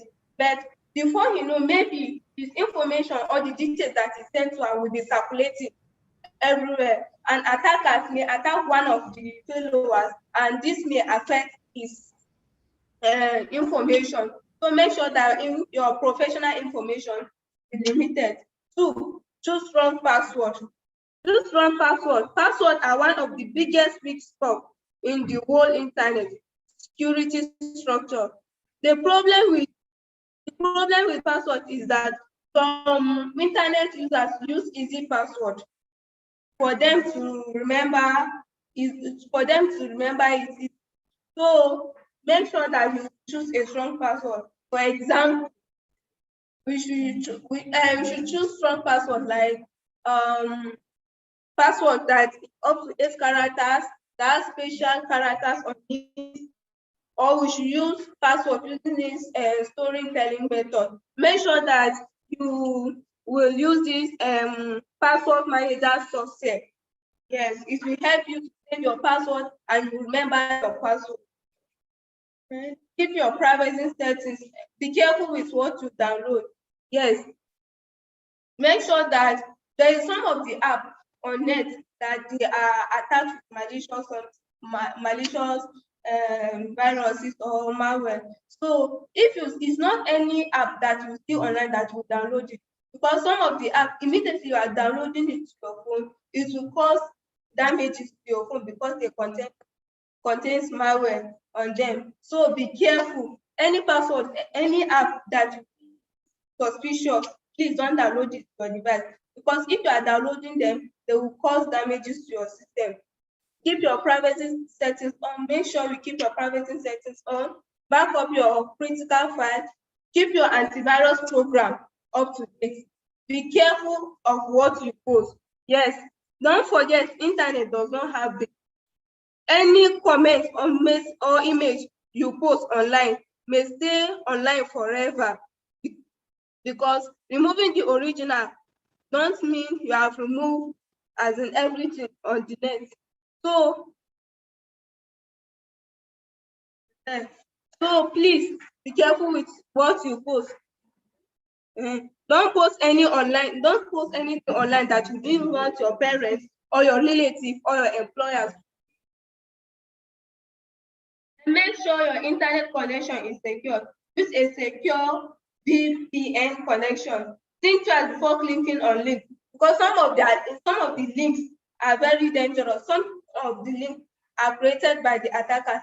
Immediately you are clicking on the link, maybe you see they will attach something that will attract your attention. Maybe immediately you are clicking on this link, you have 500 data in your phone, and you will be very anxious to click it. Please think twice, think critically before you click on any link that looks suspicious, or you didn't trust the site that the link is coming from. Never leave your device unattended. My colleagues will take the other part.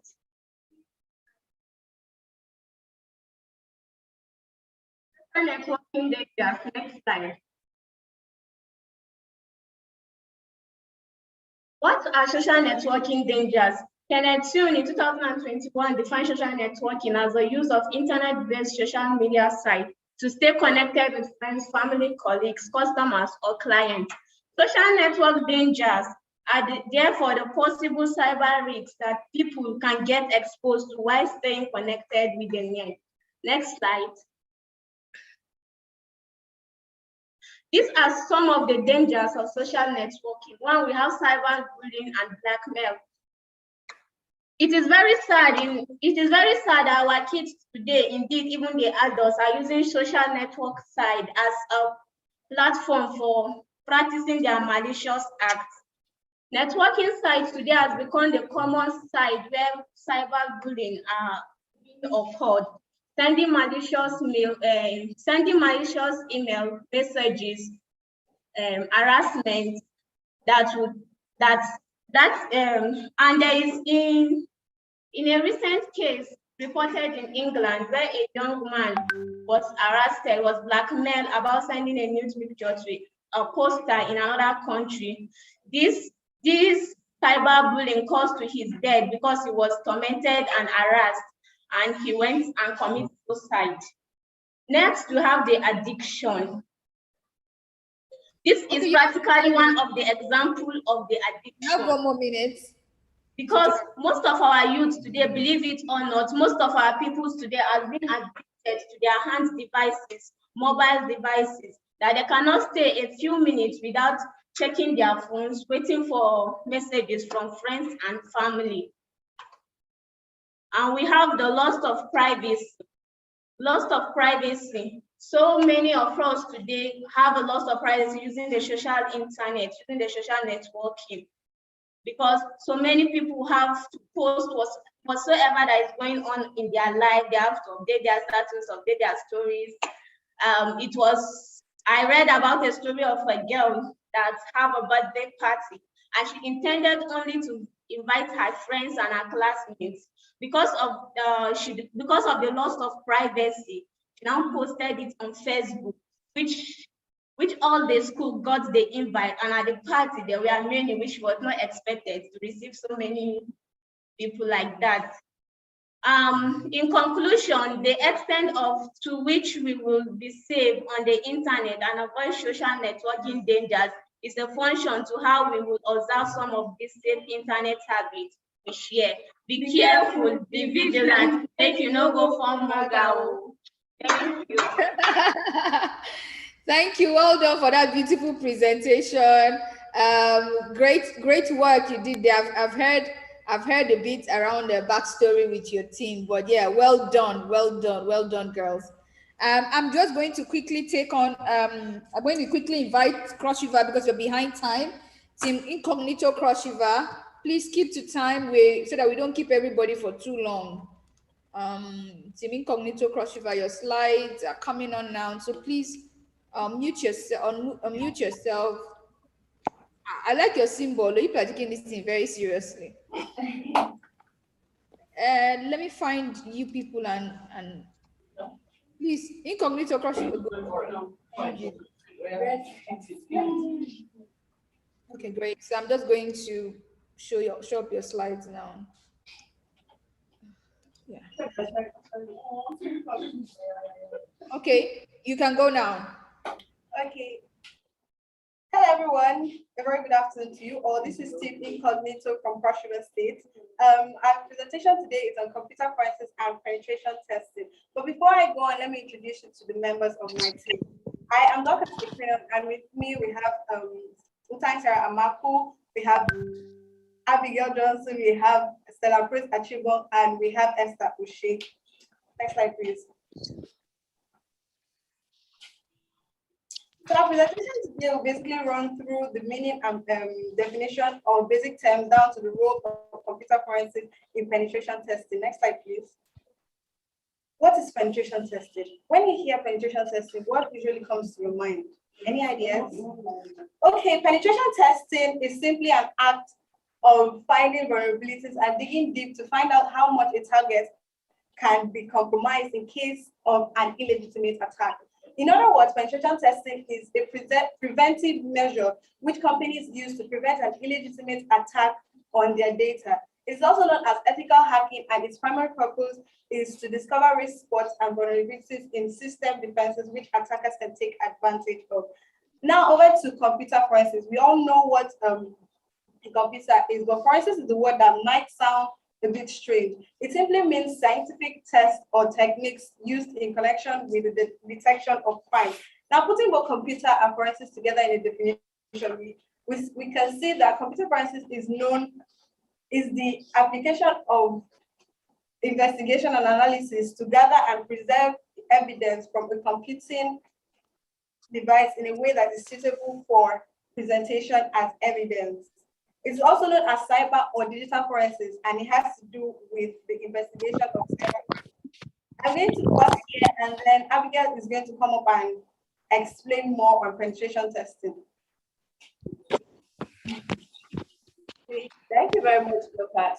You can find the essence of technology everywhere today as businesses increase their dependency on information technology, including cloud, IoT devices, mobile devices, and social media. The cyber risk continues to rise at alarming rates. Every day, you hear about cyber hackers attacking into computer system servers, stealing everything from passwords to financial information. But how are they doing this? The answer is simple. Cyber criminals generally make use of loopholes present in computer systems, network, and applications to get what they want. But the good news is that companies can discover about security weaknesses and loopholes before cyber criminals can, and this can be accomplished through an iterative process known as penetration testing or pen test for short. Doctors already gave the definition of penetration testing. Let's now think of penetration testing this way. It's like a bank hiring someone to dress as a burglar and tries to break into the building and gain access to their work. If the burglar succeeds, all the while, the bank will get valuable information on how to tighten their security measures. Okay. We have the different phases of penetration testing. Penetration testing has multiple phases depending on the organization and the type of test connected. But penetration testing has 5 main phases. One, which is the planning and recognition phase. In this phase, the penetration tester gets as much information as possible about the target. He moves to phase 2, which is scanning and discovery. In this phase, he finds vulnerabilities by scanning. He then moves to phase 3, which is the exploitation phase. In this phase, he launches his attack. He moves to the 4th phase, which is risk analysis and suggestion. In this phase, he analyzes each risk, each vulnerabilities. Then he moves to the 5th phase, which is report generation. He urgently reports to higher authorities, summarizing the results of the pen test. Thank you. At this point, I'll hand over to Esther to educate you more on the types of penetration. Okay, hi everyone. I'm Esther. Let me tell you about the types of penetration testing. Basically, we have 5 types. We have network, we have client side, we have web application, social engineering, and wireless penetration testing. but because of time, I'll only explain to you. Network penetration test. This is basically checking network infrastructure for vulnerabilities or loopholes. Wireless penetration testing, as the name implies, wireless. This is basically checking all wireless devices for loopholes or vulnerabilities. Examples of devices to check are notebooks, smartphones, laptops, etc. Next slide, please. Ways of categorizing penetration testing. Basically, there are two ways of categorizing penetration testing, based on knowledge of the target and based on position of the penetration testing. Okay, based on knowledge of the target, we have three divisions. We have black box, gray box, and white box. Black box basically have no knowledge of the target. Gray box have very little knowledge of the target, while white box have full knowledge of the target. Based on position of penetration testing, we have 5 divisions. We have internal, external, blind, double blind, and targets. But because of time, I'll only be explaining two. That's the internal and external. Internal, this is when the penetration test is carried out inside the organization, while external is carried out like outside the organization. Next slide, please. Penetration testing tools and why we need these tools. Why exactly do we need the penetration testing tools? Because it helps to save time and effort. It gives very accurate results. Advanced analysis gathers bulk data and automates manual risk. Examples of such tools are Whiteshark, Metasploit, OpenSSL, Nessus, and a host of others. With that being said, I'll pass on to my teammates to continue. Hello, everyone. I'm Stella Chibon. I'll be taking you on the more detailed information of computer forensics. So we have database forensics, which has to do with information contained in database, such as files and documents. And then we have email forensics, which is analyzing email in order to obtain evidence, which includes schedules, contacts, and images that might have been sent and received. Malware forensics has to do with sifting through codes in order to find malicious programs and analyzing their payload. Then memory forensics has to do assessing the RAM of the computer in order to obtain evidence. And then network forensics has to do with assessing the network traffic, monitoring the network traffic of the computer using firewall and software related. Next slide, please. Next slide, please.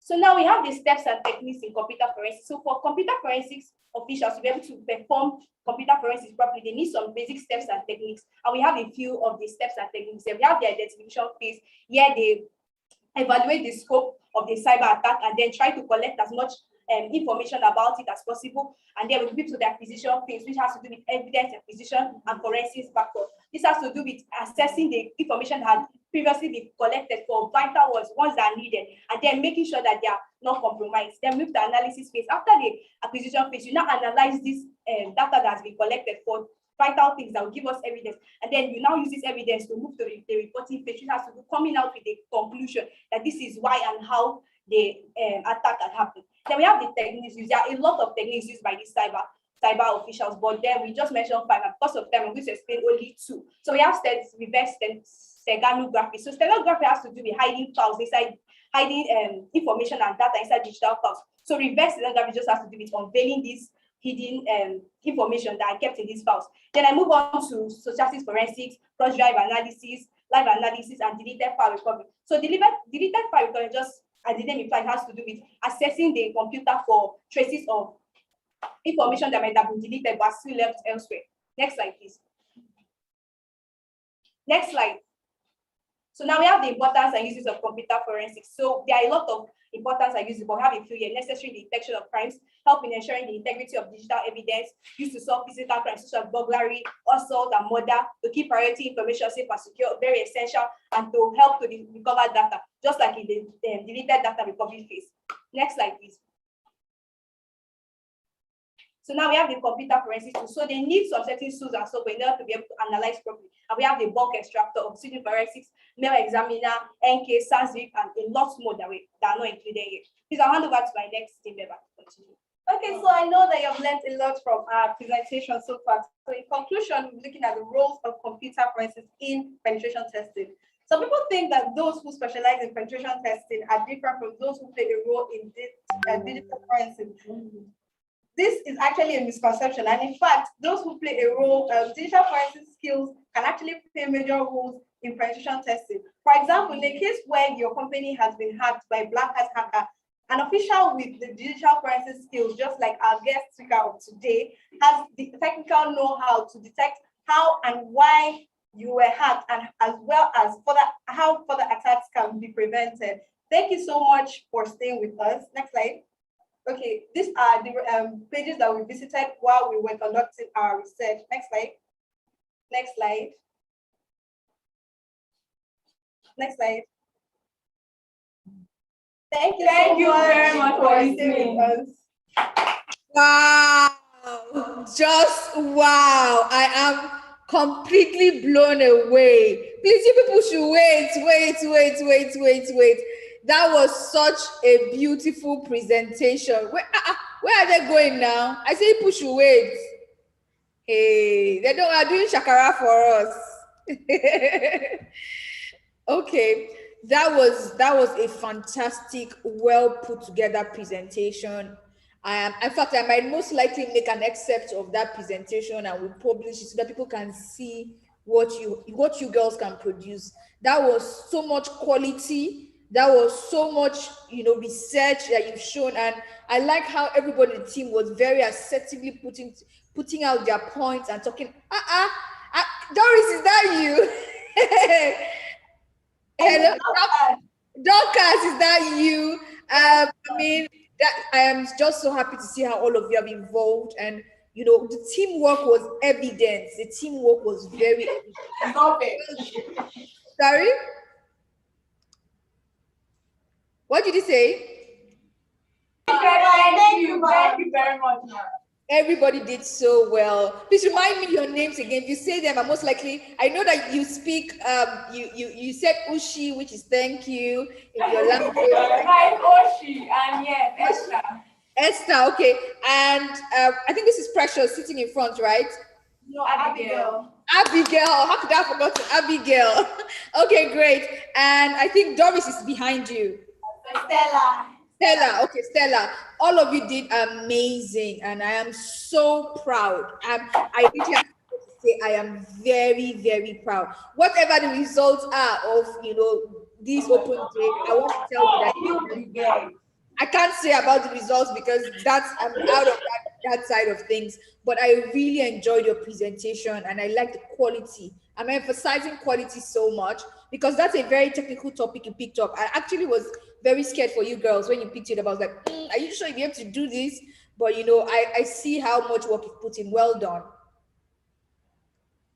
Great. Thank you, ma'am.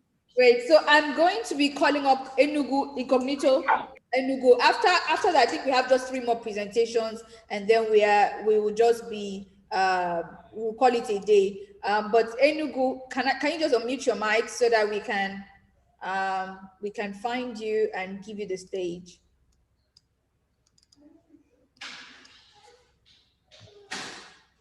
Give me a second. Let me pull up Enugu, please unmute your mics really quickly so that I can find you and give you the stage.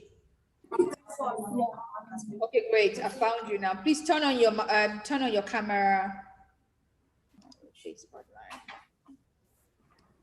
Great. Okay, so I can see all of you. This is the team that won before, so they have ginger. Okay, you have very many people that are contesting that. You have seen presentations. You have to come and I'll perform them. If not, Oya will be your case. Okay, great. So I'm looking forward to hearing from you.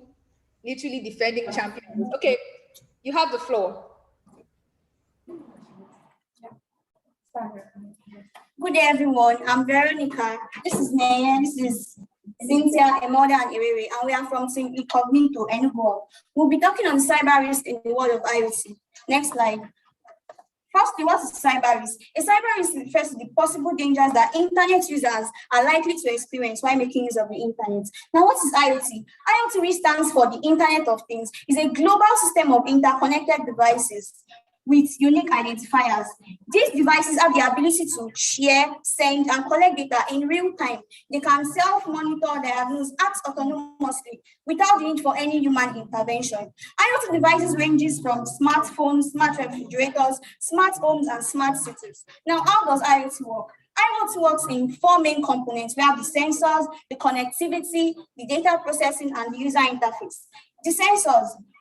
Almost every object we come across every day have sensors embedded in them. These sensors are able to collect data from the surrounding environment and then send the data to the cloud through mediums like Wi-Fi or Bluetooth or wide area network. And then a software in the cloud processes this data and performs the required tasks. Then the information is sent to the user through some way using the user interface medium. The user interface medium also provides a channel for the user to make changes to the IoT system, and then it sends the changes back in the opposite direction, where the machine learning gets to learn about the user preferences and adjust its system to match the preferences of the user. IoT devices are packed with a lot of benefits. They help us make better decisions, efficiency in different areas of our lives, improved healthcare, and so many more. But with all these benefits, there are also challenges that IoT is facing. And security has been a major challenge in the world of IoT. Inye will take us through the challenges and risks of IoT. IoT security challenges, unlike every other internet technology, security issues has been one of the greatest problems that has been, pulling back IoT devices. And I have a few security challenges that IoT devices go through. First one is resource limitation. These devices have limited storage and processing capabilities because of small and lightweight features, and then they run on low energy because of security algorithms cannot work perfectly on these IoT devices. The next one is system resilience. Now, what is system resilience? It's the ability of the system to respond to unprecedented attacks or situation without regressing. Now, when a system is attacked, it should be able to, not all the systems should go through that attack. But then with IoT devices, we have this problem, complex system. The IoT system is there are a lot of devices, it's just a very large network. And then it is hard to manage all these systems because there are more users, there are more interface, and then because of that, security risk is high. Now I'm going to be talking about IoT security risk. These IoT security risks are like the ways by which IoT devices go through these risks. The first one we'll talk about is hijacking of IoT devices. The first thing that comes to your mind when you hear IoT hijacking is ransomware. We know that ransomware is like the nastiest way by which people get their devices attacked. It's like the hacker has information to your data, but then it's not like he takes most of your data. It's like when he attacks your data, he locks it up and then you have to pay a fee. And then at the same time, it can, because of how IoT devices and the storage of data is, when there's a ransomware on IoT devices, the hacker locks down the whole system. It doesn't take data because the data is stored in cloud. Now, the next one I'm going to talk about is security issues in device update management. When you update your software, like a lot of people, if you use the phone, you update the software of the phone, but then with IoT devices, a lot of people don't update their software, and this is like making the devices vulnerable. And even at the point where the device should be updated, if it's not properly protected, the hackers can get access from that point. And then there's lack of compliance of IoT manufacturers, just like our colleagues in Pink Intelligence mentioned when we're talking about automobile hijacking. She says something about the manufacturers being the cause of the problem. Like they don't put in enough resources when they don't put enough resources in security of the devices. So it makes from the point of production, these devices already suffer security problems. Then we have lack of user knowledge. Obviously, if you don't know that, my smart refrigerator can be hijacked, you don't protect it well, and then social engineering comes in place, and then that's how it happens. And then we have industrial espionage. We also put out a few case studies, and my colleague will be taking up from them. From the picture, you can see that the first picture said that yes, the Germany banned the use of keydoors as the use of an exponent device. Germany banned the use of doors known as Kali doors because they believe that it's had privacy. They were breaching the privacy policy, and they banned the use of because the public believed that the privacy was being breached, and they banned the use of the door. In the second post, we saw that the US police found out that four of their cameras were not working. And when they conducted an investigation, the fact was not just only the 4 cameras that were not working, there are many other cameras that were not working. And the hackers already made use of a malware, which have like 70% of their storage units. And they used this led to the police reinstalling the cameras. In the third post, we saw that Fridge sends spam emails that attack his smart gadgets. The Fridge was discovered sending out spam emails between December 23rd and 2013 and January 6, 2014. And these emails, like, it was believed to be one of the first to exploit the use of Los Angeles airport security as devices which have IoT. My colleague here will be talking on the solutions of the IoT risk. Okay, I'll be talking on IoT security solutions. Before I talk on it, what is IoT security? IoT security are those measures we use to protect our IoT devices from being compromised. So we have some of the solutions. Number one is the use of IoT security analysis. So these people, they reduce IoT issues and vulnerability, and they do this by working hand in hand with the security team. And they work hand in hand with the security team to prevent potential threats, prevent malicious attack, and also detect sensors issue like spike on IoT devices. And they do this by collecting data from different domains or different sources. Then the next one I'll be talking about is encrypted communication. We all know that attackers, they compromise our IoT devices to gain access to our IoT devices. So when we encrypt, we need to encrypt our communication between the IoT devices and the interface like web app or mobile app. And when we do this, you will see that the unauthorized will create an avenue that unauthorized users cannot access our IoT devices. And some of these encryption methods are the use of HTTPS. Then the next IoT security solution is EDR security. What is EDR security? EDR simply means endpoint detection and response security. We do know that anytime you are not in control of your IoT devices, you are actually losing data. Why? Because IoT devices are made in such a way that they constantly stream data, even when not on use. So these EDR tools, what they do is that they prevent or they identify attack in real time, thereby preventing the loss of data. Then the next one is authentication. When we talk about authentication, cyber attacks or cyber criminals, they gain access to our devices by getting hands or knowing our personal information, such as our password. So when we have a comprehensive device authentication, you will see that these cyber criminals will not have access to our devices. And some of the authentication mechanisms used in IoT devices are multi-factor authentication, biometrics, and digital certificates. So imagine a world where for every individual that exists, there are 3 interconnected devices. Imagine a world where for every individual that exists, there are 3 interconnected devices. Well, we don't have to think too far, because according to Gartner, by the end of this year, there will be 25 billion connected devices across the world. And by 2025, a quarter of all cyber attacks will be IoT-based. Imagine how catastrophic it would be if the devices we rely on for our day-to-day activities, they have become an intrinsic part of our lives, are attacked.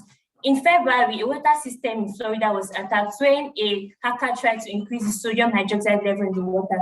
This water supplied 15,000 residents in that town. It was combated on time, but it would have been let down if we did not understand how to implement cybersecurity measures when using IoT. Thank you so much for listening. Wow. Enugu Incognito, you did amazing. Okay, so because of time, because we just have we literally have 3 more groups so that we can close out. We have actually really run out of time. So please, the other 3 teams that just presented, Calabar and Adamawa, please unmute your mic quickly so that I can spotlight you and we can get started with the question and answer. Please unmute your mics really quickly so that I can add you to spotlight. Please unmute your mic quickly. Okay. I've seen Adamawa. Please, Calabar. Okay, great. I see Calabar as well. So my first question is going to go to Adamawa. What is the first thing everyone should look out for and review appropriately once they create a social media account?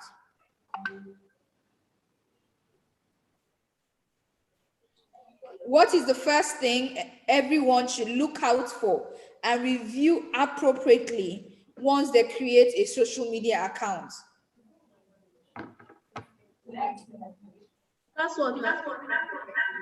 So review appropriately. Think about that.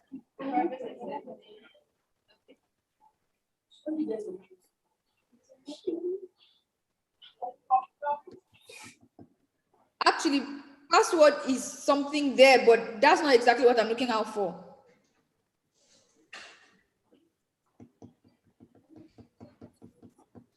Security.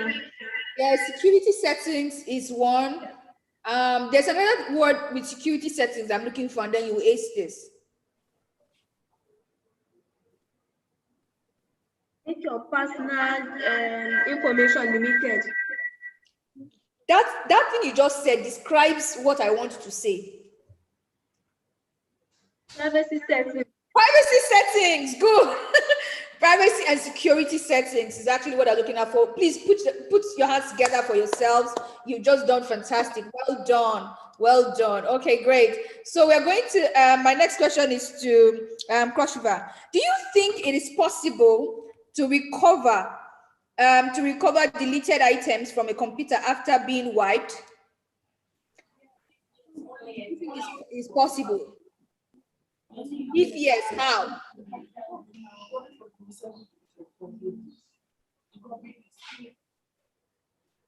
Yes, ma, it's possible. Okay. So how?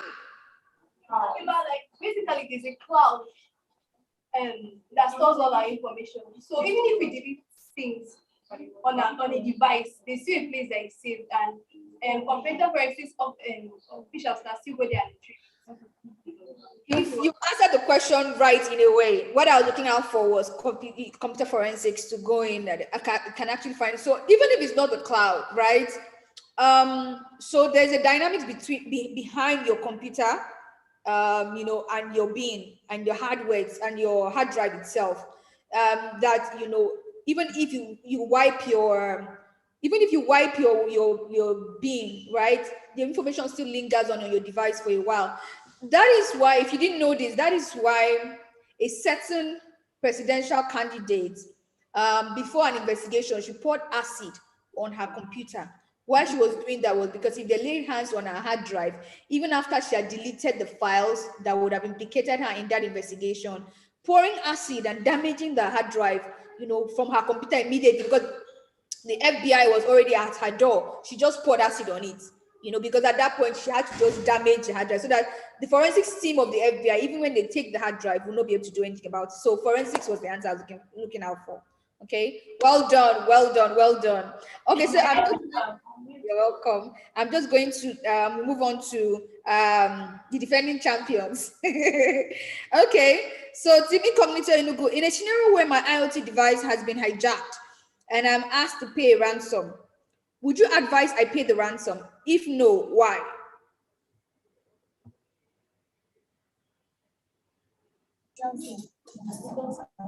Just like I said, with IoT devices, when there's a ransomware attack, the data is not really at risk. The whole device is at risk. So if you don't pay, your whole device, the functionality of your whole device is what they take control of, not the data, because data is usually stored in cloud storage.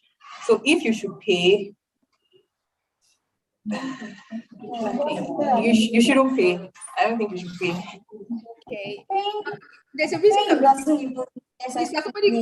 never should think of another reason. Give me another reason why you shouldn't pay. Okay.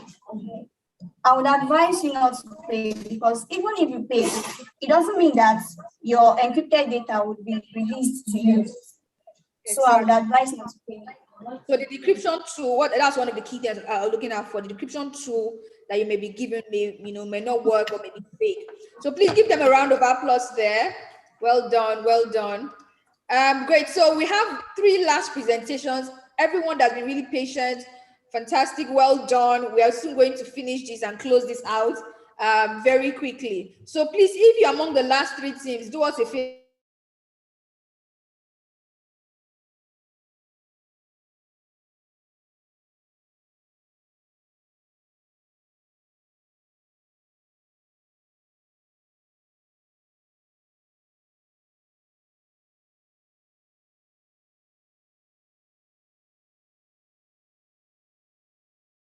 Colorful. Please unmute yourself quickly so that I can give you the stage and we can run.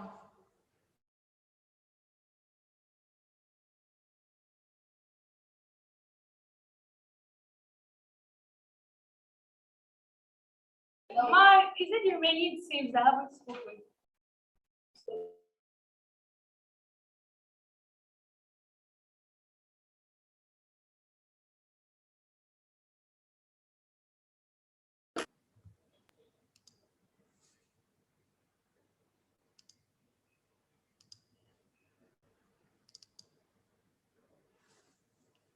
Incognito Kogi, please.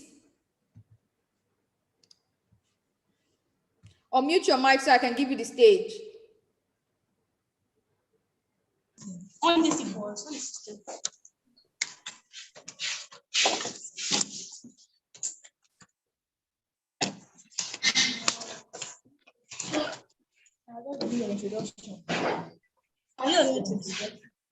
Ma, can you hear us? So me, wasn't it? It's not moving. I'm hearing voices. Okay, great. Okay, now I can see Ma, you. can you hear us? Yes, I can hear you now. Okay, great. So I'm just going to, you can get started now. Okay. Good day, everyone. We are Team Incognito from Kogi State. My name is Alio Alimat. And here with me, Belkis Suleiman. Want to talk on a topic which is mobile device security. What we have mobile device security, examples of mobile device security. Why is mobile device security important and components of mobile device security? Importance of mobile device security and how does mobile security work? Benefits of mobile security and best software for mobile device security. First, I will start by defining what mobile device security is. It's defined as a combination of strategies and tools that secure mobile device against threats. We have the example, which is examples of mobile device security.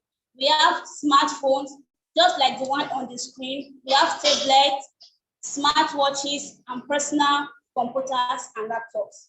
These are very, very common. Mobile security threats are on the rise because devices now account for more than 60% of digital fraud, phishing attack, and stolen password. Because nowadays, our mobile devices are so popular, like phones, laptops, they are in use. So cyber criminals can easily have access to it through authorized access. But when it's your own personal and it's not public and it's not generally being used, you can have your own app, you can have your own password on it, and it's be locked with that because most people now during businesses they use laptops, tablets, and other mobile devices for their jobs, like online studying. So with you, if it's your own device, you have to secure it in a way that not even an hacker or a scammer will have access to it. Next slide, please. We have components of mobile device security, which is the VPN. VPN is known as the virtual private network. It's an encrypted connection over the internet from a device to a network. That encrypted connection helps ensure that sensitive data is safely transmitted. It prevents unauthorized people from eavesdropping on traffic and allows the users to conduct remote work safely. For an example, the VPN is very, very important, just like end-to-end encryption. When you have a VPN in your phone, no matter how data is being transferred, no other unauthorized user will be able to eavesdrop on the information that is being transferred. It's just between you and the other users. Not even an hacker or scammer will have access to the information. On the other hand, we have the email security. This email is commonly used. It's very common, which everybody is using it. That is it. So one thing is that email is the both most important business communication tool and leading attack vector for security breaches. In fact, according to latest Cisco Media Security report, email is primary tool for attack spreading ransomware and other malware. Proper email security includes advanced threat prevention. One thing about this email is that just like end-to-end encryption, even email to ask, in which you can secure your information there. If the information is being secured, not even cyber criminals will have access to your information. It will just be for you only. And I will then hold it against you and ask you to pay a ransom for you to get it back. That is how email security works. We also have endpoint security. Endpoint security also is an organization. It's an endpoint security that can identify threats earlier on when they're found. For an example, there might be an antivirus or a software application in your phone that whenever you are to download a particular application from an app store, to just say that this application downloaded it has viruses, or it will just give you a warning that it's either you delete it or not.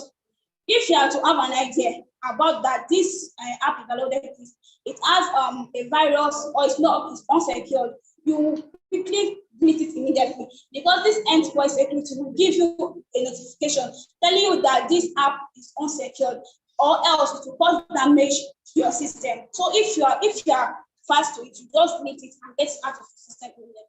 We have importance of mobile device security. We have mobile device security protects your private data. It prevents you from clicking malicious links, camouflaged as genuine ones. By clicking on this link, you are making way for automatic installation of various trojans and malwares. For example, let me use a link as an example now. Let's assume that maybe you want to go into a website. There are some websites that is being camouflaged, that there's of malware or virus that is hidden behind it.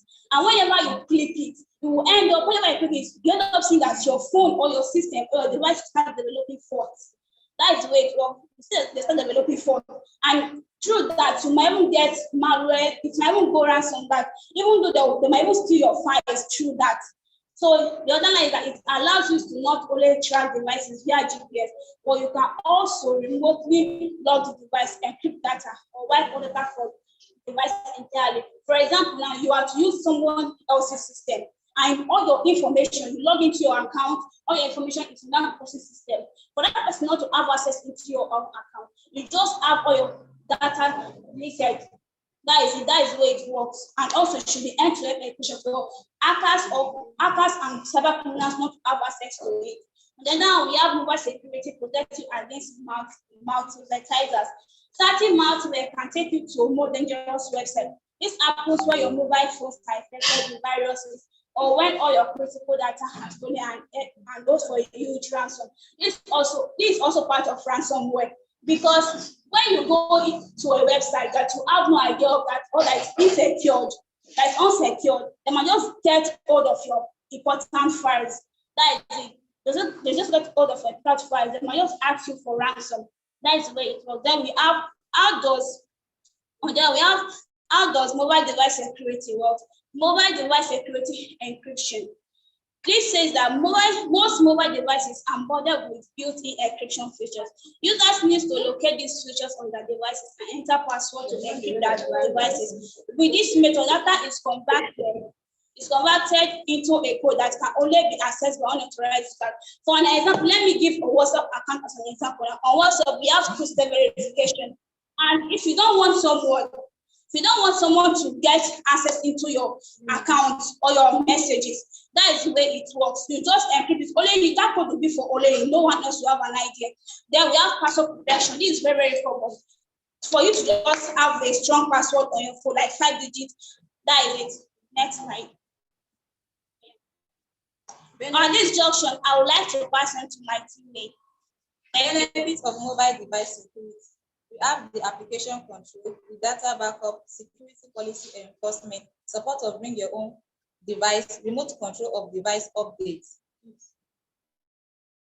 For mobile device security. So software solutions have been designed ways to confront and address these types of network. Among them is the mobile MAN, others device management, MDM, and management, EMM, and on-fine endpoint management, UEM. Thank you very much. One thing I want to say about this is that on this mobile device security, we have to have our whole system differently. We're not to go into someone else's system to log into our account, because this might cause cyber criminals to have access to our account, and they might take some files and ask for ransom in return. Thank you. And our reference, our searches are taken from big sites, Komodo.com, Topnews, PM.com, and Cisco.com, RD.com, Protect.com. Thank you. Wow, fantastic presentation. Fantastic all round. Well done, well done, well done, girls. So we are going to have Oyo come in very quickly. Which is it? CyberGirls 2. Please unmute yourself so that I can quickly know. Hi. Spotlight.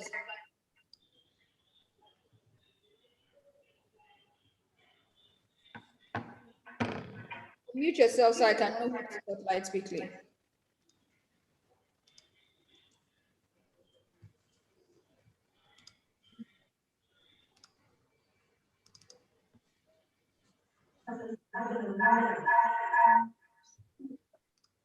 So this is our second to the last presentation for today.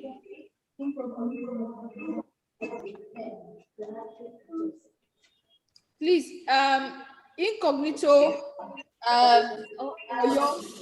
Okay, let me see. Have you muted? Have you unmuted it? Everyone. No, hold on. Hold on.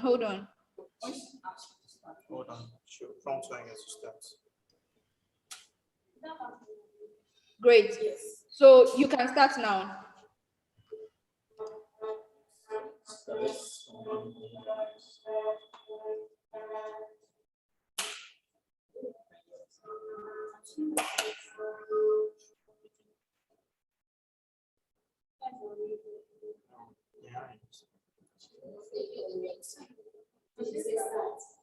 You can start now. Can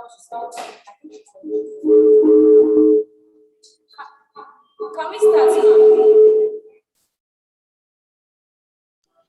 Yes, I've said that a couple of times. You can start.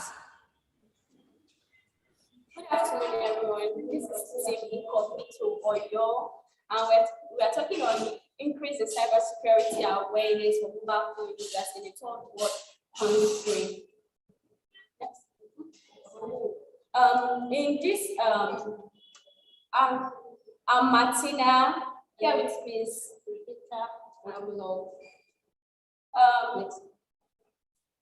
in our slide,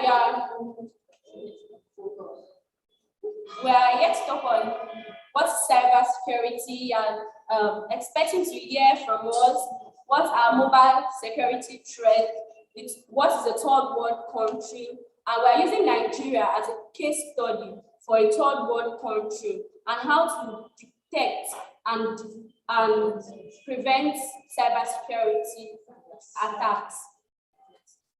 Next slide. Mobile security threats. What is mobile security threats? You may ask. Mobile security threats include both physical and software-based threats that can compromise our data in our mobile phones, tablets, and other mobile devices. Mobile security threats include everything from mobile form of malware and spyware to the potential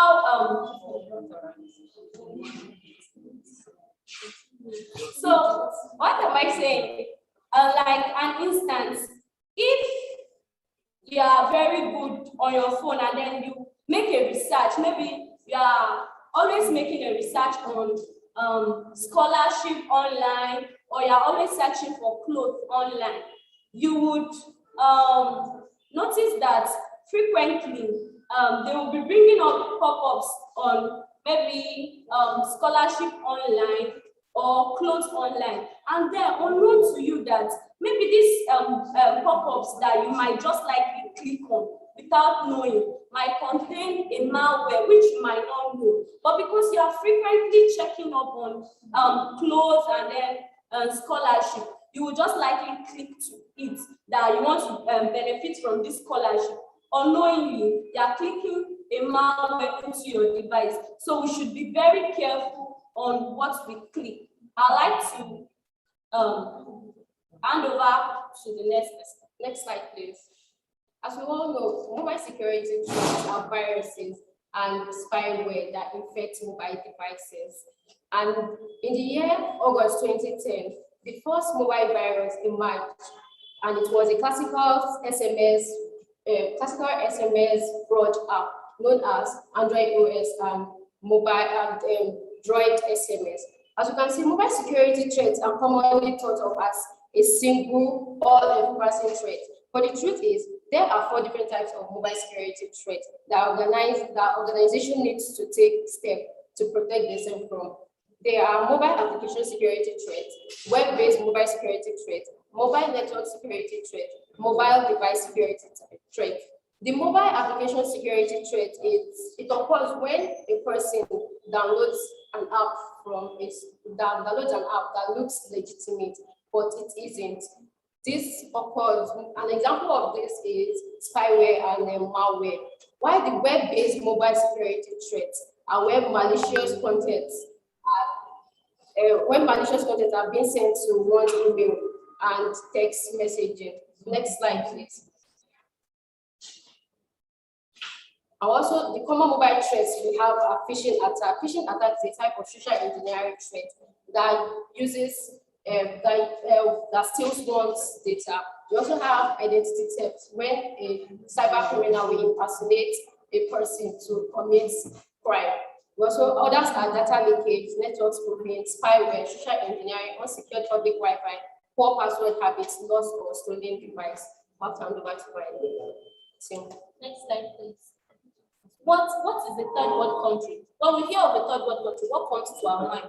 Third world countries are other developed nations, those nations that they have not experienced growth. Now, looking at the list of underdeveloped countries here, the list of third world countries here, we will see that Nigeria is part. Why should Nigeria be among third world countries? Is it because we are underdeveloped? Is it because we don't have resources? No, it's not because we don't have resources.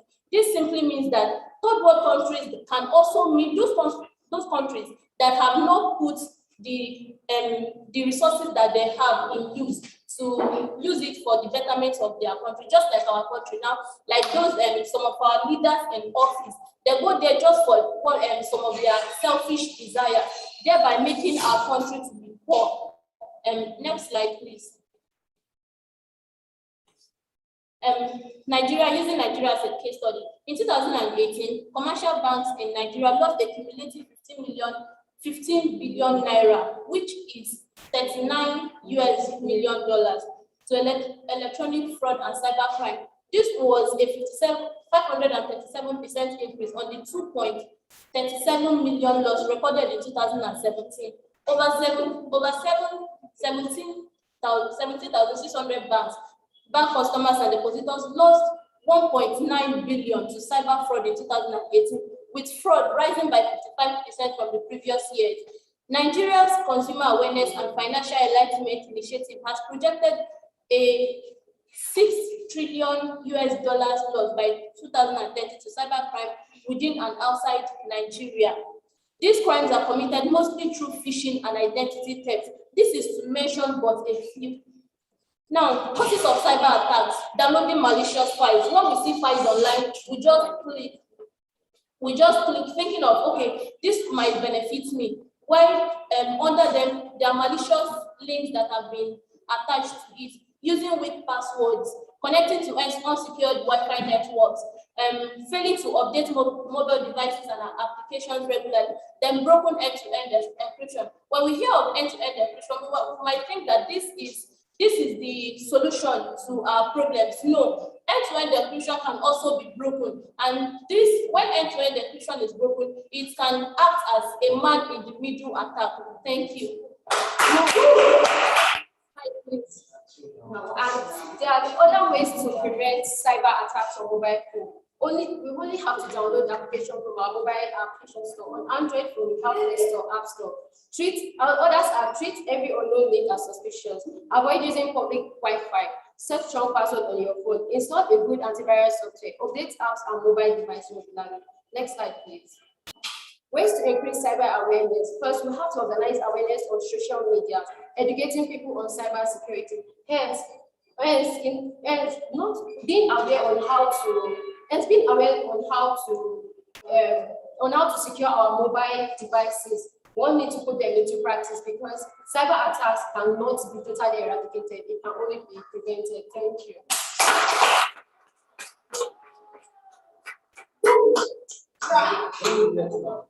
Well done, Team Incognito.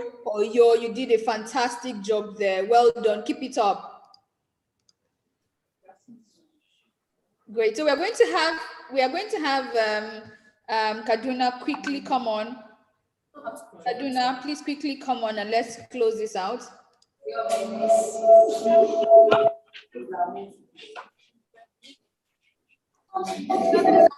So that I can. Okay, I've seen you now.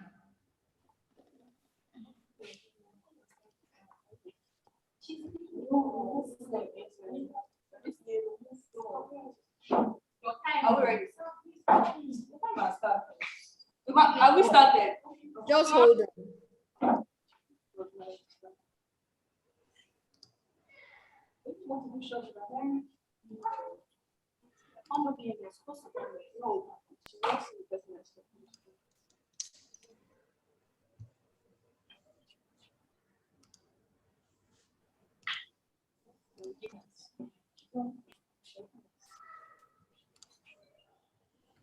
Okay, you can start now.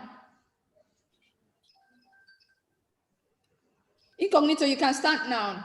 Hello. Hello, am I on to Ezine from CyberGirls? Yes. Hello, good afternoon. This is my Confidence from Cyber Safe Foundation. I'm sure you know me already. Yes, good afternoon, ma.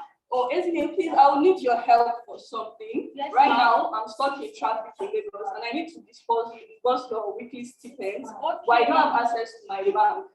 So I need you to please quickly send me 30K. The account number I'll be sending to you right now. Okay. And please be discreet about this. I don't want any other cyber girl to know about it. Yes, ma'am. I'll do that before we close from the hall. Thank you very much. Thank you, ma'am. Do you know that a cyber attack is attempted every 39 seconds?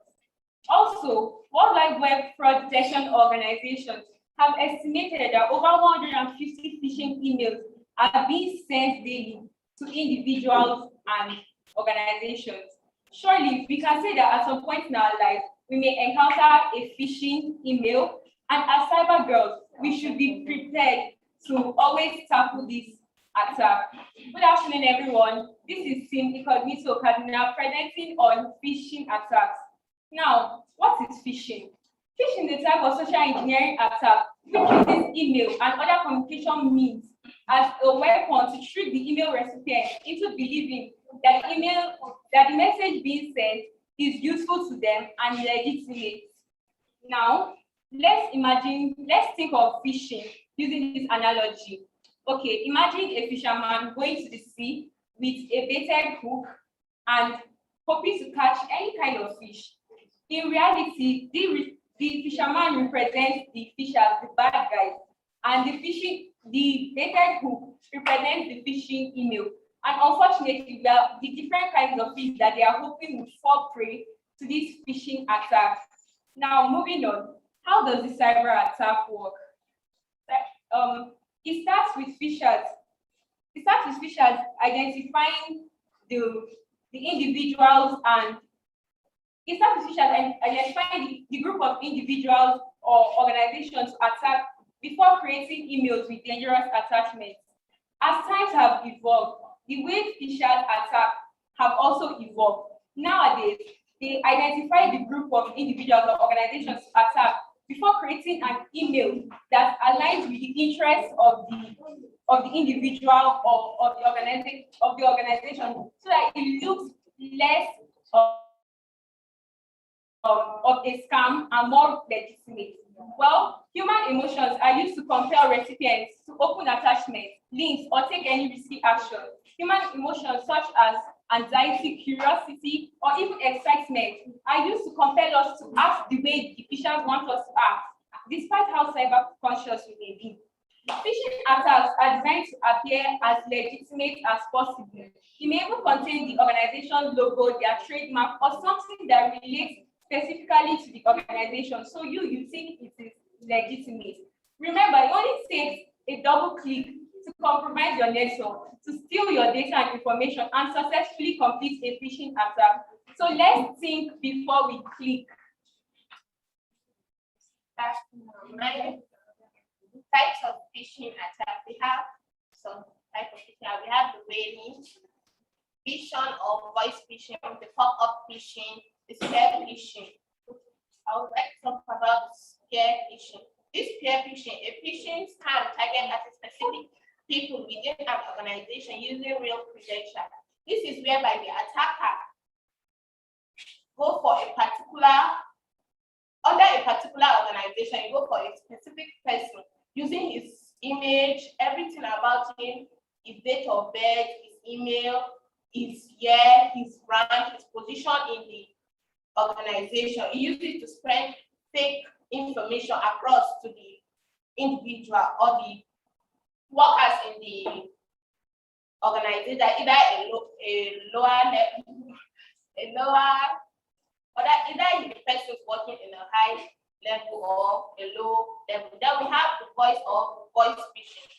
A cyber criminal calls pretending to be a legitimate entity and creates a heightened sense of urgency that makes the victim act against their interests. That is, the attacker pretends to be someone, imitating his voice to spread fake information across the individual in this organization.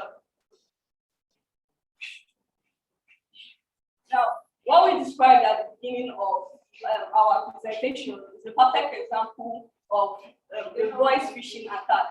Basically, the attacker called and pretended to be a legitimate entity so that the victim will give us information. Now, one telltale sign to tell that call wasn't real is, first of all, Mrs. Confidence will never ever call any cyber girl to ask her for money or any kind of financial aid. And second, another telltale sign, definitely the person will not be calling with my confidence real number, or the person will call with a private or hidden number.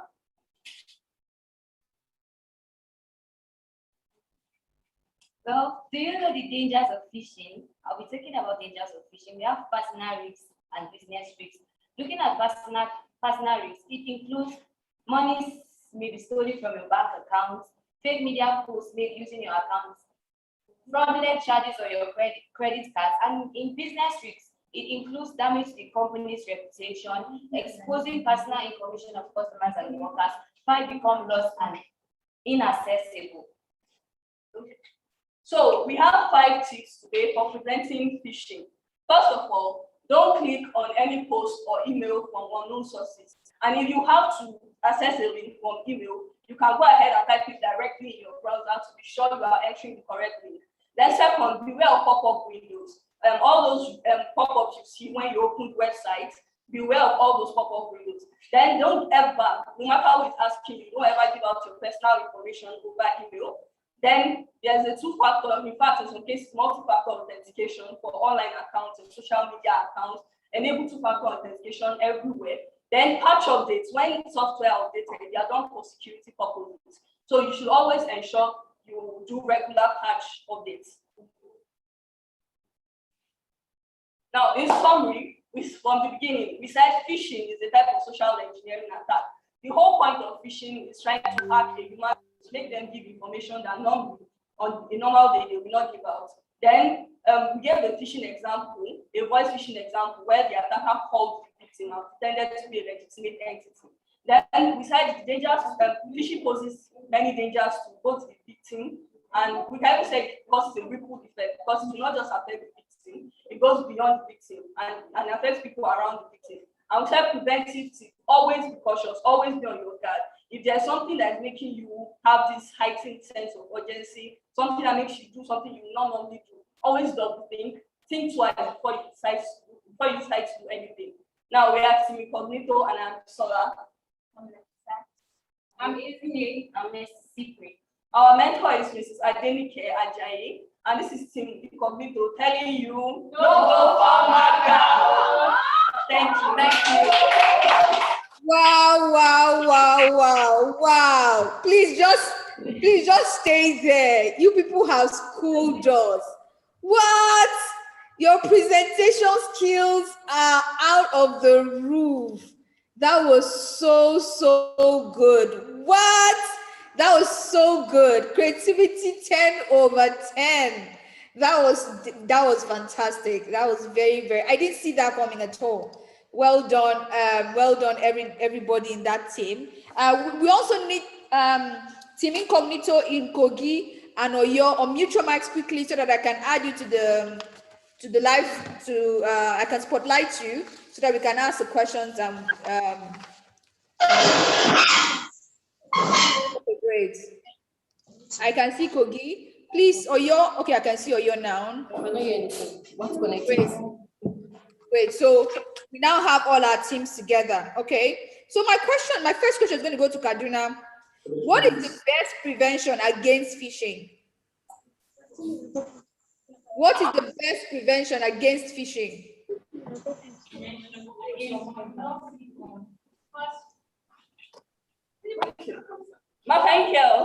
Yes, I can hear you. Okay, so depending on the type of phishing, but first of all, no, let's establish something. Phishing is social engineering via email. Yeah, that's like straight up. Okay, good. So what is the best prevention? Okay, first of all, when you get any email, read the header, check the email address, be sure the email is coming from the legitimate entity. Before you click on any link or you open any attachment, you make sure you double check it to be sure that it's actually a real attachment and not some kind of virus or malicious code. And also ensure that. Let me pause here and help you so you understand. Let me rephrase my question. You're answering it very correctly in a particular context. But what the context I'm asking you is, if you work for an organization, how would you think the organization can better protect itself against phishing? I just want this place open. I'm forgetting that. First of all, they should not give out personal information. No. I'm saying the organization, you are the cybersecurity professional you work in Deloitte. You want to make sure that. What? Raising awareness. Fantastic. That's the answer to my question. Great. So we are moving on to the next team. Team Incognito Kogi. Give me a second. Let me take Kaduna off. Team Incognito Kogi. My question for you is: do you think all applications on app stores or Play stores are safe? Do you think all applications on those stores are safe? No, ma'am, not all applications on app stores are safe because some of them might have viruses in them that whenever you have to download it, you will get a warning telling you that this app is unsecured. You should get it uninstalled, or if you leave it, it will cause damage to your system. So not all apps on the Play Store are secured. That's very correct to a very large extent. You may not even get those warnings at all, but I like the fact that you established very clearly that not all apps on the app stores are secure. In fact, you were saying something during your presentation and you said sometimes it's necessary to look at the comments that people post to understand if what are the reviews of that particular app. So yes, whether or not you get those notifications, definitely bear it in mind that not all apps on the Play Store or app stores generally are safe. Well done. Give yourselves a round of applause. You did very well. Well done. Great. Okay, so my last team to answer my question. Smile now. See all of you are just so taste. Okay, so my question is what? I asked the wrong team. A question. Okay, no. Something is wrong here. Divine, please check what you sent off to me.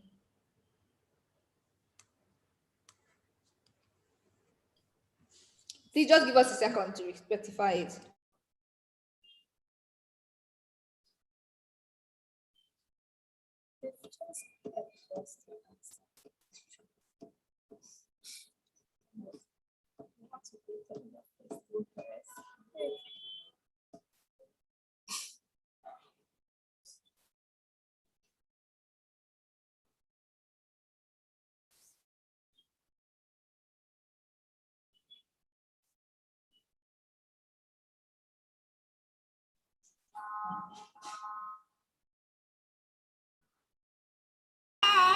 On the merry-go-round, and you can't find out later. But I see it in you, so we can walk it out. Move mountains, we can walk it out and move mountains. And I rise like the Okay, so Timoyo, I actually have the same question for you. I thought it was a mistake. Do you think all applications on app stores or play stores are safe?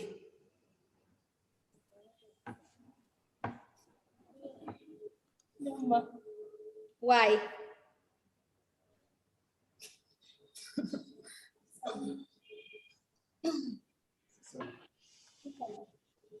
Why? I'm waiting for you. Why? Because it might have another attachment to it that you might not really know. You might not really know about. You might just be downloading, and let's say, for instance, you are downloading WhatsApp app, and then there's a malware attached to that WhatsApp app or a spyware that you might not really know about. Even if they give you warning on it, you might not really be sure of maybe what they are saying, and then you download it without knowing. And some of the app might not even give you they might not tell you that what you're about to download is not good, or the file is corrupted already. You might just download it like that without knowing. So And also, that's why we need to have this antivirus app on our phone in order to clean the app before we install it. And also check reviews about the app we're downloading. Okay, thank you very much, Team Incognito. You'll give yourselves a round of applause, and everyone in the hub, please clap for them. So this has been a very, very long but very, very rewarding sessions that we've had. We've had presentations from every team, and every team has gone through the question and answer session as well. So we will be receiving feedback on the group because this has taken too long. We don't want to keep you any longer. So we're going to drop the message. The judge is going to drop the message on and feedback on the group chat to tell us, what her verdict is. Some of the key things that she checked, let me see, what was, for example, teamwork, creativity, your slides, how much did you show you're very knowledgeable about the topic in your slides, things like that. Ability to answer the question I've asked us also, or I asked every group, is a strong determining factor as well. So I wish you girls all the best. We are going to announce on the group, and whatever extra benefits you have for being top 3 will be given next week. So I wish you all the best, and congratulations on putting together this successful presentation. I mean, we had 24 of you all do amazing work. If I give you feedback around your slides, I'm actually looking out for you to correct them and send back to us. But apart from that, everybody else, well done. Bye. Bye. day.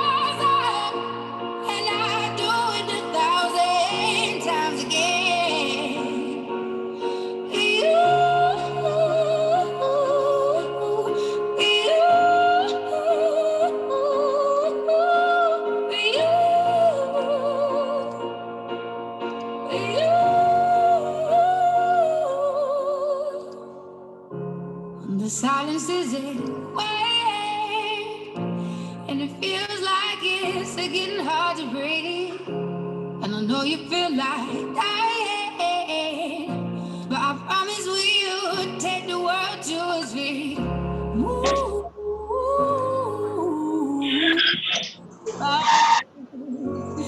bring it to its feet.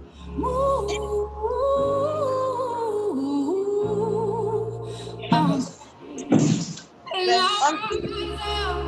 rise like the day. I rise unafraid. I rise up, and I do it 1,000 times again.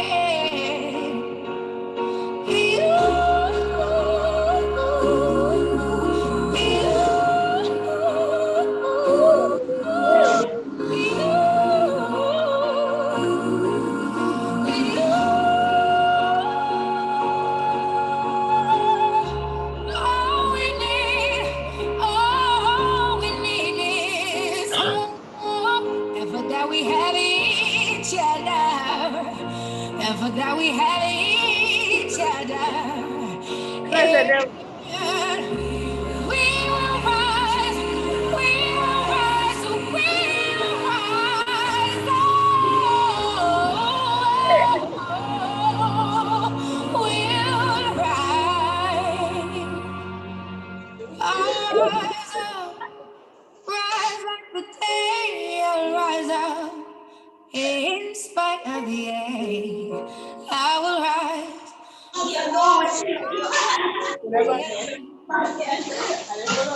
And we'll rise up. I like the waves. We'll rise up. In spite of the ache, we'll rise up. And we'll do it 1,000 times again.